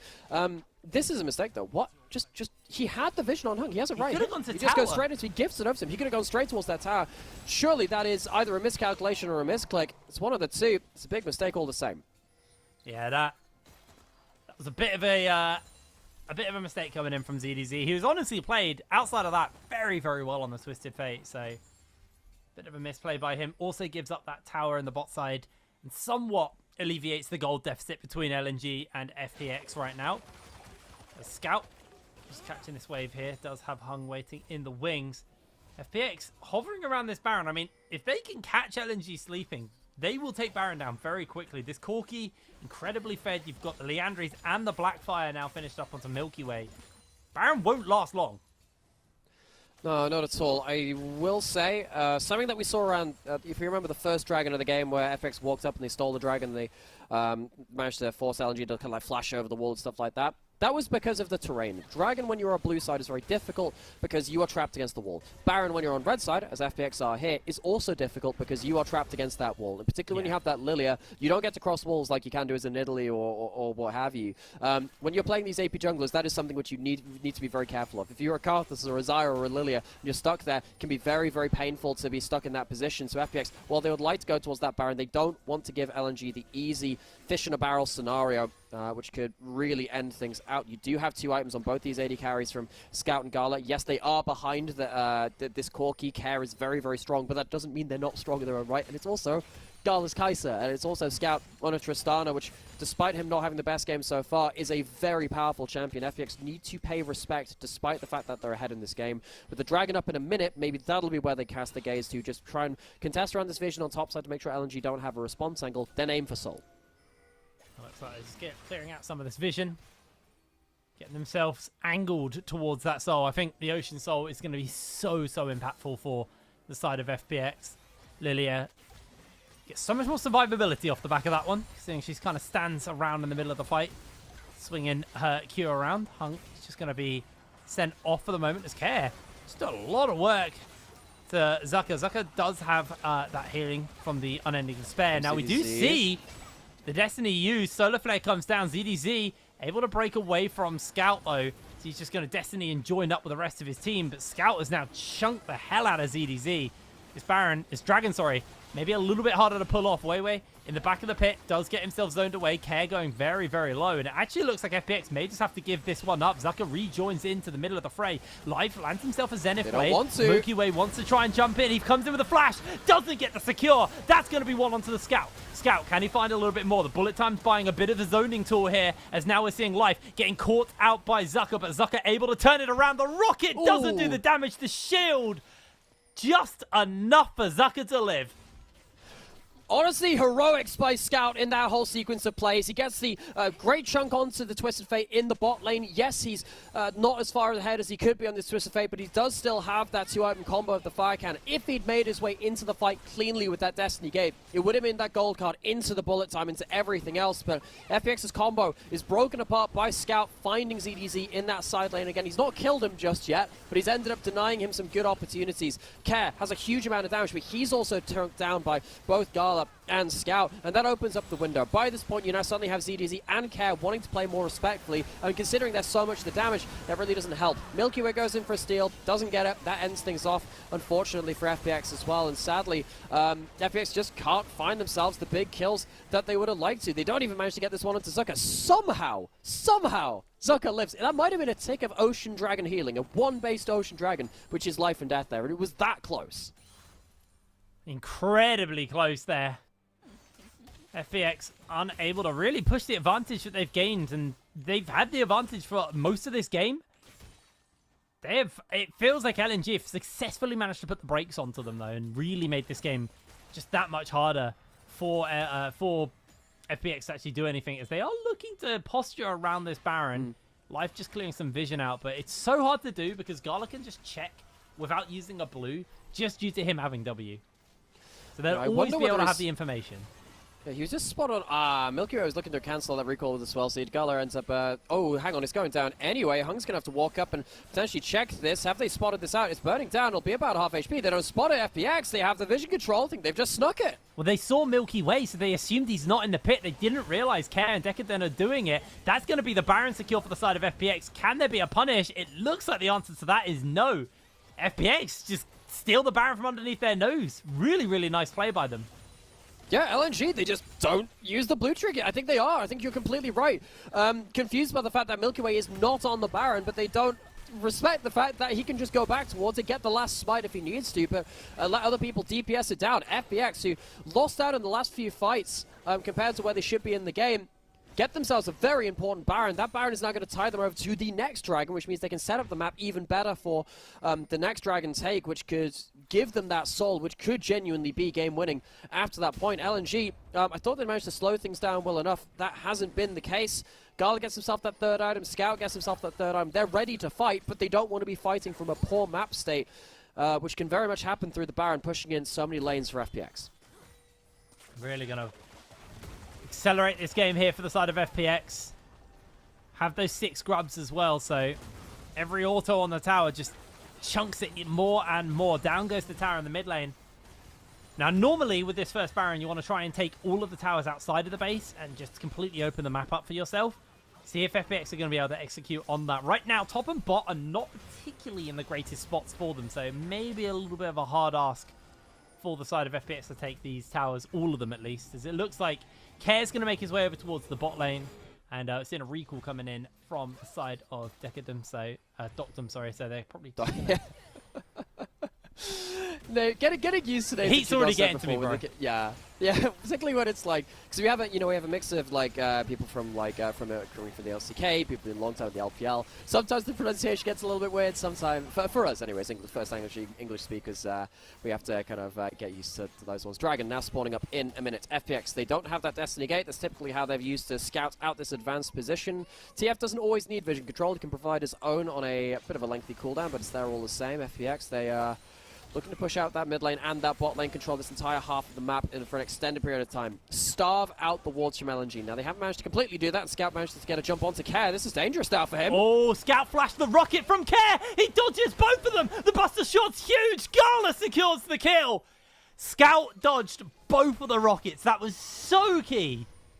And he then delivered Care with a bow wrapped on top of it into the hands of his teammates. He can recall, he can get himself a teleport back into the fray. FPX playing now without their largest gold lead is not going to be able to find that. And Hung just dragged Life over the wall, which means now he's in danger too. He just read him like a book. A beautiful flash comes out there from Life, but now that is him flashless. They may just have to give this Dragon up. There's no way Care's going to come up in time.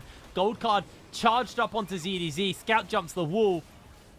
It looks like they're trying to come for it. The Destiny has been popped. They have all the information they need. Just keeping this Rakan out of the fight with the gold card, but everybody else is just going to launch in. Zucker jumps onto Life. ZDZ with the Ghost is just avoiding and evading as much damage as possible. Gold card use. Scout's going to eat that one as they do secure the kill onto Life. Massive bullet time, but everyone is asleep through it, so they're not going to be able to do... Sorry, Zonya's through it, so not going to be able to do anything. Good rocket coming in, though, from Chaos. Decadan is Docton caught out, taken down. Gala secures the kill onto him. Massive swirl seed, but no damage to follow up. Oh, LNG turning this game back around. And it all comes off of Scout, again finding an angle in a side lane just before the play comes up. Before this, it was him getting onto ZDZ and making sure he's on a 3rd HP before the fight starts. This side was him just assassinating the Corki, the person who had so much of this gold giving over to them on the side of FPX. Scout finds him. You know, Care's trying to stop recalls. He's trying to stop recalls, and I understand that, but he goes too far. He ends up getting massively outplayed, very close to killing Scout. One of those extra rocket lands, if he lands a big one through that, would have 100% killed him. He goes down. It is within the timing window where Scout gets the kill, can recall, and then go teleport back into the play. Life makes a bit of a mistake. You can see that they're trying to get a play before the teleports come in from LNG back onto it. FPX, you know, if this Dragon had spawned 10 seconds earlier, they might have been able to find themselves a play before those teleports came back in. Not to be the case, and now LNG, despite the fact that most this summer has not been great in terms of their team fighting, they are now team fighting very well. They're setting up for their team fights very well, and this has been the evolution of LNG. They are not just the side lane macro team who can have some strong plays out of you know, the various team members when they go towards the macro. They can also team fight now as well. But getting back onto the Rift, we have 4 items now onto Gala, who's gone for a Banshees, which makes it harder for ZDZ to get himself, particularly that ultimate to give vision of Gala, which means he can maybe sit in Fog of War. Most of the time blowing that Banshees with that Destiny Gate is very valuable, but still the magic resist too can be very, very helpful for Gala. LNG getting into points of power. Even though they're still behind the game, they are looking stronger and stronger as the game goes on. They're getting more into their comfort zone. Yeah, this is what LNG want to do. They want to slow the game down. They want to kind of get into that late game where they can out-team fight. And so far, that's what they've been able to do versus FPX. FPX had such a lead at the beginning of this game, and now it's 2. Zucker jumps in, immediately finds the kill. Dogdam goes down. The solar flare hits everyone. Massive Q coming in from the side of Milky, but it's not going to do too much. They do answer out, though. 1-for-1 ADC for top lane. I'm not sure if FPX can really do much more off the back of this, as seeing LNG. Are they going to be able to stop this? Well, this is the thing. Baron is up in 10 seconds. FPX, they have a similar death timer on Dogdam to Zucker, and of course Misfortune can walk across the map very well, but Zucker will have his teleport up when he comes back into the play. He'll be ready to fight again. ZDZ popping that ultimate, trying to get themselves better position again. There is no front line for LNG. Hung is the best they've got. He's got HP, but he's not the tankiest. Baron's still going down. Teleport coming in. ZDZ made his way in with that Destiny. Milky Way gets Buster shot out. Can they find the fight they need? Milky going incredibly low. Scout is just out putting so much damage inside the pit. Caught by the gold card. They're going to get the kill onto him. Hung jumps over the wall with a sliver of health. In comes Dogdam. Bullet time onto Gala. Will get so much damage down onto him, but Gala ults into his face. Dogdam secures himself the kill. Hung on the run. The solar flare is big, but it's not enough to slow Hung down. And somehow LNG make their way out of the pit with 3. Well, they make it out with a couple. Zucker didn't get himself that Baron buff, so it's only the 2 buffs. And also Zucker, when he teleported back, was not there to be a front line for the team. He teleported to mid lane, which meant he couldn't protect his carries. FPX, they are now as 5 with a couple of lengthy death timers, so they get themselves an inhibitor, and they get themselves, what, 2 kills in the extended play. FPX, I think they get more than they bargained for in that case. I don't think this Baron is going to be that impactful from LNG. Go back to a replay of how this all started. It's going to be a bit of a Baron flip. You use that Buster shot to get rid of Milky Way from smite range. That's well played to make sure there is no contest on that one. But the problem is, Scout then uses his jump. He has the Flicker Blaze. He's trying to get enough autos down to get himself the cooldown back on his jump, but he can't quite manage it before that comes through. He gets his jump back now. The damage is already done. And look at this teleport into the mid lane. This is the big mistake. If you teleport to the ward, Zucker can tell he can frontline for this team. But because he doesn't get there in time, it means that Gala and Hung are left alone. I think Zucker's teleport ends up throwing the rest of his team a little bit under the bus. He could have been there to frontline. Yeah, he definitely mispositioned off the back of that one, but with that now aside, we're now moving towards that dragon, and Hung, no ultimate. Destiny used. ZDZ keeping the pressure up, can't find the kill. But that Destiny did reveal way. But Dragon spawned. Dragon spawns. This could just be the soul for FPX. Hung, no heal, no ultimate as well, so his engage threat is much further down than it could be. Can he make the steal happen? Big bullet time, massive rocket to follow. Ocean Soul finally in the pocket of FPX. What are they going to do with it, though? I mean, again, looking at the side lanes, you can see that Scout has gone to the bot side to sort that wave out. The wave is miles away from top. FPX, I don't think ARAM is the answer here. The enemy team have Baron. You might have super minions, but the enemy team has Baron. Yeah, but they do have themselves the extended range. They have themselves the swirl seeds. They have themselves... Dogdam, that's a bit of danger there, though. FPX, they have reached their late-game comfort zone. They have clutched out late games very recently. They're probably been the team with the most late-game practice from this summer split so far. And despite the fact that LNG are currently 4-0 on a apparent top team in the LPL, but FPX are giving a hell of a game here. FPX, they have themselves that Baron buff to keep walking, or like they have themselves that death ball really to walk in against that Baron buff and make this a negative Baron power play. Yeah, they're able to force them back, get themselves 1,000 gold up off the back of that Baron power play. Well, 1,000 gold to FPX, not to LNG. Minus 1,000 is what most people would say. FPX's Baron power play, yeah. Yeah, I mean, it kind of was. It just, they didn't need the buff. They just needed the Baron to do the work for them. Really nice stuff here by FPX. Soul in their pocket as well. That means we're going to have Elder in the next 5 minutes, Baron in the next 2.5. They did get that tier 2 on the bot side. Actually, no, I think that was already down. I think it's this tier 2 on the top side is the one they haven't touched yet. They do probably want to try and get some control over there, because I do think the side lane management from FPX has been somewhat lacking. They've been more milky, fat-fingered. Milky. Oh, that is sad.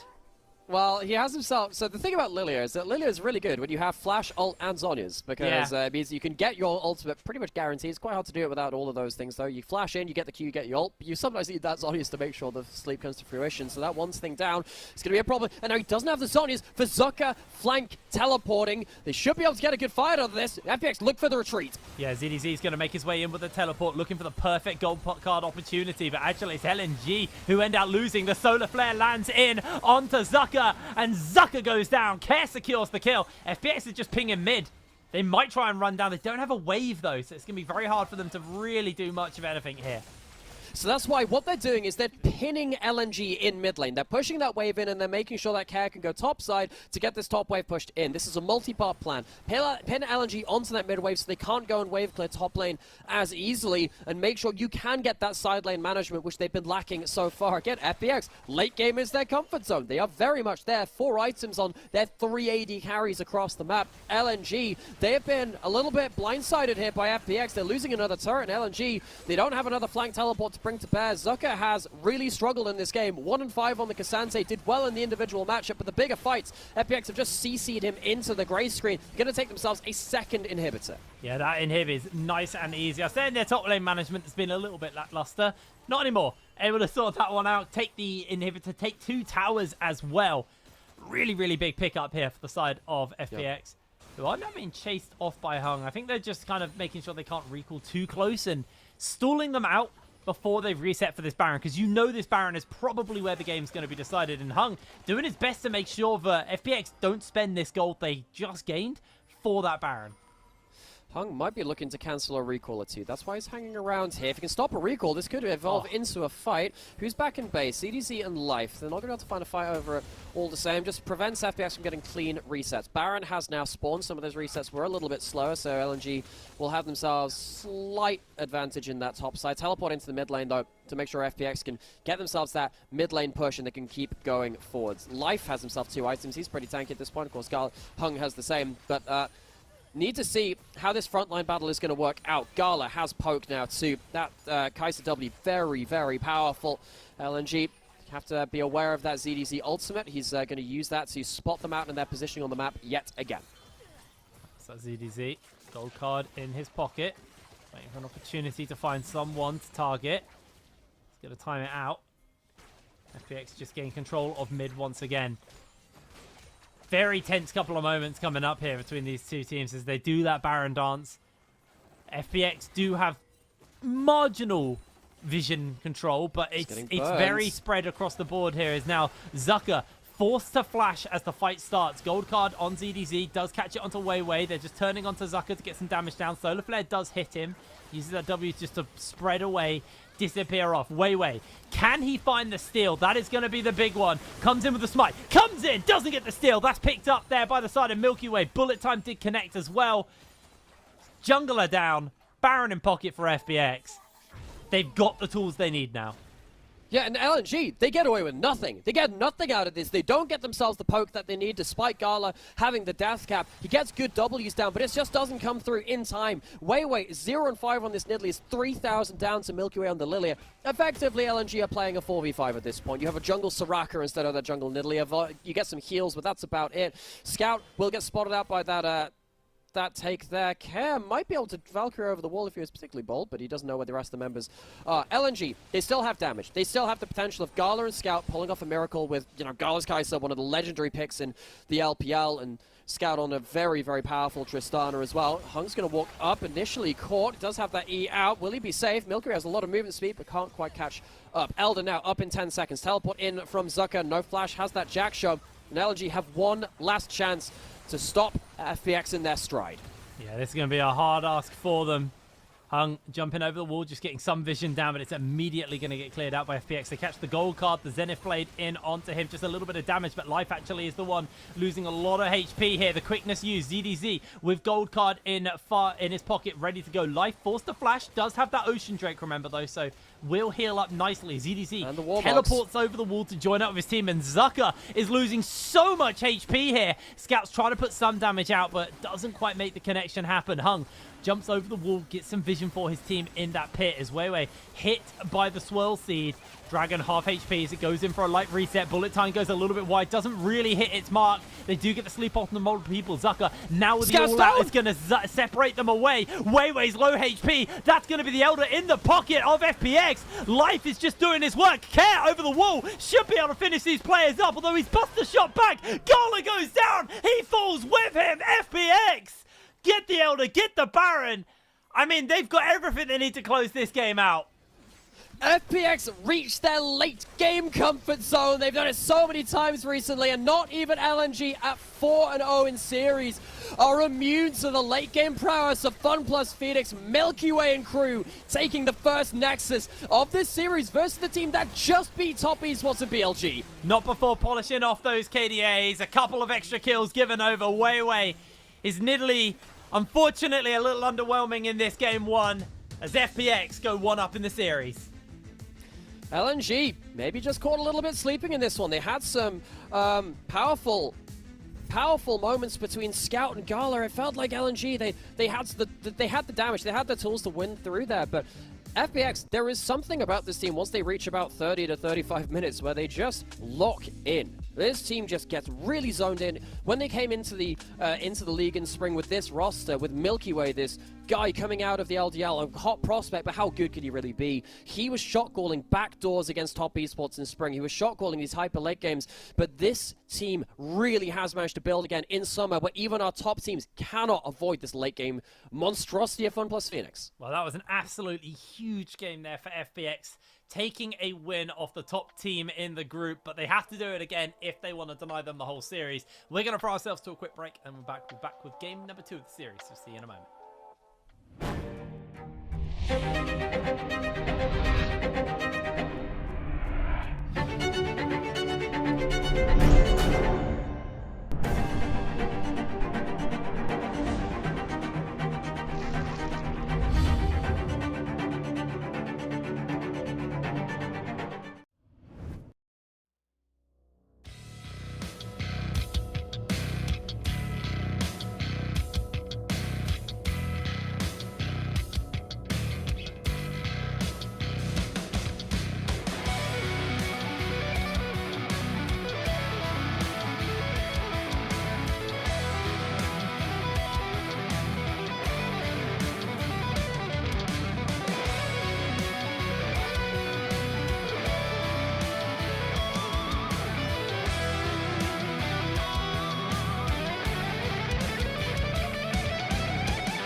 Hello and welcome back to the LPL. We're getting ready to go into our second game of our second series.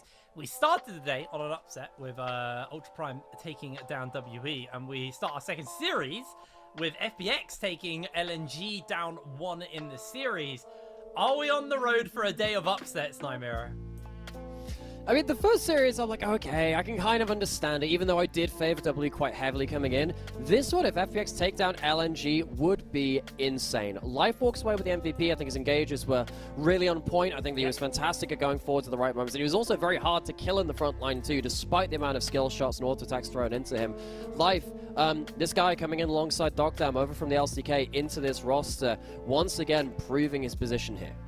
Yeah, honestly, he played a really, really solid game. On the other side, I actually think Hung could have also been a candidate for MVP in that game. Like, he was doing a lot on the Rakan. He was trying his heart out. You can see here the stats from everything that was going on. Now, honestly, all in all, I don't dislike what LNG locked in. Just take the Nidalee away and put something like a Brand, a Zyra, a Karthus, like any other AP jungler, I would have been happy with. I just don't like what the Nidalee was doing, especially with a team who like to slow the pace down and don't really look to snowball through the early game as effectively. So, yeah, I think going forwards, I'd like to see, you know, they could honestly just mimic that draft exactly as like for LNG. Just don't have the Nidalee, and I'll be sold going into this second game. Yep. I think they gave themselves a little bit of a disadvantage, but I do want to move over to FPX, who played that early game very, very well, got a lot of kills, really started to snowball it, but LNG were successful at slowing them down and pumping those breaks and making that game go later and later. So what do we think we need to see from FPX going into this second game? Because it didn't feel like that game should have been that long and that kind of close at points.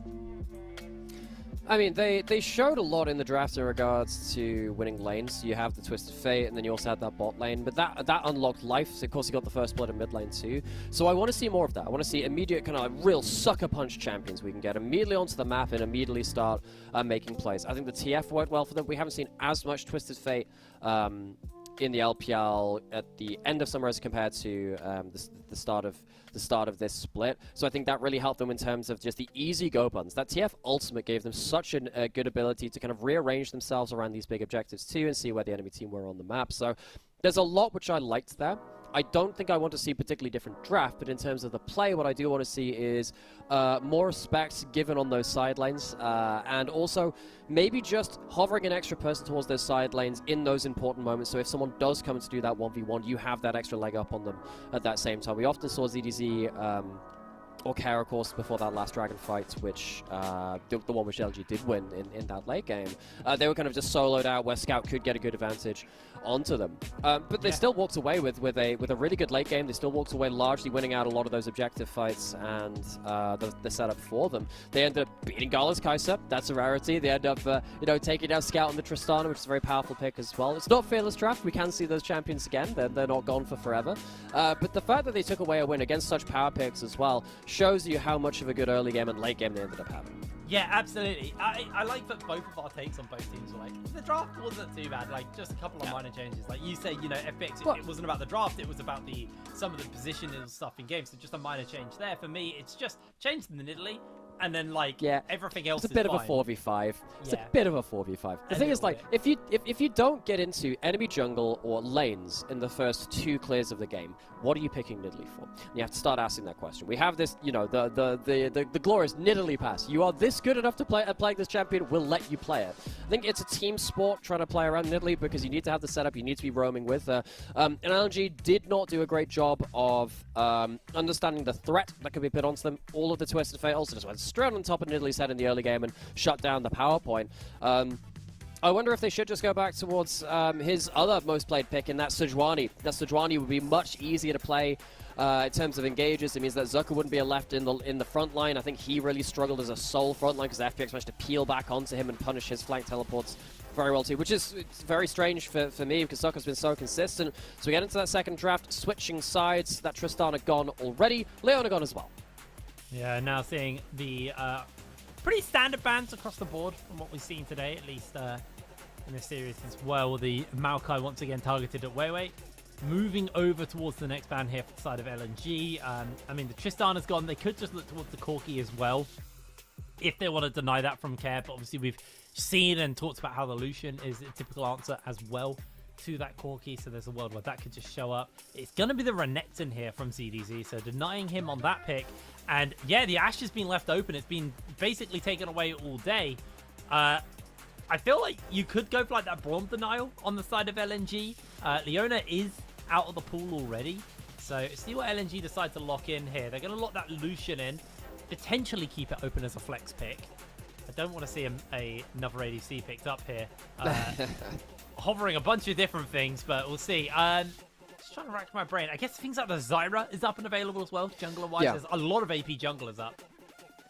Yeah, I mean, LNG don't have to look AD carry now, but if they want to keep their cards a little close to their chest, they can do. So the reason that LNG are picking up that Lucian is because the Tristana's already gone, and the Lucian does well into the Corki, so it's a matchup which Scout could win there. You can lock in something like the Zeri for care instead, which seems to do pretty okay into that Lucian. So if you're picking for individual matchup, you can pick the Zeri. If you're picking for overall value, you can pick that Corki. This Braum, we did say, very, very powerful with the Ashe. The power of Ashe and Braum is that Braum doesn't bring engage, so Ashe brings it for him. Now, what that does mean is that Braum can play defensive while Ashe starts firing the first shots through at the same time. What that also means is that if you hit someone, the Braum passive comes up very, very quickly after that point. Incredibly strong duo. It's what we've seen top esports prioritize, the rest of the league prioritize too, to kill that first combo very, very effectively. We did wonder whether Care was going to go towards the Corki or the Zeri. Of course, the Yone also one of the better early matchups too that was on the table. It goes towards that Corki. The question was, do you pick for lane, the Zeri can be better into that Lucian, or do you pick for the game, which the Corki tends to be better in terms of individual carry? He had a pretty good game on that in the game one, even if he wasn't game determining in his fights. He still got a lot of gold, did a hell of a lot of damage, so he's happy to pick that up again. Yeah, I think that's going to be the comfortable one here. Now moving over to LNG. Finally get himself a jungler, or hovering a jungler who will be able to actually achieve a little bit more for the team, locking in that Zyra. I was surprised that the Zyra made it this far into the draft. Now, expecting things are probably Brand Lilia just to get banned away here from the side of LNG and just pinch Milky Way off those AP junglers. He did play the Lilia last game, so yeah, I mean, you know it's in his wheelhouse. So I feel like Brand Lilia are probably the safest bets on the ban pool here. Yeah, because the FPX, they don't have overly large engage. They have themselves, you know, the Ashe arrow, the Braum can be follow-up engage, but it's not primary engage. You want another source of engage from somewhere. They could also be looking for AD jungle. They could, well, no, the Kindred, you know, okay. So out that thought could also be Milky Way's Kindred, one of his iconic picks, and then ZDZ goes towards the Cannon. That could also be another pick. True. If LNG block in. So if LNG, here's the prediction here. If LNG go towards Cassante on 4 and they don't give counter pick, they shouldn't do that. They shouldn't do that. But if they lock him, or if FPX double ban top lane and Zuka goes towards something tanky like the Cassante, or they predict that they're going to do that on 5, they could lock in Cannon, Kindred on 4-5 for FPX, because that would also work their way through the problems, especially if they think, hey, we're not going to get a primary AP carry jungle. Let's go the AP in top side. Let's get a better carry in towards jungle. With the brand still available, they can do either, though. It's basically just whatever they're feeling at that point, divvying up the roles between ZDZ and Milky Way. ZDZ will have to blind pick that top lane anyway, so it might be on him to say what matchup he wants.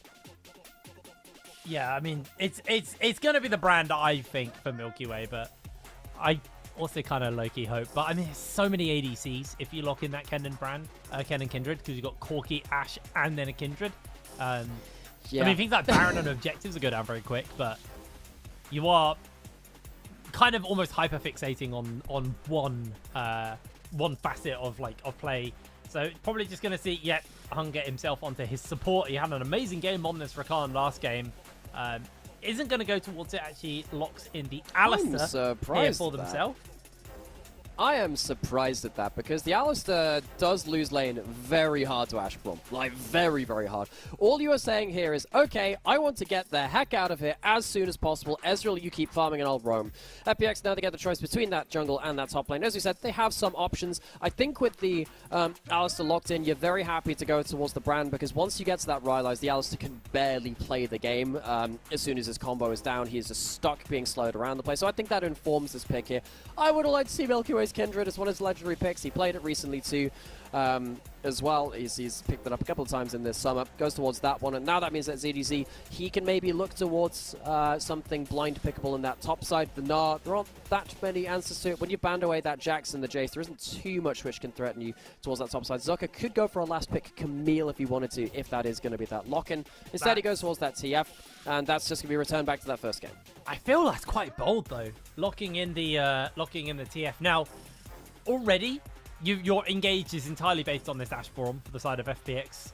You do obviously have like a long-range gold card once that rapid fire cannon comes in, but I feel like the Gnar, it would have been safer, would have had some follow-up with that engage, and LNG, they seem to somewhat agree on that front. They're looking to lock in the Gnar for themselves in the top lane, and honestly, I think I prefer LNG's draft here. There's some tools on FPX, but I really like. I mean, we've seen what Brand can do. Corki Ash should be able to tidy up any fight that he kind of enables, but I just worry they're very squishy on FPX, and eventually a single true shot barrage, if they're caught in a chokehold, will just force them away from a fight. They're going to get poked out too low. So if FPX play a similar early game to the one they did in Game 1, with the really good first couple of ultimates of the game from ZDZ, and if Docdam is as accurate as the last time we saw his Ashe as well, he's had some fantastic games on this recently, then I like what FPX brings to the table. If they don't manage to do that, and then Gnar gets to chokehold in a side lane, and you manage to get Zyra onto multiple items, then it gets a bit more problematic.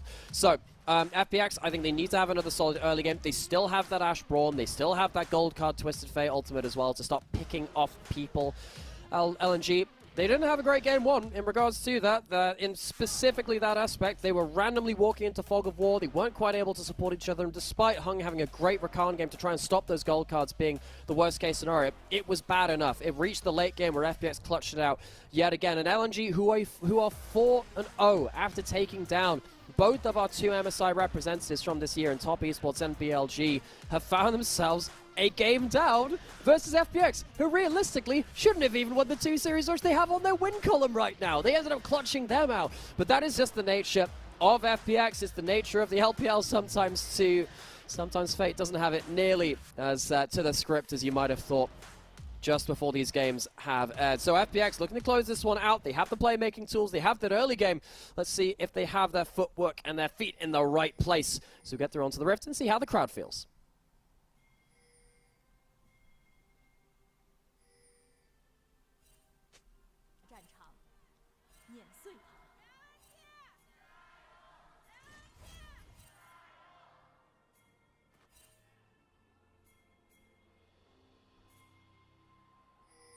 Relatively quiet, that one, if I'm going to be honest with you. Did you like the Animus Squad skybox? I love the that Animus was Squad so screen. rad. That's so cool. But we haven't even, you know, there's a Braum, there's a chance of level 1. Look, the both of us, and I know this because I've been playing with you, and Joe as well, much been playing. I can't remember if I've talked to the other casters about it, but we have been playing so much Animus Squad. We're playing so much of Swarm right now. Yesterday, I ended up beating all of the individual bosses on Extreme, which is one of the best achievements in my career so far. I'm very proud of that. As Braum looks for that level 1. Not going to be able to get that much, though. Good turnaround from LNG. FPX, they would have looked for that level 1 with that Braum, but they're being chunked down a little bit more than they wanted. I mean, it does slow Weiwei's start off just due to the fact that they popped a couple of plants. So, I mean, there's a small win off the back of that one, but Life obviously not going to be particularly happy with how much damage they ate right at the beginning, and same for Care as well. Care also getting pretty low down there. Yeah. But I mean, FPX they have this Braum lane, so you know the level 1's going to be pretty much in their comfort versus this Alistar. Not really too much LNG are going to be able to do about that one. Also, you've got Weiwei pathing away from bot lane too, so he's just said, look, bot lane, you are... deal with it. Fend for yourselves, be okay with that one. So it's going to be Gala trying to play weak side in this game's farm up as best as possible. If he can get to that gun, they're going more than that. Wow, they're going straight in. Yeah, they're going straight up the deck gun, but I just don't know if you can get Docdam that like that. Like, he's got the Braum, he's got the comfort. It's very hard to find a kill there. Yeah. They do get the barrier and the heal out, which is way better than I thought they would do. They get themselves a good level 2. Considering that I consider Alistar to be heavy countered by the Ash Braum, because if you go into a play and you don't get the kill, most of the time you get punished with the Braum stun, and then the approach velocity from Ash means you can never escape. He gets out of that with a lot better trade than I thought he would. They get themselves some good HP, get themselves the summoners. They only blow themselves Hung's double summoners, which I mean, I guess okay, because you have both summoners and Gala still, which means that this is at least a playable lane. See that Weiwei just finishes his clear a little bit slow going from bot to top. He finishes just beyond 3 minutes. Normally expect about 2:54 is the highest time I think I've seen in the LPL so far, but still getting himself onto the map, trying to now contest for that bot scuttle to allow Gala and Hung to have a bit more river vision for themselves. Yeah, doing his due diligence. He actually might just look for the gank angle here, to be honest. Looks like Damn is going to break away. They've already used the Braum shield.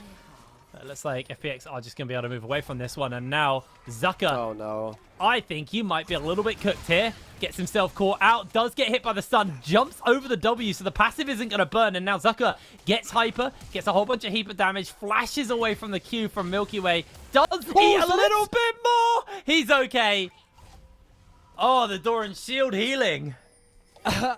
I mean, there's no Leandries or Faders Ashes just yet, so Zucker manages to get the outplay. The flash, the Q flash E stun lands, but the W doesn't after because Zucker is midway through his hop and then he uses his flash to escape the next threat.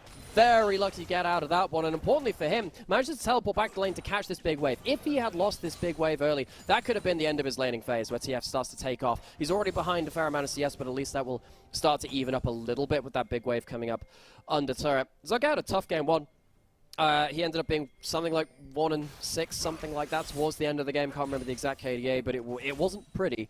I think a lot of that was the fact that he was sole frontline, hung on the Rakan, was being engaged. It's hard to be a frontline in the same way as a Braum, Alistair, or Leona can be, because you're not quite as tanky in the same way.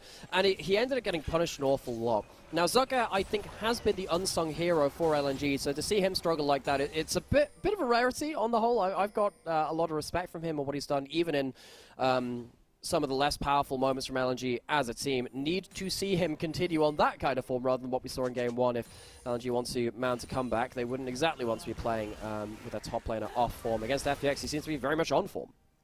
Oh, Damn finds himself caught up by the headbutt pulverize. A whole heap of damage, has to flash. Still has that barrier available to him, but half his HP.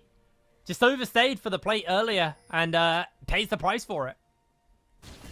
Hung is having a much better laning phase in early game than I thought he would do. The Alistair into the Ashe Braum, I've seen it lose games so many times to the point where I've seen Alistair last picks into Ashe Braum saying, okay, we'll just survive the laning phase, we'll get team fights, and they don't survive that laning phase. What they're doing more than surviving this, that level 2 combo has opened up so many options for Gala and Hung, and FPX, who would have liked to have a recursion of that early game they had in Game 1 is not going to as easily happen at all. That bot lane already going much worse for them than they would have liked. They are going to get towards level 6 at some point in the next they few didn't minutes. see Milky Way. Weiwei is alone. They're going to spot him out. Cares in the area as well. Get a little bit of poke off onto Weiwei. That brand passive going. Weiwei actually eating so much damage just passively from the brand in the pit. Does look like LNG though had the man advantage. So they're going to be able to start with these 3 grubs in their pocket. This time FPX not going to be the ones picking those up. As actually we do see the all-in here from Zucker. ZDZ gets himself gold carded, but it just eats so much damage on the way out. They do a bit of work here. Milky Way doesn't have 6, most crucially, as LNG. Oh, that was very close for them. Funniest thing about that play, Milky Way just leashes the grubs, gets the passive on all 3, and the reason why Brand ends up being such a fast clear of those grubs works out in favor, weirdly, for LNG. They walk out, not being able to get the kill into ZDZ. I wonder if Scout could have flashed over to finish that one off, but I think maybe because it's a very early game, you don't have ranks in your E just yet, wouldn't have been able to get towards a second dash out, so it would have been a trading a 1-for-1, so I do understand not going towards that in the same kind of degree. TF ult is going to be used to get back towards top lane, so the first ult of the game for ZDZ, much like in the last game, not going to be used offensively by the Twisted Fate himself. So LNG, much happier with this early game compared to that last one so far. Milky Way is back towards top side. He does have his ult. Zucker doesn't have a rage bar, so that might be another wave lost the turret to try and put ZDZ ahead of the game. Yeah, Weiwei did make his way over, but the Pillar of Flame makes its connection onto Zucker. So Zucker going to be sitting quite happy here with that fleet footwork, heals back up and just catches this wave. No real contest because of Weiwei's rotation over.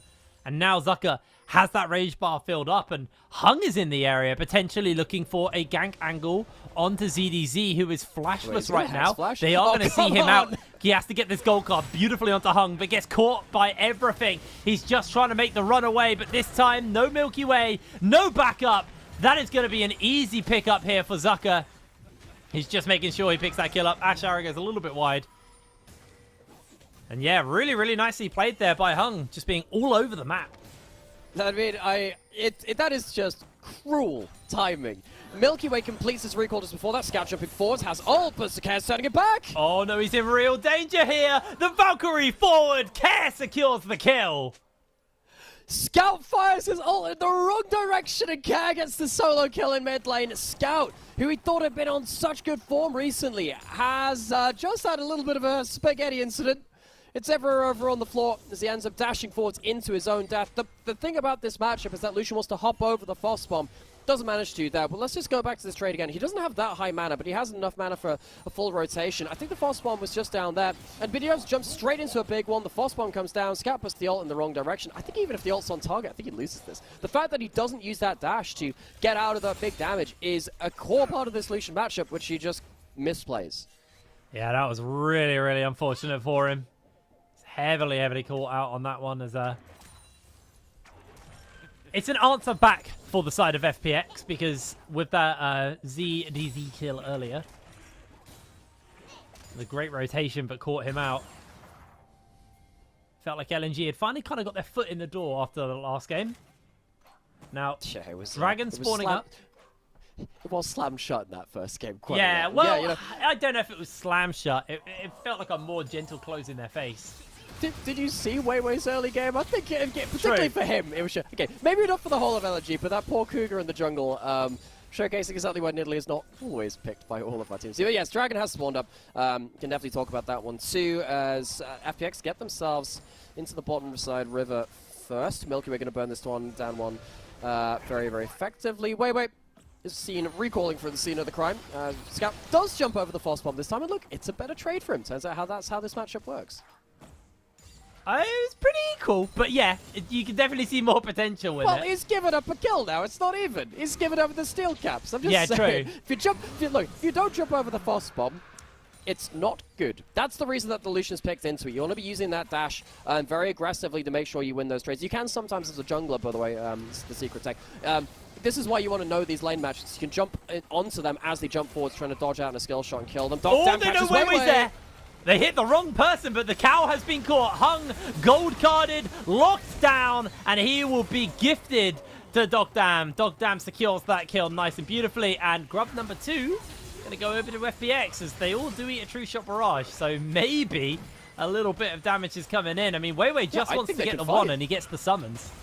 I think that maybe LNG could afford this. They got themselves a lot of good damage through Weiwei's Stranglethorns and Gala's ultimate there. They're choosing not to. So there's going to be the full grubs going over. Smite now available for Milky Way, so he's going to be completely fine taking that one and evening it up. I'm surprised that LNG didn't look to contest for that one a little more. I love the setup for this last play. If you're an Ashe team, it is a team sport, trying to get this pick to work in the upper end of its potential, because what you do is you win through the bot side, you put pink wards down the bot half of the map, and then you use that to have this blanket of Fog of War where the arrow gets to speed up on its travel path, get out of Fog of War, and you have very little time to respond to it. It's much easier to dodge Ashe arrows if you have a ward on its flight path before it reaches you. Dogdam stood in that Fog of War, gets that very easy kill. Weirdly onto the support he wasn't aiming for, but hey, you take those, get the flash out of Weiwei as well, and Hung, who has been on the roam, is still in a bit of danger now. Pyroclasm put out. Oh, Weiwei eats the passive as well. They're both just chunked out. Like, any attempt on this tower that they could have done with the 3-man is being completely denied by Milky Way. Brand. Yeah, they were trying to play on strong side of the map there. Milky Way, it's a good play. It's a good play. It just says, okay, I will chunk out both of you, so you can't make that big play. Zucker getting himself this hyperprox through. Mega's not too far off, but he's hit by a Foss bomb. I think it's more damage than he counted on. Care now turning their trade around Long, you know, Care, I started off this this series by saying that Care has struggled a lot in summer, and I still think that has been true if you look across the weight of his games. But recently, on particularly the Lucian is where he found his feet, but I think the Corki's been quite a powerful pick for him in these 2 games so far. He has been doing more and more work for FPX. Do I think he's an elite mid laner within the LPL? No, I don't think he's there right now, but I do think that he has become more and more serviceable for FPX, considering how some of his games, particularly when FPX dropped out of Spring Playoffs, a lot of people pointed fingers at Care and how poor his Azir play was, and in summer he had some very poor moments there too. The fact that he is being more and more of a factor in these games is better to even out the profile of FPX's performance. Yes, absolutely. Starting to step up a little bit more as the time goes on, as the clock does tick away. Now, this game, 13 minutes in, it has been relatively tame compared to our last game. As ZDZ finds himself in a light trade here versus Zucker, but Zucker now with the Merc treads doesn't get gold carded all that long. So it's going to make his life work, no reaction. Zucker, yeah, the Merc treads make it really easy, and then the fact that TF has a passive that prints money, and he's behind 300 gold, is not what FPX wanted, considering that they tried to gank Zucker like a million times. Didn't work out, did it? He's now ahead 400 gold. Zucker, who had a poor game 1, all things considered, ends up now taking another turret play. He can just Mega Gnar, jump out of turret if he wants to, use the full combo, jumps out. That's what you do as Mega Gnar. You have all the base stats, you just use the burst combo. The thing about Mega Gnar compared to Mini Gnar is that, hang on, we'll have to stop talking about that as Cam maybe getting engaged onto, and it's going to be just about safe there. Dogtown has ult, this could be a fight. Yeah, this could be very dangerous. Although Care eats a fair chunk of the culling, not enough for it to be really dangerous. Milky Way is just going to start up the Rift Herald, the side of FPX, and that Pyroclasm is back and available to them. Gala making his way over. This is going to be a potential fight here for this Herald, although I think they're a little bit too slow to the play. FPX able to pick that one up for free. Remember, Dotdam still has his ultimate up and available as ZDZ. There's a Gnar in that corner, and he is going to have to pop the Ghost just to break away. Ash Arrow thrown down, and nothing really gained. Yeah, Zucker getting so much in this individual matchup. ZDZ, even in that last game, got given a lot of gold, and he struggled in some of the 1v1 matchups. That's probably one of the big criticisms we had about FPX. ZDZ has been added late on onto this roster, for those of you who missed out on that one. He's going to pop that ult, so it does mean that FPX are going to see the movements across the rest of the map. This is ZDZ's 3rd team in a year. He played on Weibo, then RNG, and now he's over on FPX. So him slotting into this roster, he really has been the gun for hire in the LPL. Probably not what he wants out of this year. Prefers some stability. He's looking for stability in this series too. He's had some great moments, but he has had these moments too, which he's not really been able to stand up in the 1v1. Well, they actually did catch the Stranglethorns onto Care. Care is able to dash away though. W comes out from the side of Milky Way just to clear that one off, and tower does go down. Ultimately, FPX are starting to struggle a little bit more in this game. Gold still even between both teams. Dragon is up on the map, though, so I expect to see these teams start to move towards this area. FPX were able to get that first Dragon of the game. Cloud Dragon, on its own, not particularly the most valuable, but, you know, a little bit more movement speed always helps. I've actually always been an advocate for the Cloud Dragon, ever since it first came out. Yeah, just the basic one? Yeah, the original form, I've always loved it. The original Cloud Dragon was pretty poor. That no, was bad. I refuse to hear you. La la la. The wind is too strong. Yeah. I can't see the clouds. They're in front of me. Well, anyway, that will be the object to desire in the next minute or two. There's the Herald for FPX to summon up, which they're doing right now in the mid lane. So LNG going to try and wave clear through this one. They do still have the Ash Braum. If they get themselves an arrow and it doesn't land onto Gull, I mean, jumping like that is bold there, buddy. There is the Ash Braum combo. See if LNG get themselves a flank. Zucker coming in. Mega Gnar not quite just there yet. Does have flash. See what he can do. They know he's there. They can see everything on the wards. DDZ just getting some damage off. But actually eats more himself. The tower stands most crucially. But I'm just going to clear out some of this vision. Put the Hawk up. See where LNG are. It's FPX. Trying to move in, but it's very hard to move in on that. Come scout. Dragon right now, but yeah, teleport coming in. Everybody's joining in. ZDZ's 2 chunk. I think this is a fight that FPX don't want, and they definitely don't. Stranglethorns go down. Life fails as well as he's taken out. Do you see a gold card onto Zucker just to zone him off? The tower should crumble here in the mid lane, so at least FPX answer out with something. Yeah, no, that tower take is nice for FPX because they get something from it. It does take them the Herald, and it does cost them that Dragon. Of course, life goes down in the extended play as well. They still have themselves the Ash Arrow. Gala has Cleanse and has Flash. Wouldn't have to. Well, I was wondering if he wouldn't have to blow either one. He was a little bit afraid of who else was going to come out of Fog of War. Blows the Cleanse early just to play it safe. I think that is normally the right decision if you're not certain. Gala making sure that there's no advantage to be gained there. LNG. Already compared to the last game, much better spot. They've gotten onto the side lane turrets. They've gotten into these objective plays. They have themselves a much more solid early game heading into the mid lane. ZDC chunked out by Zucker and then by Gala. Gala gets a huge amount of damage down early, and then, of course, Life gets caught out by a wayward route and goes down for his troubles of turning up towards this objective fight. LNG, much better fight setup this time, and really want to praise Zucker. Zucker getting so many good trunks onto ZDC throughout the last few minutes, and it reminds you that while Mega Gnar might have the most flashy moments in regards to the burst plays, the consistent DPS of Mini Gnar, as effectively a mini AD carry, is very, very high. Zucker, when he is now ahead in this matchup too, is going to be a threat onto this Twisted Fate, especially if you use the DPS and the mobility of Hyper to get on top of that TF and then threaten off with the final burst of the Mega Gnar. That's how you get those really nasty plays, and that's why you're going to have to see a lot of respect paid by ZDZ, which is a problem, because FPX would like to go getting pressure through those side lanes with the lead. That's a good flash from Doctam. Is it enough? Yeah, well, I mean, Hung's losing a lot of HP here to the Ash. That's an easy kill. He's in danger, though. They come in and save the day. They use the Destiny to keep the pressure up onto Gala. Gala's caught by the gold card. That's going to be ZDZ getting his redemption arc. Destiny's forwards, decides not to go any further for the kill. And FPX just find 2 kills. Beautifully punished. Hey, Doctam just turns and burns, gets himself a huge play onto Hung, forces the flash out. Maybe Hung thought he'd just go, oh, it'll be just the flash out and we'll disengage. This is the problem about playing the Alistar into stuff like the Ashe or the Braum. If you go for the engage and you don't end the fight, you get chased down very easily by that consistent slow. Doctam, huge damage coming through. Fantastic play from him on the Ashe. He gets out that dodge on the Tree Shot Barrage, tries to clear out this wave, and you can see how aggressively Hung and Gala want to play it. This flash is really, really good, and that's when Hung realizes he's really messed up. He doesn't have the kill combo from the rest of his team. Gala tries to turn the damage around and at least make it a 1-for-1. Doesn't work. Care dies in the side lane, and that's a sad situation. You gotta take care when you're in the side lanes. That's good.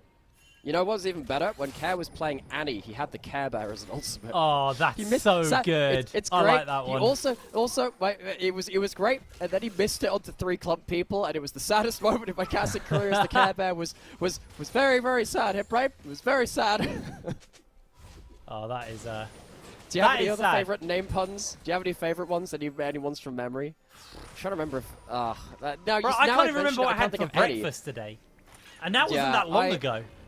I mean, it would be great if we could have Scout and Teemo at some point for the Scouts code. That'd be great. That would be good. Yeah.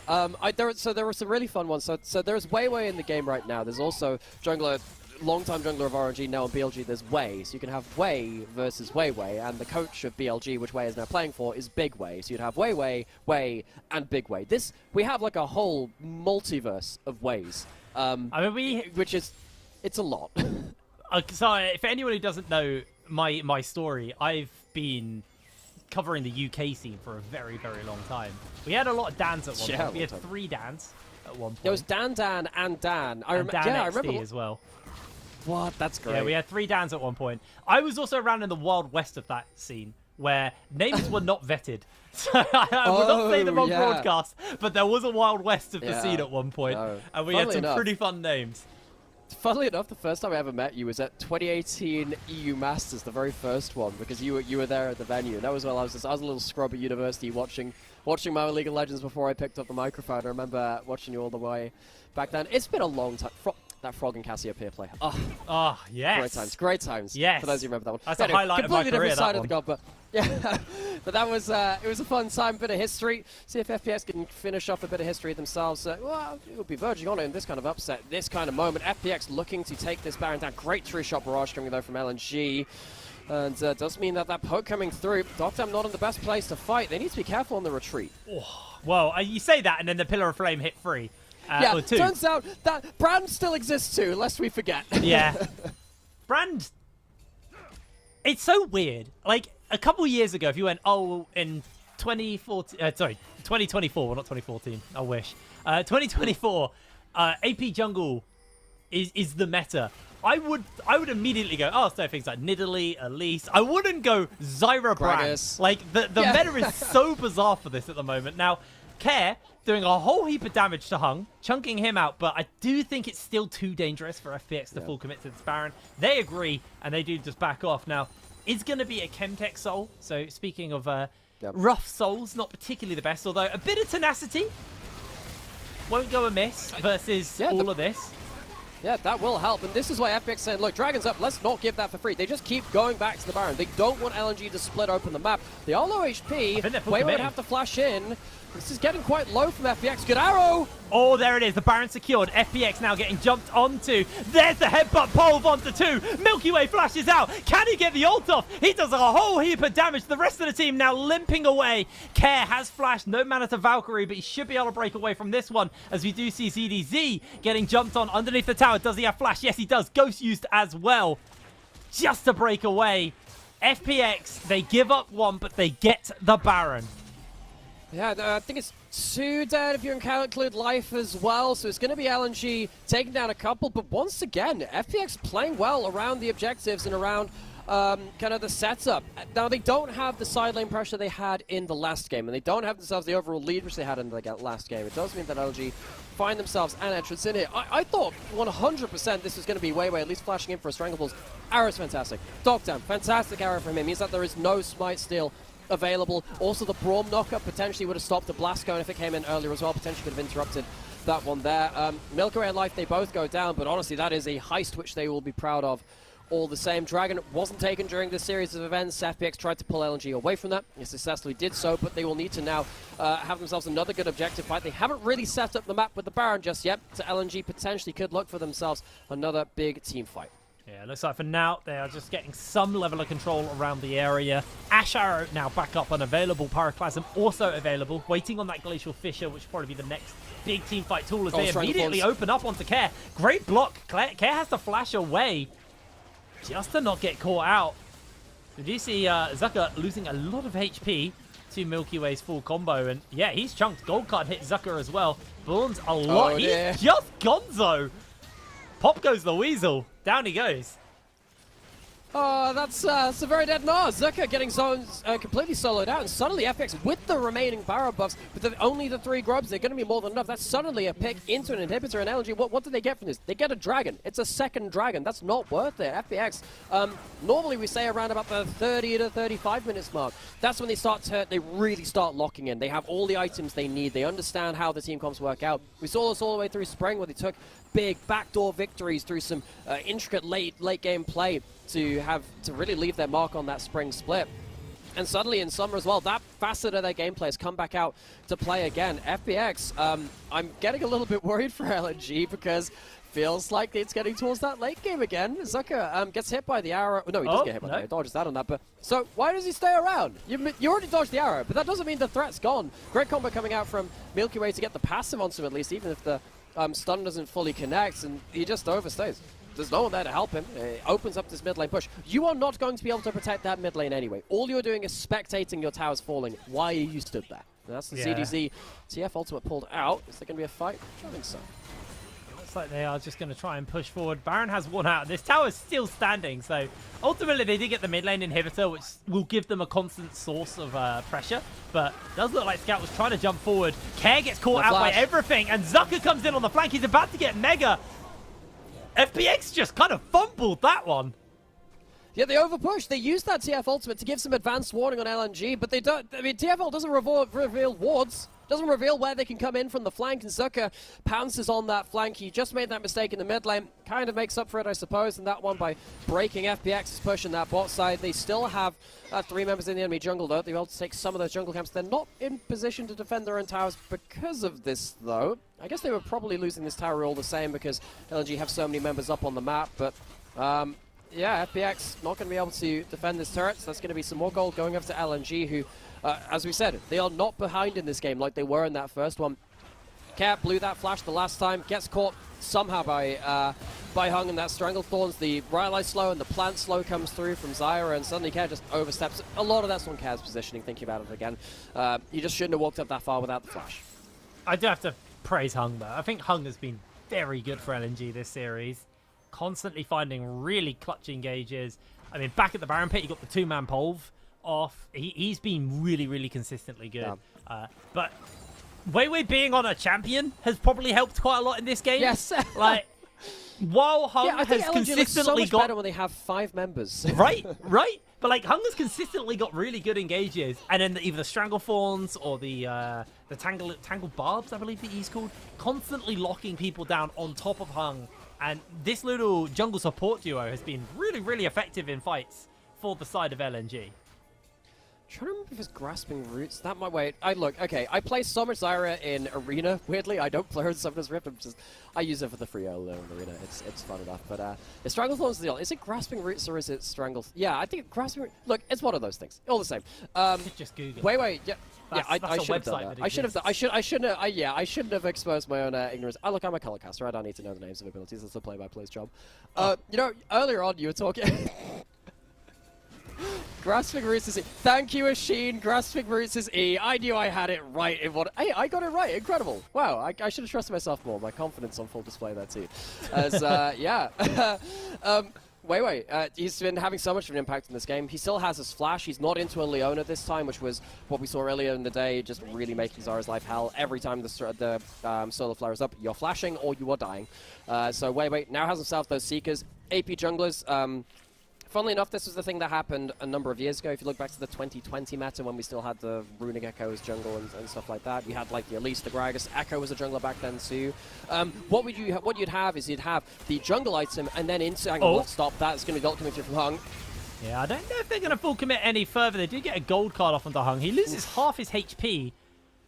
That is going to be it off the back of that one. Dragon spawns up in 30 seconds, so plenty of time to find an opening as Weiwei, he gets himself caught by the Pyroclasm. They throw everything down onto him. Milky Way's going to try and press forward. The True Shot Barrage hits onto Milky Way. Hung gets himself into the middle of everyone. Dogdam has to flash over the wall to break away from Zucker. In comes EDZ with the gold card to lock Zucker in place. Steric's burnt, Gnar evolved. FPX force LNG away.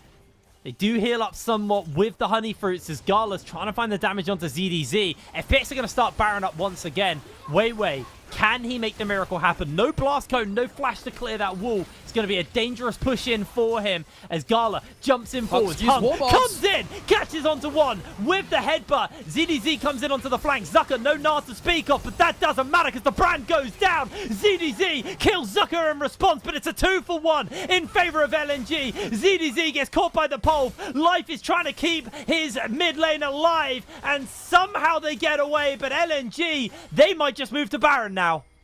I think they can do. They do have the Zyra. That is just your free Baron card. And LNG find themselves the late game fight, which they've been struggling to do so against FPX in this series. FPX, they overstayed. They are looking for a contest. They don't have their Ashe. They only have their Corki in terms of damage. This will just be some Safari League of Legends watching the local wildlife.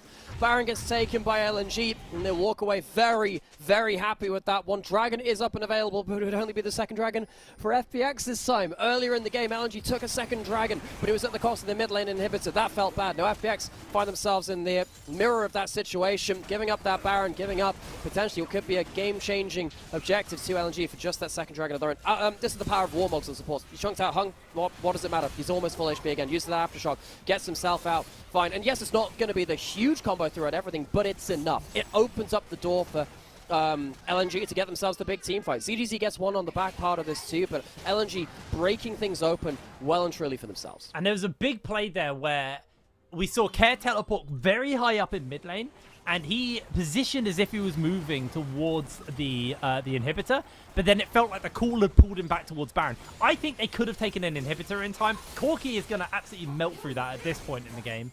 But it felt like FPX decided they thought there was a world they could try and stop the Baron, and then I think they got to Baron, saw the health bars, and realized that they were not low enough for a tidy up, and just had to kind of call it. And I think they could have taken inhib, which would have brought some pressure for them. Regardless, though, weren't able to quite find that. As Scout just going to do some work to this tower here. Should be able to cut this down very quickly on the Lucian. As Zucker Steric's burnt to get himself the chase in. Are they going to find that gold card? ZDZ is able to connect it. Zucker goes down. FPX take Baron off one, but Scout, he's just cracking open the base. No one's there to stop it because the rest of his team are getting run down, but the Pyroclasm is doing so much work. Hung finds himself caught out by Dekdam as he's just trying to put a little bit of damage into him. Dekdam can't finish anything else up. Scout's moved over. Mid lane inhib goes down. Brand falls. FPX starting to lose their grip on this game. Yeah, LNG have a jungler this time. They don't have a Nidalee that's done nothing in the game. Weiwei consistently getting damage onto important targets in all of the important moments. So many of these roots and these ults coming through to the huge damage. ZD's now overstayed. Potentially, he's not going to get spotted out just yet. He might be recalling. I see it on the ping. Okay, he's spotted now. That could be a bit of an issue. Yeah, he's been spotted. He doesn't know that he's been spotted either. They know he's in the alcove. He's going to die. And he's caught. There it is. The end of days delivered into the team. Gold card comes in, but that pink ward. There's never a pink ward there. Why would you expect a pink ward at 33 minutes to be in that push? But it was. LNG help, but they're thankful for that one. They can use that for the flank teleport on the Gnar. They could use that for whatever. They could use that for side lanes to punish someone like ZDZ, who is now, he's ahead in terms of gold, but what's he doing with that gold advantage? He gets himself that bot lane in a turret, and he gets himself the kill onto Zucker before that by comboing up in that bot lane. But LNG, you can see now how much more confident they are that they're not stupidly far behind, that they do have an extra powerful member within that jungle. This Zyra has been absolutely critical to the way that they played the game, and it's meant that FPX don't have just the easy run of these team fights. I will say, Milky Way, despite the fact that he's down 1,000 gold, is doing Brown things all the same. If he gets himself a good team fight, there is every chance that FPX could get a miracle turnaround. It is going to be quite hard to ask, though, because it feels like LNG, they're the ones which have been able to find the fights on their own footing, particularly once Hung gets himself that flashback. You gotta feel that FPX have got to play very, very defensively. It's been hard for them to even play through stuff like the Ashe Braum combo. Typically you expect those Ashe arrows to be accelerating the game.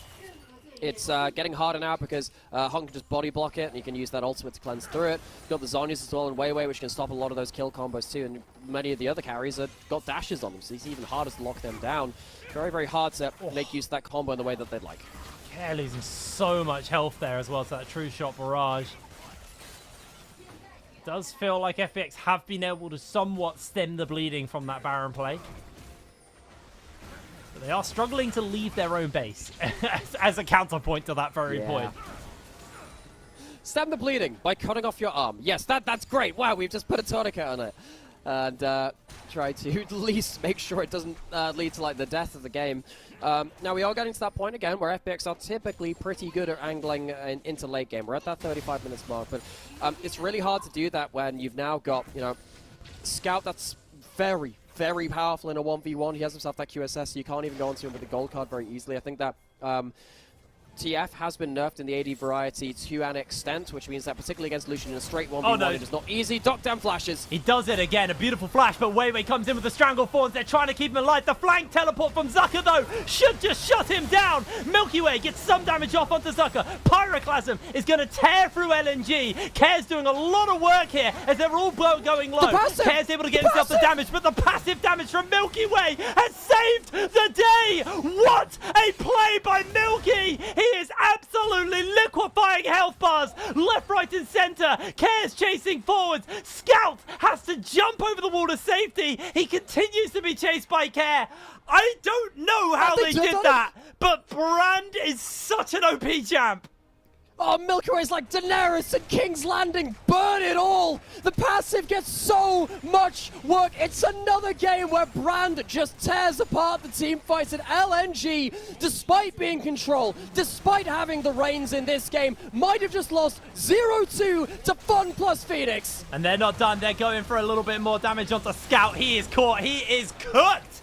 Down he goes. The Nexus falls. What? FPX 2-0 LNG. The upset is complete. What did we say? 30-35 minutes. It is the Fun plus Phoenix comfort zone. Late game inspiration from FPX once again. Milky Way gets himself the combo, and that was Alpha of Darkdam getting caught. How the hell does it turn into that? LNG, they lose their minds after they kill the AD carry, and they forget that if you go into a choke point, if you get that pyroclasm bouncing between you, the game can just end. This is why Brand is so powerful right now. If your favorite teams are not playing Brand, show them that clip. They should have lost that. No other champion in the game could do what Brand just did just there. His passive absolutely shreds through the team. Yes, it is predicated by the fact that LNG disrespected going into the choke point, and that led to that bounce going across everyone. I think that they really disrespected the fact that the passive hitting onto multiple people would do that much damage, but it works away, and Milky Way saves the day once again for Fun plus Phoenix. Fires and Phoenixes do tend to go pretty well together, and they walk away with a 0-2. That was... Well, 2-0, that's the one. Yeah, 2-0. That was absolutely stellar. We had a day of upsets. We had Ultra Prime 2-0 WE. We had FPX 2-0 LNG. Just so many upsets today, and man, that Brand ult just tore that whole fight, the whole game wide open. Everyone full HP, and they just get melted by it. Huge game no from way. Milky. He's gonna be so happy with himself after that one. There is no way we don't get a replay of that fight with a slow-mo of the bounce. If we don't get a cinematic replay of like the zoom in on the bounce, like I don't know what I'm even here for. But yeah, this is the thing about the Brand. We have seen this all the way through today. Even in the second game of our first series, where we saw Yangshan playing that Brand, he could get turnaround fights which could kill the Fed AD carry. Brand just kills you with random damage. Sometimes you press your buttons and you get a walk away with 3 kills. You're not exactly sure how it happened, but that's just the nature of this champion right now. LNG, I thought that game was well in hand. That should have been well in hand. They had, Way on a great pick at that Zyra too. He was doing great work those routes. The fact that LNG, Just Beat, Top Esports, and BLG are 2 MSI representatives looking like clearly, at this current time, we'll wait until best of 5s come around stuff, they were looking like clearly like the best team in the LPL. Could not have guessed that today. FPX toying with them. In game 1 in the early game, and then game 2 in the late game, right there in that last fight. LNG just lost their composure at key moments, and they go down 0-2. Deservedly so. Yeah, no, totally. I will pull back for just a brief second and say there definitely seemed to be some stuff that FPX need to work on after both of those games. I think game 1 went way longer than it should have, and I think it is a weakness in itself if you have to rely on the game to go late to really find your comfort, and I think that's FPX's main weakness right now. Is like a better team gets that far ahead early in game 1 and then closes it early, but they had to wait to kind of get to that place where they felt comfortable. But I will also admit to FPX, I think there was sometimes where they made plays where, they gave stuff up. They were willing to take L's across the map and not just make sure that they were completely ahead at all points because they didn't have the advantage. But man, honestly, I think Darkdam, 2 amazing flashes on Alistair engages on him. True. And yeah, he went down in that fight, but he did a very good flash. He bought enough time for the rest of his team to come and tidy them up. I mean, it forced Zucker to jump in onto him and ult him, but I mean, by that point you've ulted just the Ashe, so huge game coming in. It meant that they came back into it changed the terrain of the fight. It wasn't a fight in river. It wasn't a pick onto the Ashe in the river brush at that point. It was a fight into the choke point. The fact that Darkdam flashed out and he had to die just around the back of his blue buff instead of around that river changed everything. Because that's when LNG came into the choke. Yes, they did get that kill, but then I think LNG... Look, this is one of the problems about playing into Brand. Sometimes you want to save too many people. Sometimes the person who's got the Brand ult on them should not walk out of the play. They should stay in the play and just not bring that bounce back to your team. And FPX, they walk away with it. They just have this way of locking in late game. They just completely square up and they say, we have our items now. This is how we play the game. Look, these highlights are going to be mad because it's going to be almost entirely LNG favored for most of this. There was a solo kill from Care here onto Scout because Scout jumped into all the damage and then threw his ult sideways. That's not great. But hey, I mean, FPX, they somehow managed to take this game. Somehow, some way. Is late game clutch moments once again. Yeah, honestly, I do think as well, I don't think Scout had particularly the greatest series there. Kind of a little bit underwhelming from a player, as veteran as themselves, but ultimately it was FPX. He just had such a good read. I mean, that little ward into the Ashe arrow was absolutely beautiful. This was the big flash from Darkdam. Absolutely beautiful, avoiding Hung from getting onto him and just melts through him. And he just dodged enough damage as well during that time, and really, really clutch play by FPX. They played a very, very good game. Also, get yourself a top laner like ZDZ that'll body block your culling like that on a squishy TF. Not many people would do that one. Pulls out the barrier, pulls out the body block. Great arrow from Dogtam to stop this Baron steal, and you know, these highlights do not really tell the story of the game because LNG were very much in control of most of this. The fact that FPX walked away with this was a huge upset, not just in the series and whatever, but within the game itself. They managed to clutch things out. You know, there were definitely moments, there were many more moments like this where Hung was fantastic today. I'm so sad he walks away with a 0-2 today because he was incredible. I thought, you know, Life walked away with the MVP from game 1, but Hung on the recon, incredible. Now with the Alistair as well. Got huge players like this, gets multiple flashes out in so many moments.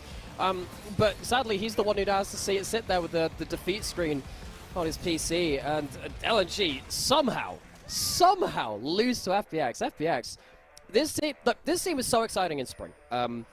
Burst onto the scene with this jungler, Milky Way, where if you watch the LDL, you knew he was good, but how good was he going to be? We knew he could be a star, but would it transfer to the LPL? With some of the games like this, you get reminded of that. His spring was better than his summer so far, but his summer is starting to ramp up once again. He is still such an important player for his team, and this is the gameplay which this is the highlight which you need to focus on. Dogtam doesn't die in the river. He dies in the choke point. Zucker comes over, but this is where the game changes. This ult right here, everyone follows onto the Nah. And you see how many passes this gets. 1 passive, 2 passive, 3, and it goes on to a 4th there at the end of this as well. Absolutely insane from Milky Way. 100% wins the game, and LNG, you just gotta learn, you cannot funnel into the choke point like that against Brand. That is simple. This champion has been meta the entire year in the LPL. You cannot do that. Yeah, I mean, that is, you don't chase Singed, you don't go into a chokehold versus the Brand. Really, really solid play coming in, though, from FPX. Able to punish those mistakes and those maybe over-greedy plays from LNG, which ended up costing them the series 2-0, and now LNG are going to be walking away from this game, scratching their heads because they're going forwards going, right, we are now 4-1. We were 4-0, we're now 4-1. FPX have now stepped a little bit further up that ladder as well off the back of this game. Really, really big day for them, and I think this shakes things up in the Ascension group a little bit now because LNG, who are starting to look a little bit untouchable, have shown that they can bleed, and FPX, who I think it's fair to say there were some questions about them coming into today's games, starting to be somewhat diminished. They need to repeat these kind of performances, though. I want to see more from FPX before I'm 100% sold on them. A bit like I was with Ultra Prime. Very much on the hype train for both of those teams right now, but I do need to see a consistent playstyle improvement like we've seen in today's games. Yeah, no, FPX, there are 2 series before this in terms of the wins versus NIP and LGD. Dramatic. Great. I was not convinced one bit. They absolutely clutched out those series. Those game 2s in both of those series were completely stolen. They did smash out the game 3s in both of those series in the same kind of ticket, but they should have realistically been 0-2 in both of those games, but they managed to pull out this late game clutch factor once again. That's one thing. Being able to do that against the 2 bottom teams in the Ascension group is something, but it's not necessarily that big. The fact that they can clutch it out against LNG, that Milky Way could clutch it out against LNG, that means an awful lot. We're going to go see our MVP now to see who walks away with the Leicester. I don't know. Dogtam had some really good arrows. It was Milky Way. He ended up getting that. So the fact that not only can they clutch against LGD and NIP, 2 teams which are struggling in the Ascension group, but the best team in the Ascension group from the first 3 series, that's a game changer. That changes the benchmark for this team. Milky Way, such an impressive player from this year. He is on the shortlist for Rookie of the Year, 100% one of the better rookie splits that we've ever seen in the history of League. His summer split, it's not quite a sophomore slump, but it's hard to match what he did in spring. That kind of game and that kind of team fight definitely gives you a little bit more hope in this guy, though. What a great series of team fights from this guy. The Brand really just winning the game for them. Yeah, I mean, he's still a young player. He's still, you know, in his debut year here on the LPL. So, you know, while it felt like maybe he'd kind of not hit those marks he hit in spring, starting to kind of pick up the pace. It might have taken a little bit of time, but there it is from Milky Way. Big game from him. I will forgive that Zhonya's play in Lilia at the beginning of the series. Yeah. That, you know what, after the performance he just put on the Brand there, I think we can kind of bypass that and say you're forgiven on that one, Milky Way, because he just loves gold. He loves going gold. I'm not going to sing. I was about to sing, but I decided not to because it's probably for the best of everyone listening. That's okay. Yeah, just very, very big upset day coming in here from LPL. We do obviously have 2 0-2s coming in on our blue quick side day teams. at the office. I honestly, both of my LPL days have been very quick. I haven't had a series go all the way yet. They've both been 2-0s. Hey, I'm well, waiting. even though they've been shorter days, they've been dramatic, and Yes, that's the great thing about LPL. absolutely. Even this second series, it takes a lot out of you. With FPX ending up taking that game to somehow against it, huge. But then we're going to look at our next day's schedule as well, just after this one, and we get to look forward to some of our matchups coming through there. I guess WRA, given that WB lost that series today, that's going to be a bit more contentious than I would have thought. RNG winning their first series since the group stage 2, looking to make things even with IG and try and bring them up to even with them. So a lot of quite important matchups for the standings of Group Nirvana, and then our Ascension series will be Weibo versus LGD to see if Weibo can close out a 4-2 record and keep themselves at the top, or whether LGD can get themselves their first series of the group stage, Rumble stage. Got some good games coming up next week. Very excited for those ones. Yeah, I'm still a little bit kind of shocked just by the level of the upset we had in today's games. You can see my brain is somewhat melted after the games, and also the heat. The heat wave, yeah, that's also the heat wave hit me real hard here in this game. But yeah, I mean, 2 upsets, 2-0-2 upsets, or 2-0 upsets, probably the best way to word it. A very, very exciting day, a very dramatic day, like you said. And this just shakes things up for both the Ascension group and the Nirvana group. I think that's the main thing for me, is we got a 3-way tie for 4th right now in the Nirvana group. LNG's kind of ability and like maybe not deceived, can't remember the word, but they're perceived, that's the word I'm looking for, perceived power. That's the one, yeah, It's what we so think hot. of them. It's so hot. Their perceived power somewhat coming up into question off the back of that. Absolutely killer day, but that is going to be us wrapping up today's action. Thank you very much for joining us here for LPL. We'll be back next week with more games, even more action, and hopefully even more upsets. We'll see you then. Good night.